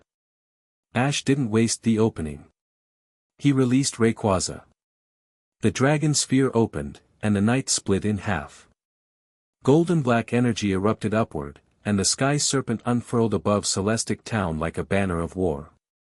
It was massive now, 18 feet, its body dense with muscle and power, its scales radiating that impossible depthless black that swallowed light. Its golden markings blazed so bright they cast shadows. In the shrine, Ash felt the ward reinforcement stutter as Cynthia absorbed the shift, Rayquaza's energy splitting between the wards and its physical form. She held it. Barely. But she held it. "Buy me 3 minutes." Ash shouted to Cross. "What happens in 3 minutes? I end this." Cross didn't argue. He threw himself at Kale's corrupted Garchomp with a ferocity that turned the creature's charge into a retreat, Mega Charizard X's Thunder Punch crackling against corrupted Dragon Claw. Ash climbed Rayquaza's coils and mounted the legend's back. The connection between them deepened, not just bond, not just partnership, but fusion. Ash felt Rayquaza's senses overlay his own. He saw the ley lines pulsing beneath the earth. He felt the primordial stirring far below, its massive consciousness brushing against his awareness like a current beneath ice. He felt the corruption in Kale's Pokémon, threads of violet poison woven through their beings, and he felt the clean, fierce power of Rayquaza's own essence burning through those threads like sunlight through shadow. Kale remounted his Mega Salamence. The two faced each other in the sky above Celestic Town, boy and legend against man and monster, gold against violet, the future against the past. "Last chance, Ashura," Kale said. Ash didn't respond with words. He responded with a dragon ascent.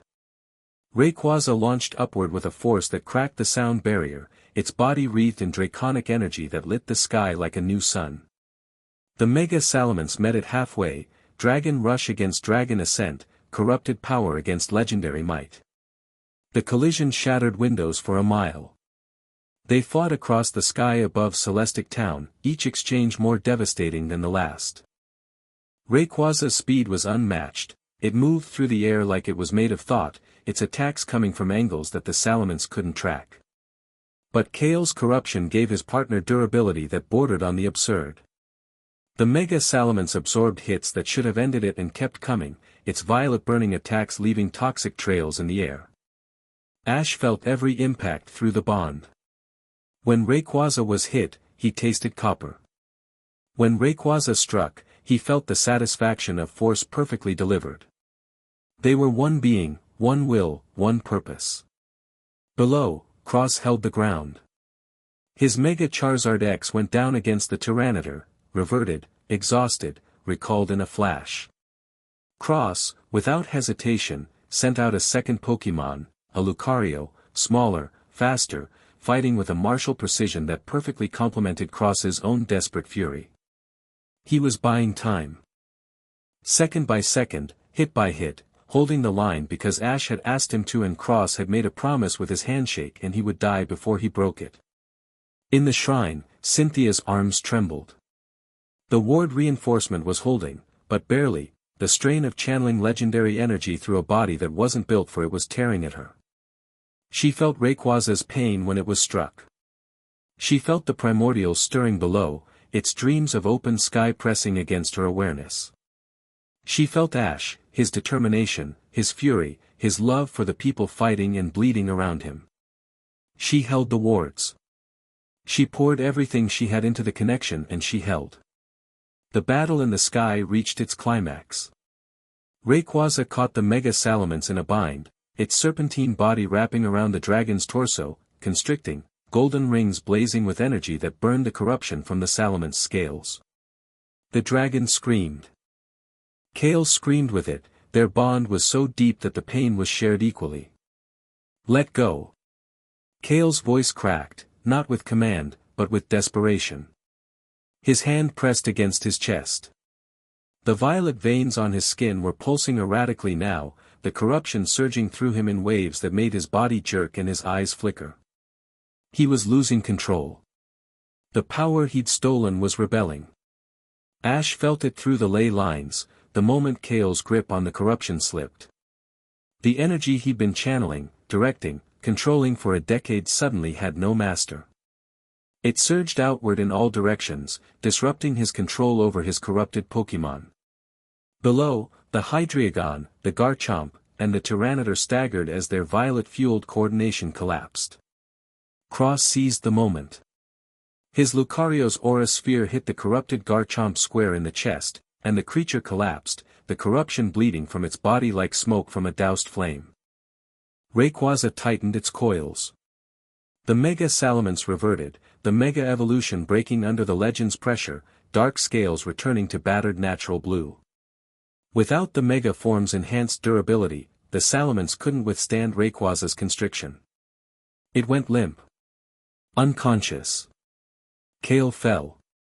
20 feet, straight down, hitting the cobblestones of the town square with a sound that made Ash's stomach turn. Ash vaulted from Rayquaza's back and landed beside the fallen man, his own body protesting the impact, and dropped to one knee. Kale lay on his back in the ruins of Celestic Town Square, the sky burning with aftermath above him. The violet veins on his skin were fading, not because the corruption was leaving, but because his body was failing. His breathing was shallow, ragged. Blood, dark, almost black, seeped from his nose, his ears, the corners of his eyes. "The fifth seal," Kale whispered. His voice was a ruin. "It holds." "It holds," Ash confirmed. Kale laughed. It was a terrible sound, wet, broken, carrying the weight of a decade's obsession crumbling into dust. "Then I've failed. The fifth seal holds, and I don't have the strength to break the sixth. Not now. Maybe not ever." He coughed, and the blood that came up was violet-tinged. The corruption was consuming him. Accelerating. Without the discipline of his will to control it, it was devouring his body from the inside out. "Where is my father?" Ash asked. Kale's eyes focused on him. Even dying, those pale eyes held intelligence, held fire. "The dragon spire. The cave system beneath the primary seal. I kept him close, he was useful. His knowledge." Another cough. "His knowledge of the sealing techniques is the reason I got as far as I did. He refused to help voluntarily, but the corruption, it breaks down resistance over time. Not his will, never his will. But his defenses. His ability to hide what he knew. You tortured him. I exposed him to the same energy I exposed myself to. We suffered together." Kale's mouth twisted in something that might have been a smile. "He never broke, Ashura. 7 years, and he never broke. He's the strongest man I've ever known." His eyes drifted to the sky, where Rayquaza circled, its golden markings pulsing against the stars. "I thought I could change the world. I thought the primordial's power was the answer. A clean sweep, destroy the old order, build something worthy of dragons." He was fading. His voice grew thinner, distant. "I was going to save them. I was going to make the world worthy. Then help me do it the right way," Ash said. The words came from somewhere deep inside him, not anger, not pity. Something else. Something that saw the broken man on the ground and refused to reduce him to a villain. "Tell me how to strengthen the seals without the primordial being caged. Tell me how to fix what you broke." Kale stared at him. The violet faded from his eyes, and for one moment, they were just pale, human, tired, full of a sadness that went deeper than dying.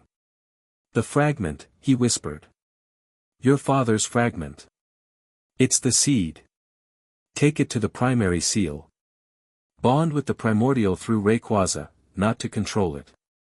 To communicate with it. Show it what you showed the Hydreigon. Show it what you showed me." His hand reached up, trembling, and gripped Ash's wrist. "Show it that the world is worth believing in. That's the only seal that matters." His grip loosened. His hand fell. "Beautiful," he whispered, his eyes fixed on Rayquaza, black scales gleaming against the stars. "It was always beautiful." Kale Draconis closed his eyes. His breathing slowed, stuttered, stopped. Ash knelt beside the body of a man who had wanted to save the world and had nearly destroyed it instead, and he felt the loss of it, the waste, the tragedy, the fundamental wrongness of a brilliant mind twisted by desperation and a dying body. He reached down and closed Kale's eyes fully, and the gesture was gentle. "You were wrong," Ash said quietly. "But you weren't nothing." He stood. Around him, the battle was ending. Without Kale's will driving them, the corrupted Pokémon had collapsed, the dark energy bleeding from their bodies as the corruption lost its anchor. The severed fighters were surrendering or fleeing, their coordination shattered. Cross stood in the wreckage of the North Square, his Lucario at his side, both of them swaying with exhaustion. Cynthia emerged from the shrine entrance. She was ghost-pale, drenched in sweat, and her hands were shaking uncontrollably. She'd held the wards through the entire battle. The shrine was intact. The fifth seal was unbroken. She saw Ash standing over Kale's body and stopped. Her expression, relief, grief, exhaustion, love, was too complex for words. Ash crossed the square and caught her as her legs gave out. She leaned against him, her face pressed into his shoulder, and for a long moment they just stood in the ruins and breathed. "It's not over," she murmured against his shirt. "I know. The 4 broken seals. The primordial is still waking. Kale's death doesn't undo what he did." "I know. So what now?" Ash looked east. Toward the mountains. Toward home.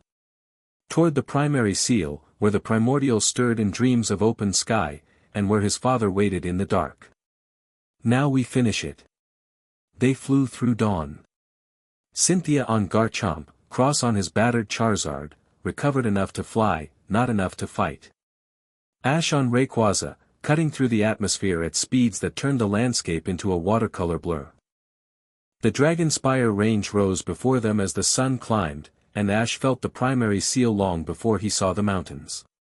It was pulsing, a deep, arrhythmic vibration that resonated through Rayquaza's body and through the fragment in Ash's pocket. The 4 broken seals had shifted the containment structure past its breaking point. The remaining 2 seals, Celestic, still strong with Ash's reinforcement, and the primary, were bearing weight they were never designed to carry. The primary seal was cracking on its own. Not from external assault. From internal pressure. The primordial was waking, pushing outward, and the seal was failing under the strain. They landed at the compound to find it transformed. The damage from the Severt's attack days ago had been repaired with military efficiency. The roosts were reinforced. The corridors were lit. And every available tamer and dragon was deployed in defensive formation around the mountain's peak. Elder Takashi met them at the waterfall gate. He looked stronger than the last time Ash had seen him, his arm was splinted and bound, but his eyes were clear and his voice was steady. "The seal is failing," Takashi said without preamble. "Hours. Maybe less. The energy pressure is building faster than we can compensate." "I know. I can feel it." Ash dismounted from Rayquaza, and the legend remained in the air above the compound, its presence stabilizing the clan's agitated dragons the way it had at Empire. "Where's Soren?" "At the seal. He's been feeding his own energy into the containment since you left. It's the only reason it's held this long." Ash was already moving. Through the waterfall, through the corridors, down into the heart of the mountain. Cynthia and Cross followed. Behind them, Takashi's voice rang through the compound, "All tamers to defensive positions. This is it." The sacred chamber was deep beneath the mountain, and Ash felt the temperature rise with every step downward. Not physical heat, energy heat. The ley lines converging on this point were blazing, the stone walls warm to the touch, the air thick with the resonance of something vast stirring in its millennia-long sleep. He found Elder Soren at the seal wall. The old hawk was on his knees, his palms pressed flat against the carved stone, his body trembling with the effort of channeling his energy into the failing containment. His Kingdra stood beside him, adding its own reserves. Soren's face was gray with exhaustion. The clan marks on his wrists, the same serpent tattoos Ash bore, were glowing faintly, reacting to the energy flowing through him. "About time," Soren said without opening his eyes. His voice was a threat. "I can't hold it much longer." "Then stop." Ash knelt beside him. "Let me." Soren opened his eyes. They were bloodshot, sunken, ancient. He looked at Ash, and the complicated history between them, the fear, the opposition, the grudging respect, dissolved into something simple. "I was wrong," Soren said. "About the egg. About you. About all of it. I wanted to protect this clan by keeping that power contained. But containment was never the answer." He pulled his hands from the wall, and the seal shuddered, cracks deepening. "The answer is standing right in front of me." He reached out and gripped Ash's shoulder. "I pledge to stand beside you. Let me. Then stand beside me. Watch my back." Ash looked at the seal wall. The cracks were spreading, violet and gold light bleeding through in alternating pulses, corruption and clean energy, the primordial's fractured prison leaking from both sides. Cynthia. The fragment. She handed him the seal fragment from his father's pouch. The black stone pulsed in his palm, warm and alive, resonating with the seal wall and the dragon sphere and his own heartbeat. "What are you going to do?" Cross asked. He stood at the chamber entrance, his exhausted Charizard at his side, ready to fight anything that came through the door. "What I was born to do." Ash pressed the fragment against the seal wall and released Rayquaza. The legend filled the chamber. Its body coiled between the pillars, its golden markings blazing, its presence overwhelming in the confined space. The seal wall reacted, the symbols flaring, the cracks stabilizing, the energy output surging. And deep below, the primordial responded. It was like an earthquake, but inward, a compression rather than an expansion. The mountain groaned. The floor shuddered. The air grew hot, then hotter, and the resonance that had been building for days reached a pitch that Ash felt in his teeth, in his marrow, in the deepest parts of his bond with Rayquaza. The seal wall cracked. Not slowly, not partially, a single massive fracture that split the carved stone from floor to ceiling. Golden light poured from the gap, and with it came a presence so vast, so ancient, so fundamentally other that every human in the chamber staggered. The primordial dragon was waking. Ash didn't fight it. He didn't try to seal the crack, didn't try to push the energy back, didn't try to contain or control or suppress. He reached forward, through the fragment, through Rayquaza, through the bond that connected him to the oldest power in the world, and he spoke. Not with words. With intent. With memory. With everything he was. He showed the primordial the Hydreigon in the valley, screaming, corrupted, in agony. And then the same Hydreigon, calm, sleeping, healed by a human's touch. He showed it cross, arrogant, difficult, burning with the need to prove himself. And then the same cross, standing in the ruins of a town he didn't know, fighting for people he'd never met, because someone had asked him to. He showed it Cynthia, sharp-eyed, brilliant, holding a legend's energy through sheer force of will because the world needed her to. Not for glory. Not for knowledge. For him. He showed it his mother, a woman from a coastal town who'd come to the mountains for plants and stayed for love. Who'd raised a son alone for 7 years and never once let him see her break. He showed it his father, locked in the dark, corrupted energy eating at his defenses, holding on to his will and his secrets because he believed, absolutely, that someday his son would come. He showed it Kale, broken and brilliant and wrong, dying in the ruins of his dream, looking at Rayquaza with eyes full of wonder. Beautiful, he'd whispered.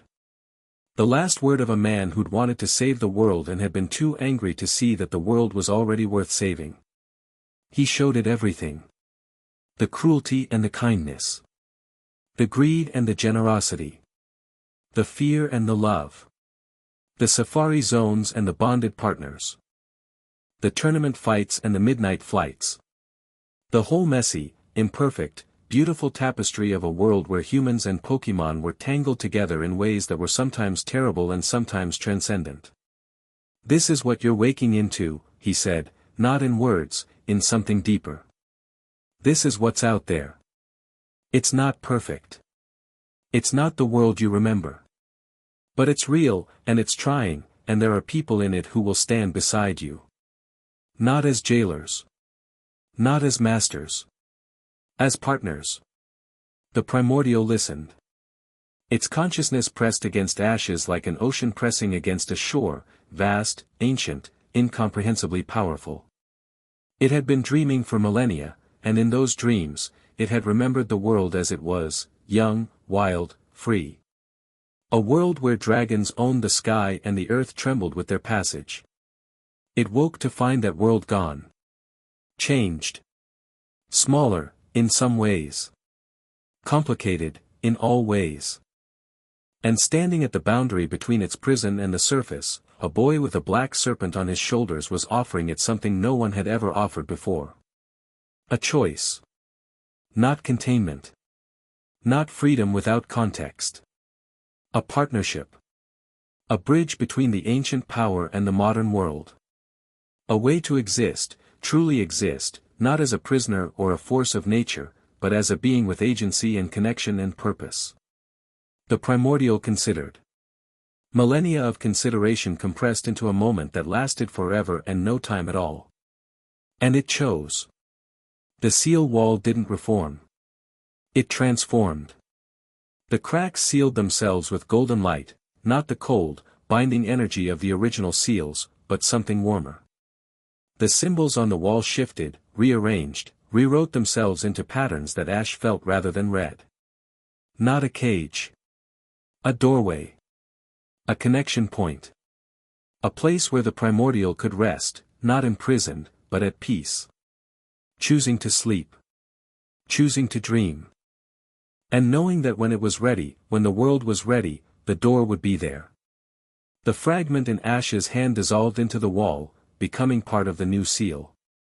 The golden light pulsed once, a heartbeat, the primordial's heartbeat, strong and steady, and then settled into a soft, constant glow. The mountain stopped shaking. The resonance faded. The temperature dropped to normal. And in the sudden, ringing silence, Ash heard something he'd been straining to hear for days. A voice. Weak, hoarse, coming from behind the wall, from a passage that the seal's transformation had revealed, a narrow corridor leading deeper into the mountain, previously hidden by the containment structure. Ash? He was running before the word finished forming. Through the revealed passage, down a short corridor, into a small chamber lit by residual golden light. Ryukin Ketchum sat against the far wall. He was thin, too thin, gaunt, his dark hair streaked with gray, his clan marks faded on wrists that were bruised and scarred. His eyes were sunken, his skin pallid from years underground. But his eyes, dark amber, sharp, alive, focused on Ash with an intensity that cut through 7 years of separation like they were nothing. "You look like your mother," Ryukin said. His voice cracked on the last word. Ash crossed the chamber in 3 strides and dropped to his knees beside his father. His hands found Ryukin's shoulders, thin, too thin, the muscles wasted by captivity and corruption exposure. But warm. Alive. Real. "I found your journal," Ash said. The words came out rough, broken. "I followed your notes. I found the fragment. Ryukin's hand came up and gripped the back of Ash's neck, pulling him into an embrace that was desperate and gentle and 7 years overdue. "I knew you would," Ryukin whispered. "I knew." They stayed like that for a long time. Ash didn't cry. Neither did his father. But the silence between them was wet with everything they couldn't say, and when they finally pulled apart, both of them were trembling. Cynthia and Cross stood at the corridor entrance, giving them space. Cynthia's eyes were bright. Cross was looking very deliberately at the ceiling, his jaw working. "Can you walk?" Ash asked his father. "I can try." Ryukin's legs shook as Ash helped him stand, but he stood. Leaned heavily on his son, but stood. "The seal. I felt it change." "What did you do?" "Something new. Something better than a cage." Ryukin looked at his son, really looked, seeing not just the boy he'd left behind but the person that boy had become. And something in his ravaged face broke open into a smile so pure it hurt to witness. "Your mother is going to kill me," he said. "Probably. Is she well?" "She's incredible. She always has been." "I know." Ryukin's voice was thick. "I know." They climbed together. Slowly, painfully, up through the corridors of the mountain that Ryukin had last seen as a free man 7 years ago. Ash bore most of his father's weight without complaint. Dragonite, released in the corridor, walked behind them like a golden-orange guardian angel. They emerged into the compound's main hall to find it full of people. The clan, assembled. Tamers and their dragons, children and elders, wounded and whole. They'd felt the seal's transformation. Every member of the Ryaketsu, bound to the containment network through their bloodline, had felt the moment the prison became a partnership. And they'd come to see. Delia Ketchum stood at the front of the crowd. She saw Ryuken. Ryuken saw her. 7 years collapsed into nothing. She crossed the hall in a walk that became a run that became a collision, her body slamming into his with a force that nearly knocked them both over. Ash stepped back, releasing his father's weight, and Ryuken's arms closed around Delia and hers around him, and the sound she made, a single, raw, broken sob, echoed in the stone hall and silenced everyone. They held each other. Ash watched his parents cling together in the hall where they'd built a life, and the weight he'd been carrying, the mission, the fear, the impossible responsibility, lifted from his shoulders like a physical thing. Dragonite hummed softly beside him. At his belt, Rayquaza pulsed in the dragon sphere, warm, steady, content. Someone touched his arm. Cynthia. She stood beside him, looking at his parents, and her expression was open in a way he'd rarely seen from her, unguarded, vulnerable, beautiful. "That's what it's for," she said quietly. "All of it. The fighting, the shrines, the seals. That's what it's for." Ash took her hand. She laced her fingers through his, and it felt like the most natural thing in the world. "Yeah," he said. "That's what it's for." The days that followed were a blur of recovery and reckoning. The Severed collapsed without Kale. Some surrendered to the League, which had finally mobilized forces to the affected regions. Others disappeared into the wilderness. Voss was captured by Lance's task force 3 days after the Celestic battle, found unconscious in a cave in Hoenn, her Hydreigon standing guard over her with clear, uncorrupted eyes and a confused expression. The corrupted Pokémon healed. With Kale's death and the Primordial's willing return to dormancy, the dark energy in the ley lines dissipated over the course of a week. Reports came in from around the world, agitated dragon Pokémon calming, corrupted individuals recovering, the violet energy fading from shrine sites like a fever breaking. The 4 broken seals remained broken, the physical structures couldn't be repaired. But Ash, working through Rayquaza and the bond with the Primordial, created something new at each site. Not containment. Connection points. Places where the Primordial's energy could flow outward in controlled, benevolent ways, enriching the ley lines instead of corrupting them, supporting dragon Pokémon instead of destabilizing them. It would take months to visit each broken shrine and establish the new network. Maybe years. He was okay with that. He had time. Elder Takashi convened a full council on the 5th day. The chamber was packed, every member of the clan present, every seat filled. Ash sat in the lower tier with Cynthia on one side and Cross on the other. Ryuken sat with Delia, his wife's hand locked in his gaunt frame still recovering but his eyes sharp and present. Takashi stood at the center of the chamber, his arms still splinted, his white beard slightly singed from the battle. He looked around the room, at the faces he'd led for decades, at the wounds they bore, at the future that waited beyond the mountain walls. "The age of isolation is over," he said. His voice filled the chamber the way it always had, not with volume, but with gravity. The seals have changed. The world has changed. And if we don't change with it, we will become the very thing we feared, a relic, clinging to old walls while the world moves on without us. Murmurs. Some approving, some uneasy. The Primordial sleeps by choice now. Not by force. The clan's purpose, our reason for existing, must evolve to match. We were guardians of a prison. Now we must become guardians of a partnership. He looked at Ash. My grandson showed us what that looks like. Not with speeches. With action. With the willingness to reach out, to a corrupted Hydreigon, to a dying enemy, to an ancient god, and offer connection instead of control. Elder Soren stood from the upper tier. The chamber tensed. Soren had been the voice of caution, of tradition, of fear. His word carried weight with the conservative faction that still made up half the clan. "I have spent my life in these halls," Soren said. His voice was rough with fatigue and something deeper. "I have watched this clan from the inside, and I was afraid of what lay outside. I was wrong." He looked at Ash. "The boy I tried to stop proved that what I feared most, change, was exactly what we needed." I second Elder Takashi's motion. The clan opens its doors. The chamber erupted. Not in chaos, in release. Decades of insularity, of secrecy, of walls between the clan and the world, cracking open like a seal that was ready to transform. The vote was unanimous.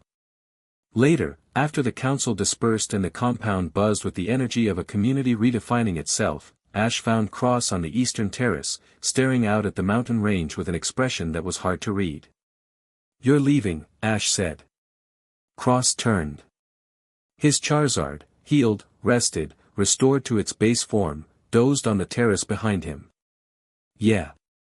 I've got my own journey. My own things to prove." He paused. "The tournament circuit starts up again next month. I'm entering. You'll win. Obviously. The old arrogance, but tempered now. Worn smooth by experience instead of cutting with insecurity. But first, I need to train. Really train. Not just power, the other stuff. The stuff you do." He hesitated, and what came next clearly cost him. "The bond stuff. The listening. I watched you reach a god, mountain boy. I can't do that. Not yet. But I want to learn." Ash extended his hand.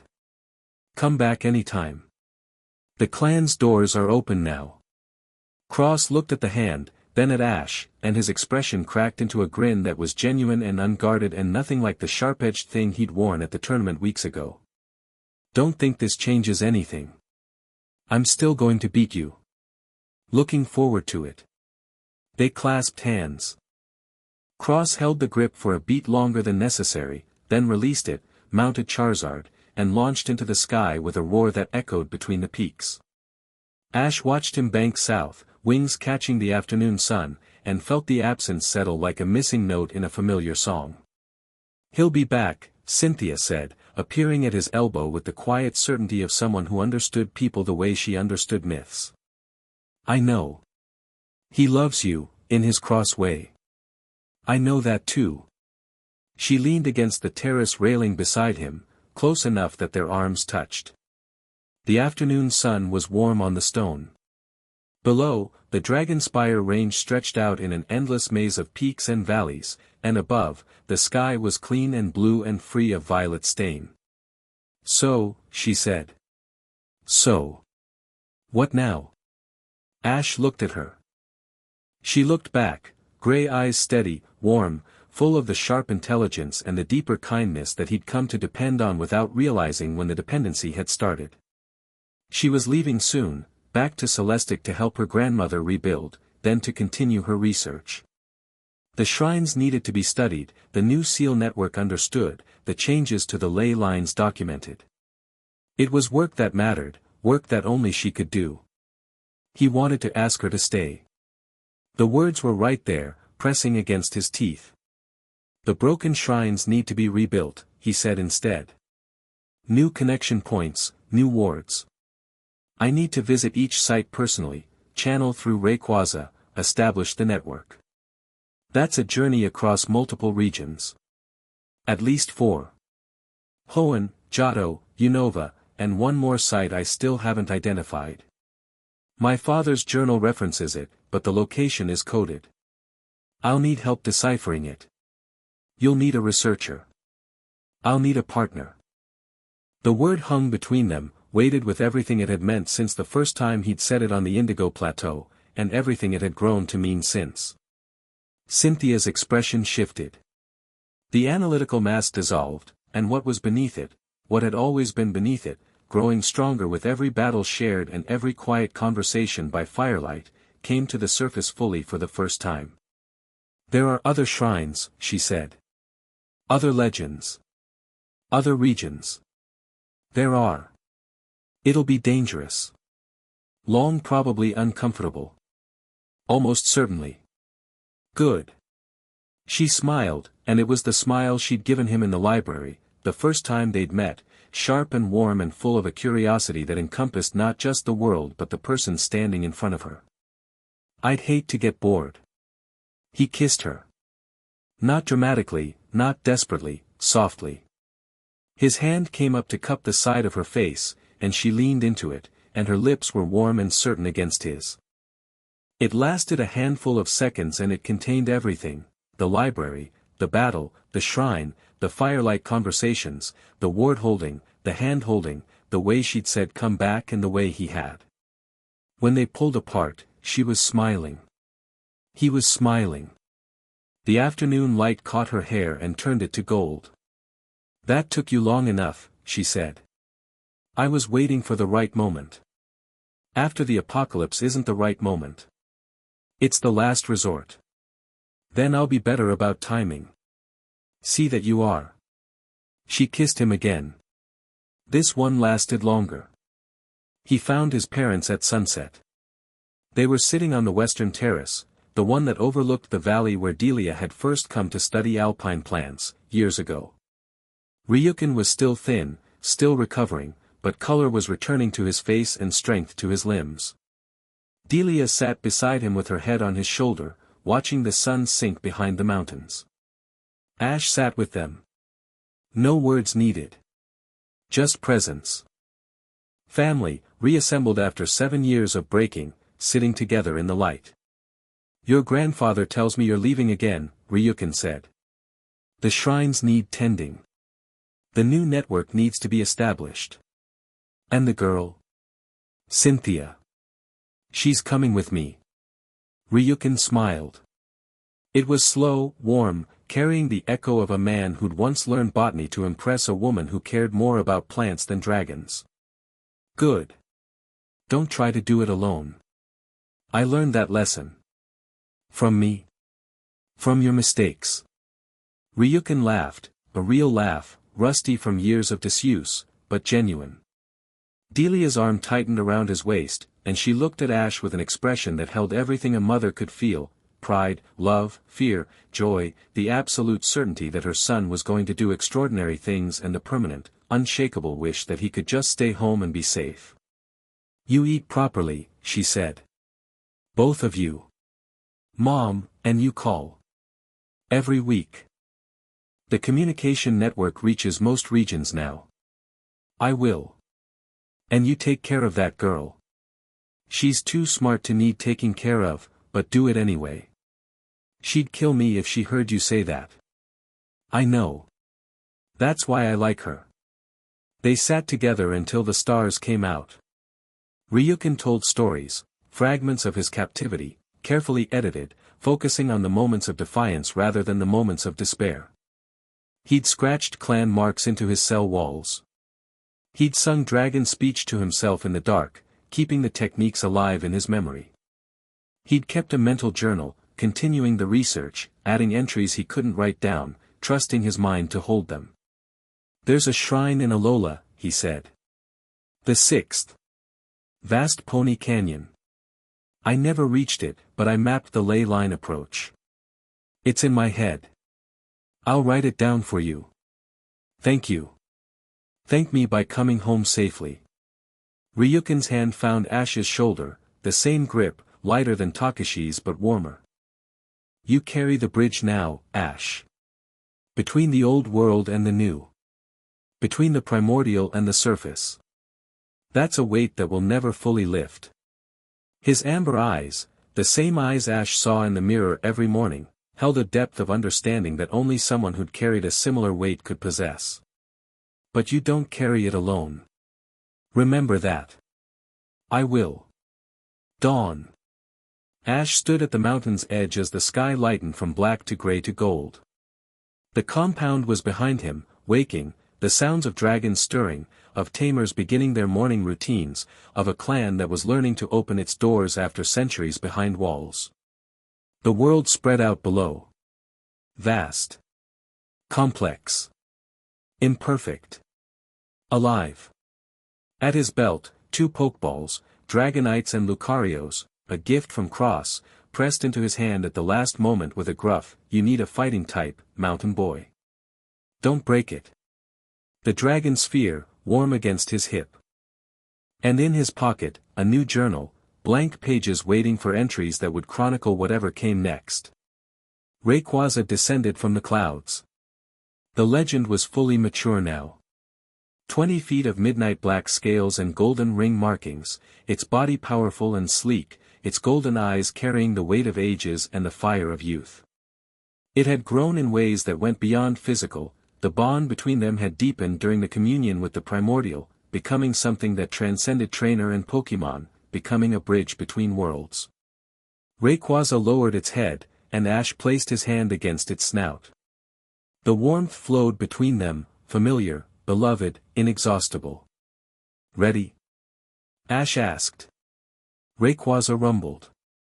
Its golden eyes gleamed with anticipation, with purpose, with the fierce joy of a creature that had been born for the sky and was finally, fully, in possession of it. Footsteps behind him. Cynthia, pack on her shoulders, Garchomp's ball in hand, her hair catching the dawn light.